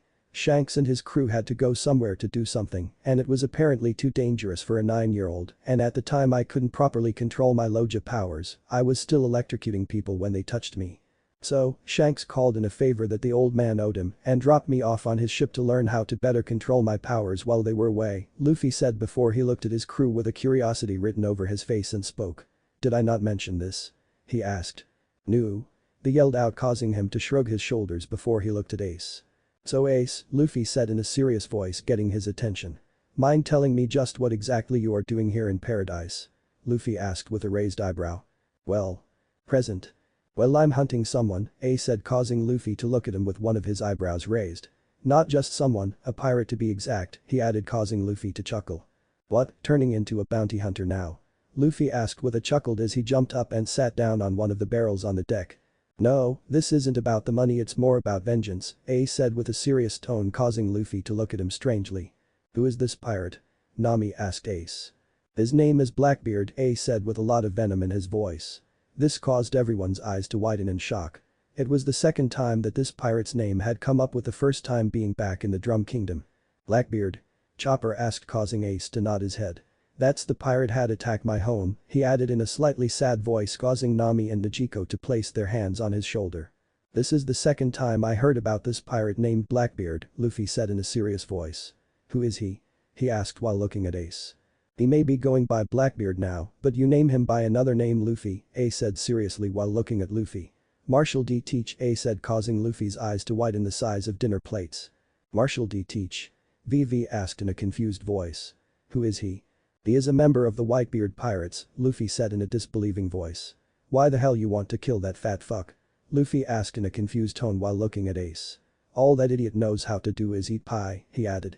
Ace looked at Luffy with a grim look on his face before he spoke in a pained voice. "He killed Thatch," he said, causing the entire deck to go silent.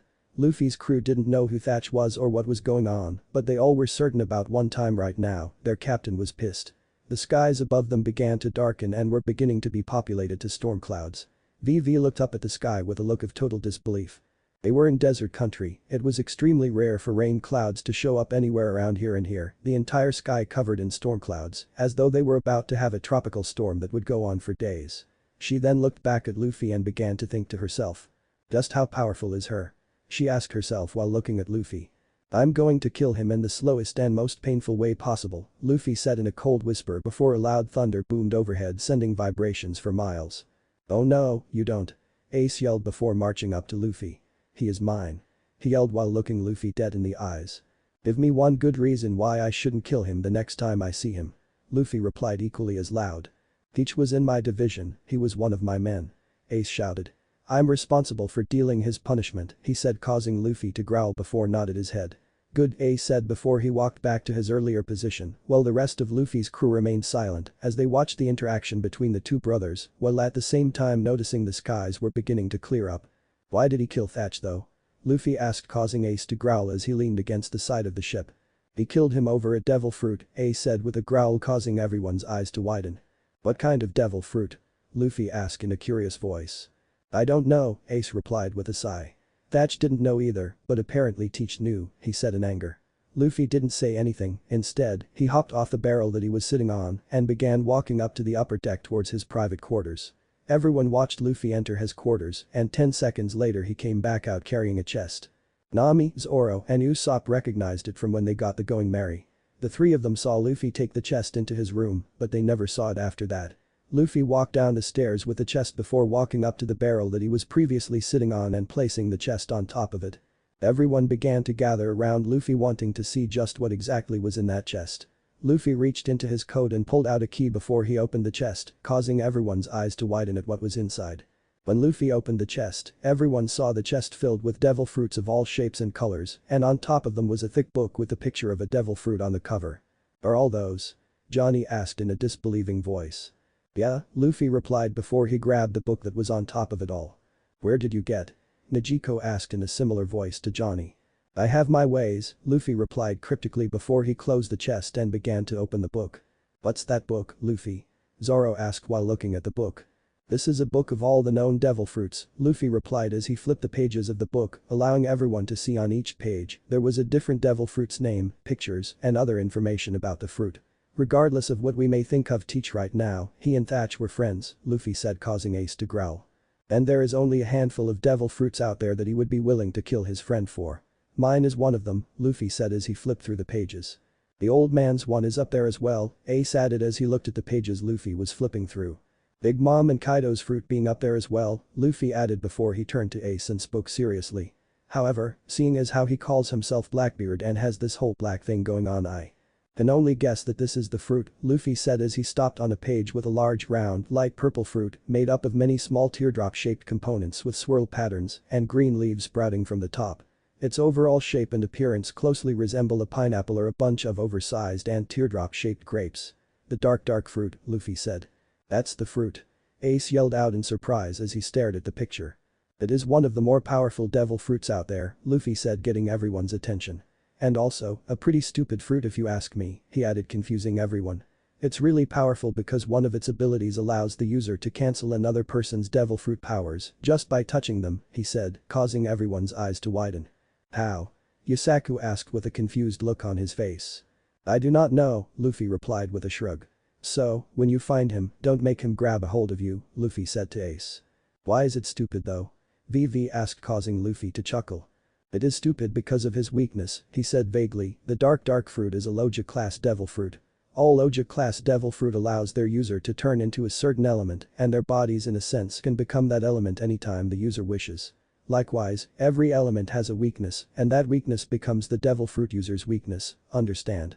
Luffy asked while looking at his crew and brother, trying to see if they are following what he was saying. They all nodded their heads slowly letting Luffy know that they understood some of what he was saying. Okay, let me give you an example. My element is lightning or in other words electricity. Rubber is an insulator meaning that it cannot conduct electricity making it my weakness. Meaning if you take a rubber bat and hit me with it, instead of it passing through me like everything else it will hit me, he said, causing a look of realization to flash across all of their faces. So, in Ace's case, anything covered in water can do damage to him? Usopp asked with a questioning look on his face. Correct, Luffy replied. I still don't get how that makes the dark fruit a stupid fruit to have, Niko said while looking at Luffy. It is stupid because its element is darkness making its weakness light, Luffy said, causing Sanji and Usopp to smile, finally understanding what Luffy was getting at. Meaning if Teach ate that fruit he can't turn himself intangible like other Logia users during the day because of the sunlight, Luffy said with a chuckling, thinking about how stupid Teach was. Hell, I doubt he could even do it at night due to the moonlight, he said. So, wait, let me get this straight, Ace said, getting everyone's attention. The only way for him to utilize that devil fruit to its full potential is by being in a pitch dark room? He asked, causing Luffy to chuckle and nod his head. You're right, that is stupid, Sanji said as he took a puff of his cigarette. Well, that's that, Luffy said as he placed the book back into the chest before closing it and turning to Zoro. Can you put this back in my private quarters for me? He asked while looking at Zoro. Zoro nodded his head before walking up to the chest and picked it up before he began making his way to Luffy's quarters. I'm going to get, Sanji said, but was interrupted by Luffy. Shhhh. I heard something, Luffy said as he held his index finger up in front of him. Everyone became silent to try and listen for what Luffy heard. They could all hear something but couldn't make out what it was. What is that? VV asked, trying to make out what the sounds were. They were interrupted from their listening by Zoro's voice. Guys, Zoro said, getting all their attention. We've got company, he said while pointed to the front of the ship. Everyone snapped their heads around in the direction of where Zoro was pointing and saw about 7 ships with a Baroque Works symbol on it headed their way. Luffy narrowed his eyes and used his observation Haki to try and sense for something on the ships. Those are the Baroque Works Billions ship. VV said in a panicked voice as she looked on at the incoming ships with fear written all over her face. I'll take care of them, A said with a smirk. Just as he was about to hop off the Going Merry, Luffy's voice stopped him. No, leave it, he said, causing everyone to look at him with a puzzled look on their face. Huh? Why? VV yelled, ask. Just trust me, Luffy said as he walked to the left side of the deck. Nijiko, take the helm and hold her steady, Luffy said, causing her to nod before making her way to the rudder. Luffy's entire crew was on guard and was ready to defend against any attack, while Luffy was relaxed and not all that worried about a threat. As they sailed closer, they all began to recognize a ship in between all the Baroque Works ships that did not have their symbol on it. Instead, it had a dog's skull with 2 crossbones on it. Hey, isn't that Jiro? Johnny asked when he saw the ship. But it is, Luffy replied with a smirk. But wasn't he with O? Yusaku said as realization flashed across his face. The Going Merry sailed in between 2 of the Baroque Works ships and everyone saw all the ships were filled with bounty hunters. On the ship sailing by on the left side of the Going Merry, Luffy's and his crew all saw Gem, Makita and Mary Ant standing on the deck staring at their captain with smiles on their faces. I take it everything is going according to plan? Luffy asked while looking at Gem. It is, Captain. Gem said while giving a salute to Luffy. Good, call me when everything is set. Luffy said before he turned and looked at his confused crew. Princess, where are we going next? Luffy said while looking at a confused VV. Right, the princess said, getting over her shock. We are going to Irimalu, the Green City, she said, causing Luffy to nod before looking at Nami. Nami, you and VV plot our course, he said, causing to nod their head before they made their ways to the upper deck. Sanji, prepare lunch for everyone, he said to Sanji, causing him to nod and head into the kitchen. The rest of you follow Nami's orders, he added, causing Johnny, Yusaku, Usopp and Chopper to salute before replying. Aye, Captain. They yelled. Luffy then looked at Ace and smirked before he spoke. How about a drink for old time's sakes? He asked as he pulled out a bottle of whiskey. It's like you read my mind, Ace replied with a smile. I'd a lot of skin. Upon seeing this, Sanji began to complain, causing Luffy to chuckle at his antics. Nijiko then walked up to Luffy carrying 2 sets of folded clothes in her hands and handed them to Ace and Luffy. You 2 should put this on, she said as she handed them clothes more suited for the dessert. We don't want you 2 to get sunburned now, do we? She added with a smile. Ace took the clothes and put them on right on the spot while Luffy made his way to his private quarters. As Luffy entered his private quarters, his thundercloud followed him into the room. Luffy threw the dessert cloths on his bed before he reached under his bed and pulled out the chest containing all the devil fruits. Let's put you somewhere safe while I'm away, he said to himself as he left the chest up and dropped it into the cloud. The chest slowly sunk into the cloud before it disappeared in the cloud. He then took off his captain's coat and placed it in the clouds as well before he threw on the clothes Nijiko gave to him over his already existing clothes. When Luffy exited his private quarters, he wore desert robes consisting of a dark red robe with 3 white rings decorated along both sleeves and a light blue wrap over his head. You could still see his black slim fit shirt under the red desert robe with his lightning bolt necklace showing. Upon exiting his room, Luffy sent his thundercloud high into the sky above the ship before he locked the door behind him and made his way down to the main deck. "We're all set, Captain," Zoro said as he walked up to Luffy. "Good," Luffy replied before he looked around and saw everyone on his crew dressed and prepared to go ashore. "Let's go," he said before he turned to jump off the ship. As he was about to leap from the ship to the shore, several creatures leaped out from the water and onto the shore, startling everyone. "What the hell are those things?" Usopp asked as they all looked at the strange creatures. They were dugong-like creatures with turtle-like shells on their backs. "Those are the kung fu dugongs," Vivi yelled out with a panicked look on her face. The small creatures then began to speak to the crew in its own language, confusing everyone. "If you want to come ashore you are going to have to beat me first, you spineless cowards," Chopper said, causing everyone to look at him in confusion. "That's what it said," he added, easing all their confusion. Luffy then sighed and spoke. "We don't have time for this," he said before he snapped his fingers, causing a bolt of lightning to come out of the rain-cloudless sky and struck the kung fu dugongs, causing them to pass out. "Well, that takes care of that," Zoro added before hopping off the ship. Everyone nodded, agreeing with him before jumping off the ship as well. They began making their way through the desert with Vivi leading them with Luffy, Ace, and Sanji at the back and everyone else in the middle. The group walked through the desert for about 30 minutes before they came upon a deserted town covered in sand. "What happened here?" Nami asked as she looked around at the fallen buildings and dried up trees. It looked as though several sandstorms passed through here and sucked the life right out of the town. "Is this Yuba?" Chopper asked while looking at the desert wasteland. "No, this is Aramalu. It was once known as the City of Green," she said in a sad voice before turning and looking at the crew. "Take a good look around, everyone. This is what Baroque Works has been doing to my country. This is what the people of Alabasta have to go through," she said, causing everyone except Luffy and Ace to take on a sad expression on their face. Luffy and Ace showed no reaction because both have seen far worse in the world. The group then began making their way through the ghost town quietly while listening to Vivi explain the history of Aramalu and the use of dance powder which led to the civil war. They walked for another 30 minutes before they made it out of the ghost town of Aramalu and were now well on their way to Yuba. The entire crew walked for an hour in the piping hot sun over numerous hills. The entire crew looked like they were about to drop dead on the sop. Out of all of them, Chopper had it worse due to him being a reindeer. He had already collapsed because of the heat, causing Luffy to carry him on his shoulders. "Luffy, can't you just fly us there?" Usopp asked in a pleading voice. "Yeah, Luffy," Nami said while looking at their captain. "Can't you summon your thundercloud to fly us there?" she asked, causing Luffy to sigh. "No," he replied, confusing all of them. "There isn't enough moisture in the air to support a cloud, and if I did summon one it would just dissipate shortly after being summoned," he said, causing all of them to groan. "Plus, even if I could summon one I wouldn't," he said, causing all of them to look at him with a betrayed look on their face. "But why?" Niko asked. "It's your punishment," he said, causing all of them to look at him with confusion written all over their faces. "This is your punishment for what happened by at Little Garden with all of you and Mr. 3, he said, causing a look of realization to flash across all their faces. "I still don't get why we are being punished because of that," Nami grumbled. "Maybe it is because I thought each of you Haki and there were 8 of you and 2 of them, and yet you still got captured," Luffy added, raising his voice slightly, causing all of them to look down and remain silent.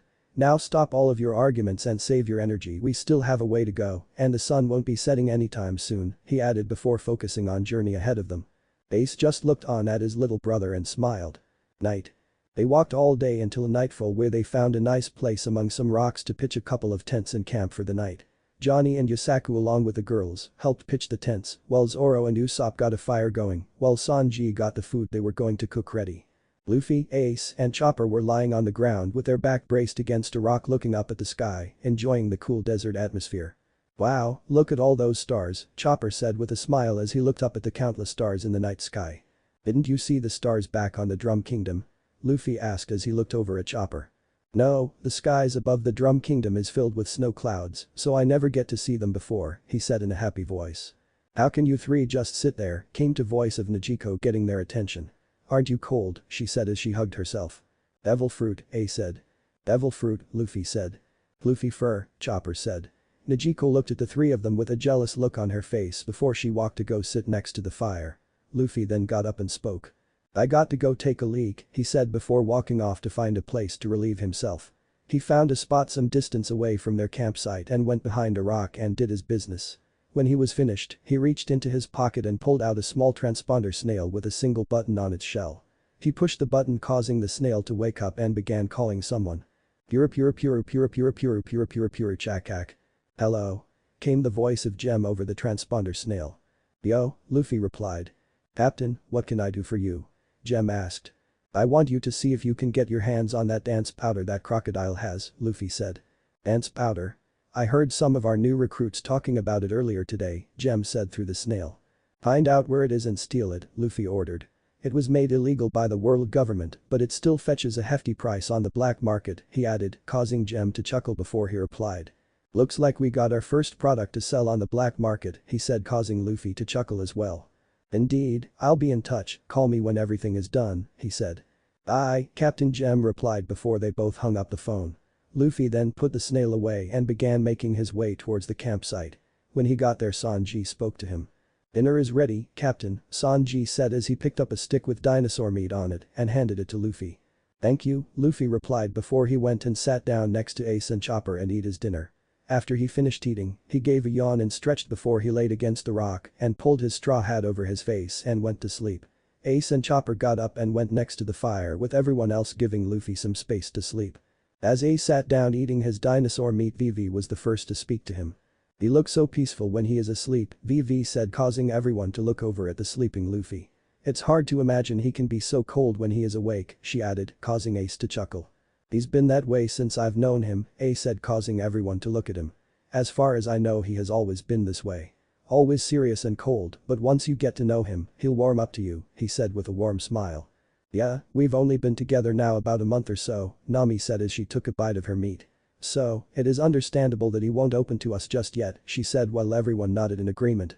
Yeah, and even then, there might be some things he probably won't share, Ace said, causing them to look at him in confusion. From what I heard from Red Hair Shanks, Luffy wasn't always this serious and cold. He used to be a lot happier and easygoing, but apparently something happened when he was young that turned him into what he is now. Ace said before he picked up a cup of water and drank it. Shanks wouldn't say what and Luffy never told me about it, so I didn't try and pry, he said while looking at his sleeping brother. I don't really care what his attitude is, Zoro said, getting their attention. He saved my life when we first met, so I'll follow him to the ends of the earth and back, he said with conviction, causing everyone else on the crew to agree with their vice captain.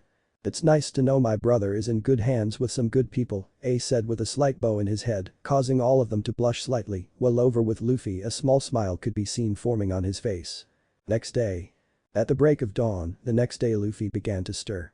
He got up and stretched before he began dusting the sand from his clothes. He looked around and saw that he was the first one up. Wanting to get an early start, he walked up to the two tents with an evil grin on his face before he extended both of his hands with all 10 fingers pointed into the tent.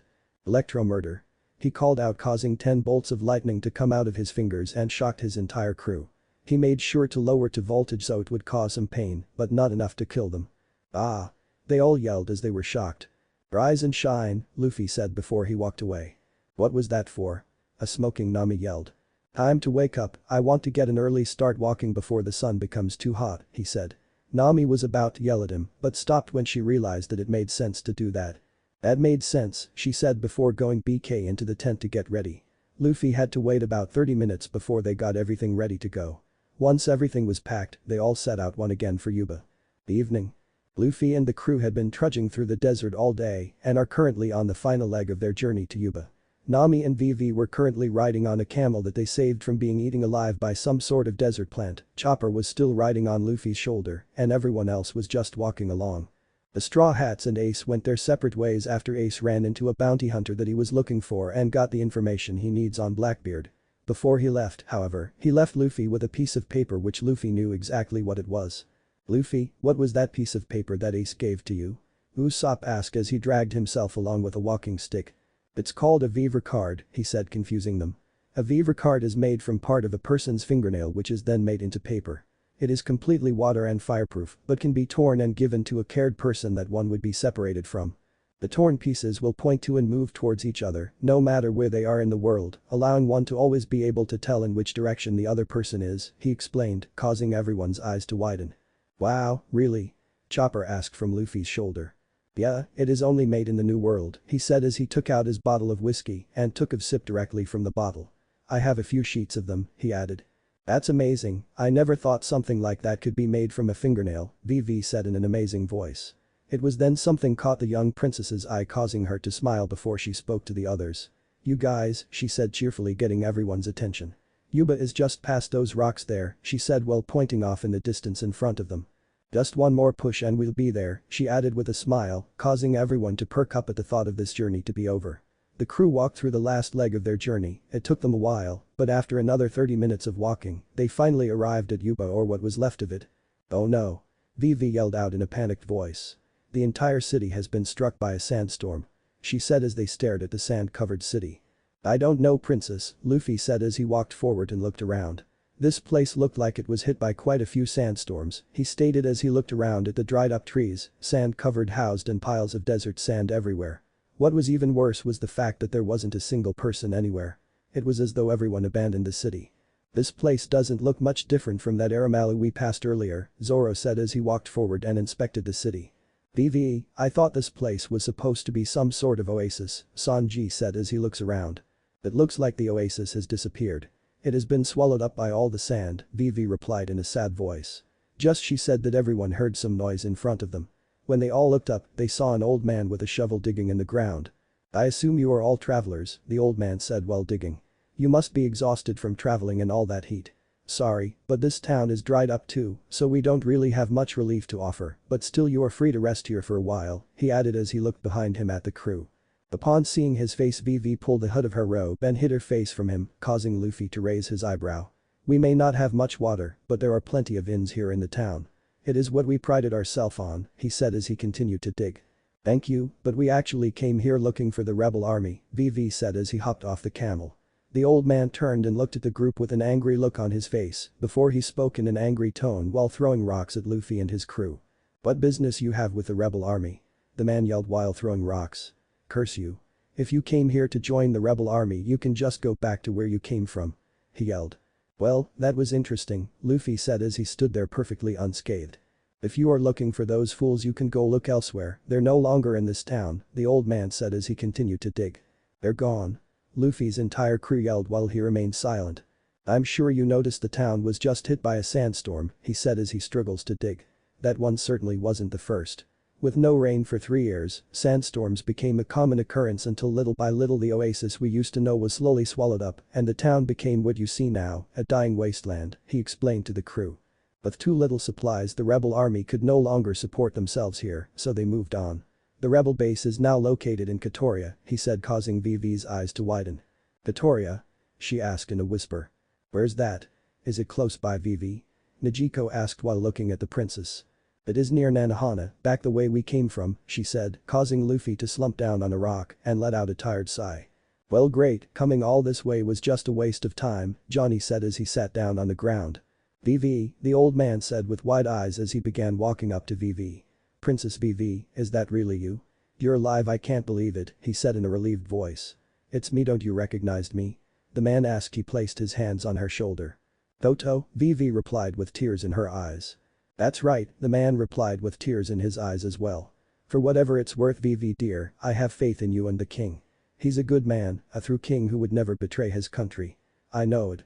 Toto said with tears streaming down his face. Everyone just stood there watching the interaction between the old man and the princess. Damn, we made this entire trip for nothing, and now we have to make it again, Luffy thought to himself as he looked up at the night sky. It seems I may have to cut their punishment short cause there is no way I'm walking through that desert again, he added with a sigh. I tried to stop them many times, so many times, the old man said getting Luffy's attention. But they won't listen to anything I say. The rebellion isn't stopping, and their strength, supplies, and men have reached the limit, however, their intention is to settle everything once and for all with the next attack. They're stuck in a corner with their backs against the wall prepared for death, he said causing Vivi to gasp in shock. Please Vivi, you have to stop them before these fools tear our country apart. He begged the princess causing Luffy to sigh. Damn, as if the princess didn't have enough things to worry about, he just went and added a shitload more for her to stress over, Luffy thought to himself.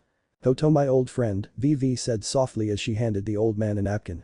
Rest assured we will succeed, she said with a reassuring smile. Alright, listen up.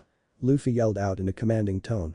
We'll rest here for tonight while I try and figure out just what the hell we'll be doing tomorrow, he said before he took Chopper off his shoulders and placed him in the ground and began walking away from his crew. Where is he going? Usopp asked as he watched Luffy walk away. Probably to clear his head, Zoro said getting all their attention. If you all haven't noticed by now, Luffy doesn't do anything without a reason. In battle, not a single move is wasted. Everything he does has a reason for it, or it serves some purpose for the future. We just made a long trip through the desert for no reason whatsoever. So, he is probably pissed at himself for wasting all that energy that may have been better spent doing something else, Zoro said to the crew. But we didn't come here for no reason, Johnny said to Zoro.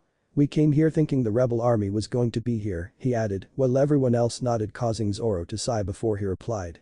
Yeah, but if we had spent some time in Nanohana and gather some intel on the rebel army, we probably would have figured out that they were in Katoria and not Yuba, Zoro said with a sigh. I'm sorry, Vivi apologized, causing everyone to look at her. This is all my fault, she said. No, it isn't, Zoro said before anyone else could say anything. No one is at fault, we all just didn't plan as well as we should have, he said to her before he turned and looked at the rest of the crew. We should all go get some sleep, we have a long day ahead of us tomorrow, he said before he walked off to find somewhere to sleep. With Luffy. Luffy walked some distance away from the crew. He was currently on the edge of the town sitting down on top one of the buildings drinking a glass of whiskey. He reached into his pocket and pulled out the same transponder snail he used earlier to call Gem and pushed the button on the snail's shell. Pure chakak. Hello. Gem answered through the snail. Tell me you got some good news for me, Luffy said. Well, I got both good news and bad news, Gem replied. Give me the good news, Luffy said. We located the dance powder. Crocodile has it in his position. Once you take him out, we should be able to grab it, Gem said, causing Luffy to smirk. That is good news, Luffy replied, sounding slightly happier. And the bad news? He asked. We found out that Crocodile has Baroque Works agents posing as both rebel soldiers and royal guards, Gem said, causing Luffy to chuckle. What a devious man you are, Crocodile, Luffy said with a chuckle. He is trying to cause conflict no matter what. Quite ingenious, he added. Yeah, it is. Anything else I can do for you? Gem asked. No, that's it for now, Luffy replied. Okay, Gem said before both hung up the phone. Luffy then put the snail back into his pocket and then downed his glass of whiskey before he jumped off the building that he was sitting on and began making his way back to the rest of the crew. Luffy walked for a while until he arrived at the spot where he left his crew, only to find that they were not there. He hypothesized that they found someplace to sleep and were catching up on their rest. The one person that was there was the old man named Toto. He was still digging a hole in the ground with his old worn-out shovel. I see you're still digging, old man, Luffy said as he stood at the top of the hole looking down at the old man with an emotionless look on his face. The water is still here, the old man replied without looking at Luffy. The dream of Yuba is too strong to be beaten by some sand. The king left this land here to me, so I'll dig out the sand as many times as it takes. He said with conviction, causing Luffy to smirk and grab a shovel on the side of the hole before jumping in with the old man. Okay, let's dig, he said as he started digging the hole with the man. Luffy used Armament Haki on the shovel to strengthen it as he was digging. He then began to dig the hole a lot faster than what the old man was doing. In just 10 minutes Luffy dug a hole 10 feet deep, causing the old man's eyes to widen in shock. You dug that deep in just this short amount of time? The man asked as he looked around the hole. It would have been deeper, but I'm just too tired from walking all day, Luffy said as he wiped the sweat off his forehead. Why don't you go inside and rest? I can handle the rest, the old man said with a smile. Thanks, old man, Luffy said before he jumped out of the hole and headed to where he sensed his crew sleeping. He opened the door to the inn and saw each member of his crew on their own bed sound asleep. He looked around and found an empty bed and plopped himself down on it before closing his eyes and going to sleep. Next day. The entire crew was up bright and early. They were all standing in the stop where they first met Toto the previous day. Toto was standing there as well, ready to see the straw hats off. I am sorry that there isn't anything more I can do for you, Princess Vivi, the old man said in a sad tone. Please don't worry about it, Vivi said with a smile. Well, we should be off now, Toto, she added. Oh wait, here you go Luffy, the old man said as he walked up to Luffy with a small jug with a straw and tea. Here, take this with you, he said as he handed it to Luffy. You found water then? Luffy asked as he took the jug from Toto. Yes, I hit a moist level after you left last night, he said with a smile. That water there is the moisture I was able to extract from the damp sand, he said. Thank you. I'll drink this with care, Luffy replied with a smile. The group then set out on their journey through the desert once again, this time making their way to Katoria. Luffy had planned to summon a cloud to take them there in no time, but there was something he needed to do first. As they were walking, they walked past a dried and shriveled up desert tree. Deciding to put his plan into motion, Luffy plopped himself down and leaned against the tree and folded his arms. His crew didn't notice at first, so they continued walking. Usopp was the first to notice and quickly spun around and yelled at Luffy. Luffy? What are you doing over there? he yelled asked while pointing at his captain getting everyone's attention. Luffy didn't say anything he just closed his eyes and pretend to ignore them. Luffy? Niko asked trying to see if he was okay. Is everything okay? Vivi asked as she walked towards Luffy. He looked up at her and spoke. I quit, he said confusing everyone. What do you mean? Nami asked while looking at Luffy. What does that mean? Quit what, Luffy? Vivi asked in a confused voice. We need to get back to that Katoria place and stop this rebellion thing, or else millions of Alabasta people will start fighting, and things are going to get really ugly really quick. Sanji yelled as he walked up to Luffy. We are doing this for Vivi, so let's go. He said as he grabbed Luffy by his shirt. Not feeling threatened in any way, Luffy simply grabbed Sanji's hand and tossed off the side, sending him face first into the sand. Vivi, Luffy said getting her attention. Right now, all I want to do is kick Crocodile's ass and make this country my territory. Do you understand? He said as he refolded his arms. Maybe we can keep the people from starting a rebellion, but that won't stop Crocodile. Besides, we won't be able to accomplish anything in Katoria, he said coldly. No, that's not true, Vivi said, trying to make Luffy understand. You want it to work out, so nobody dies in this fight, isn't that right? Luffy asked as he looked up at her with an emotionless look on his face. We are up against one of the 7 warlords of the sea and millions of your own people, and you still want everyone to end up all safe and sound. You'll never win that way, Luffy said coldly as he looked at her. Vivi stood there with an angry look on her face, with tears forming in her eyes, and his hands balled into a fist. Come on big bro, Johnny said. And you show her some sympathy, Yusaku added. Hang on you too, Niko said while looking at Luffy and Vivi. The young princess threw her hood back and yelled at Luffy. And what's wrong with that huh? She yelled. What's so wrong with not wanting to see people die or get hurt? She continued. Luffy just looked on with an indifferent look on his face. Because people die, that's why, Luffy replied, pushing Vivi over the edge, causing her to take a swing at Luffy. Luffy saw it coming and did nothing. He simply allowed it to hit him. Stop talking like that. I won't listen to it. She yelled as she watched Luffy's face turn to the side.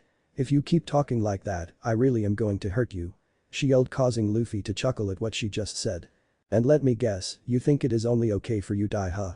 Luffy asked as he turned and looked at the princess. You think just putting your life on the line is enough to stop this from happening? He asked as continued to look at her with an emotionless look on his face. Vivi now had tears streaming down her face as she looked at Luffy. What else can I put on the line? I don't exactly have anything else to give, Luffy, she croaked out between sobs.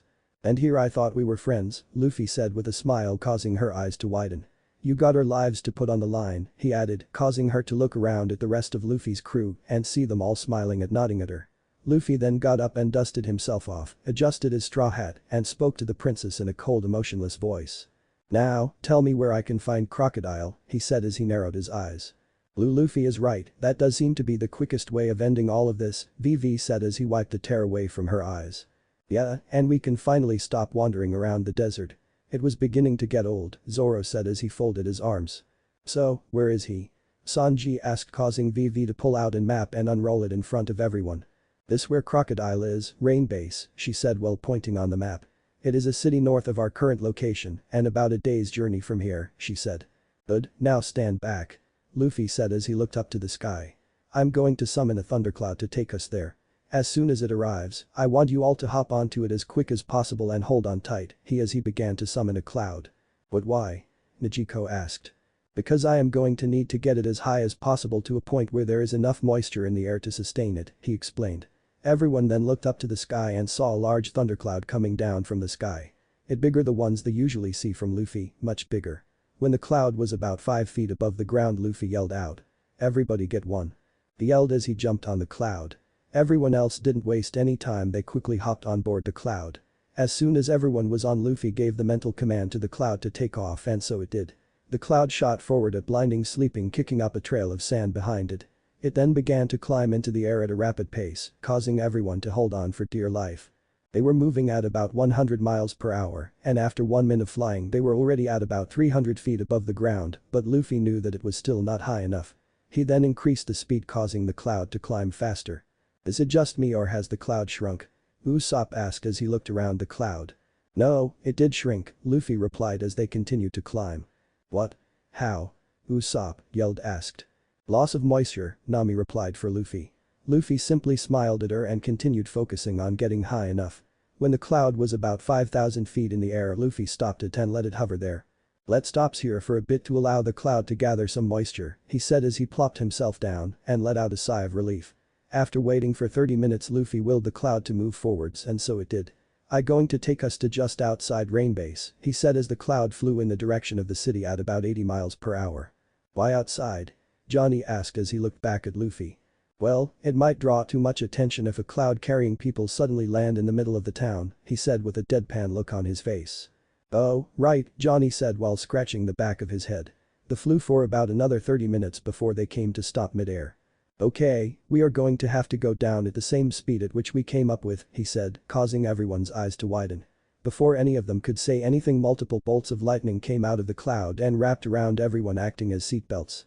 The cloud then took a deep dive and began to descend to the ground at about 150 miles per hour, causing every member of Luffy's crew to scream. When they were about 50 feet above the ground, the cloud began to level itself out and slowly began to slow down, while at the same time descending at a slower pace than before. It took about 4 minutes for the cloud to completely slow down at about 3 feet above the ground. "Okay, everyone off," Luffy said as the bolts of lightning disappeared from around everyone, allowing them to get off. Usopp, Johnny, and Chopper were the first ones off. As their feet touched the ground, they immediately began kissing the sand. "Oh sweet ground, how I missed you," Usopp said as he kissed the ground, causing Luffy to shake his head. As soon as everyone got off the cloud, it dissipated into nothing. "So, that's Rain Base," Luffy said while looking at the city in front of them. "Yes, that is where Crocodile is," Vivi said while pointing at a golden pyramid with a giant banana gators on top of it. "Well then, let's go," Luffy said as he began walking towards the city. As the group entered the city and were walking through the streets, Luffy and Zoro couldn't shake the feeling that they were being watched. "Do you guys think that Baroque Works knows we are here?" Nami asked as they walked through the busy streets of Rain Base. It was then Zoro and Luffy caught sight of multiple people on the street holding pictures of all of them. "Yeah, they know we are here," Luffy replied. "You see them too?" Zoro asked while looking at Luffy. "Yeah, they're everywhere," he replied as he looked around. "Luffy," Sanji said, getting his attention. "We are running low on our water supply," he said, causing Luffy to sigh before he replied. "Do you have any money left over from Nanohana?" he asked as he stopped in the middle of the street. "Yeah, I have enough," he said to Luffy. "Fine, take Chopper and buy as much as you can. We'll head over and get things started with Crocodile, and you can act as our wild card in the whole situation," Luffy said, causing Chopper and Sanji to nod and walk off in the opposite direction. "Okay, let's continue," Luffy said before they all began walking towards the pyramid again. Just the Straw Hats came at an intersection they heard yelled off to their right. When they looked over, they saw a group of Baroque Works agents running towards them. "Straw Hat," was the next thing Luffy heard from an all too familiar voice coming from his left. When he looked over, he saw a group of Marines being led by Smoker running after them. "How did they find us?" Luffy asked himself before he turned to his crew and spoke. "Split up," he yelled out, causing all to scatter in all different direction.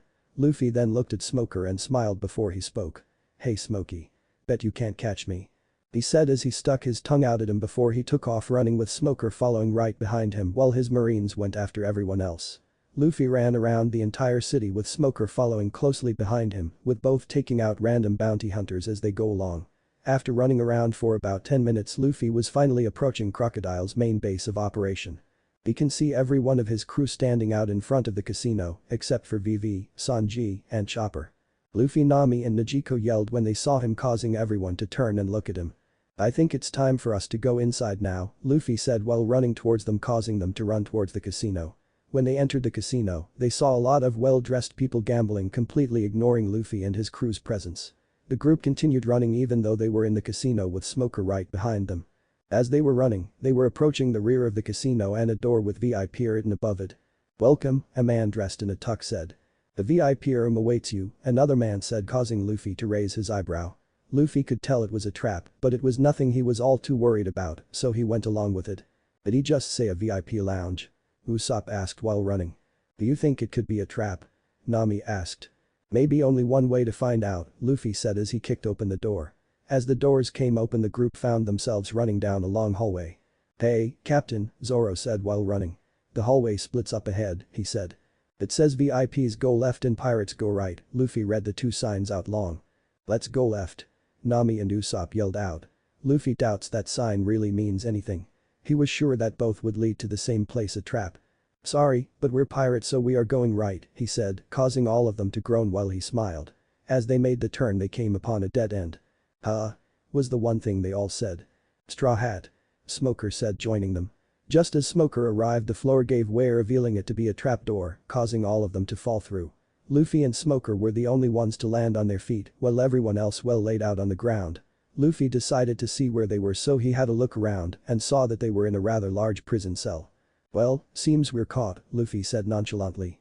The bars are made from sea prism stones as well, Smoker added as he touched the bars. Yes, we're stuck here, Luffy said as he took a seat on the bench that was inside the cell. Yes so, Smoker agreed as he too sat down on the bench, but making sure there is some distance between him and Luffy.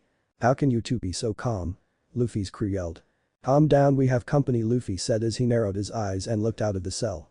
Everyone looked out of the cell and saw a man sitting in a pretty large chair behind a desk staring at all of them with a smug smile on his face. Crocodile, Luffy said in a monotone voice.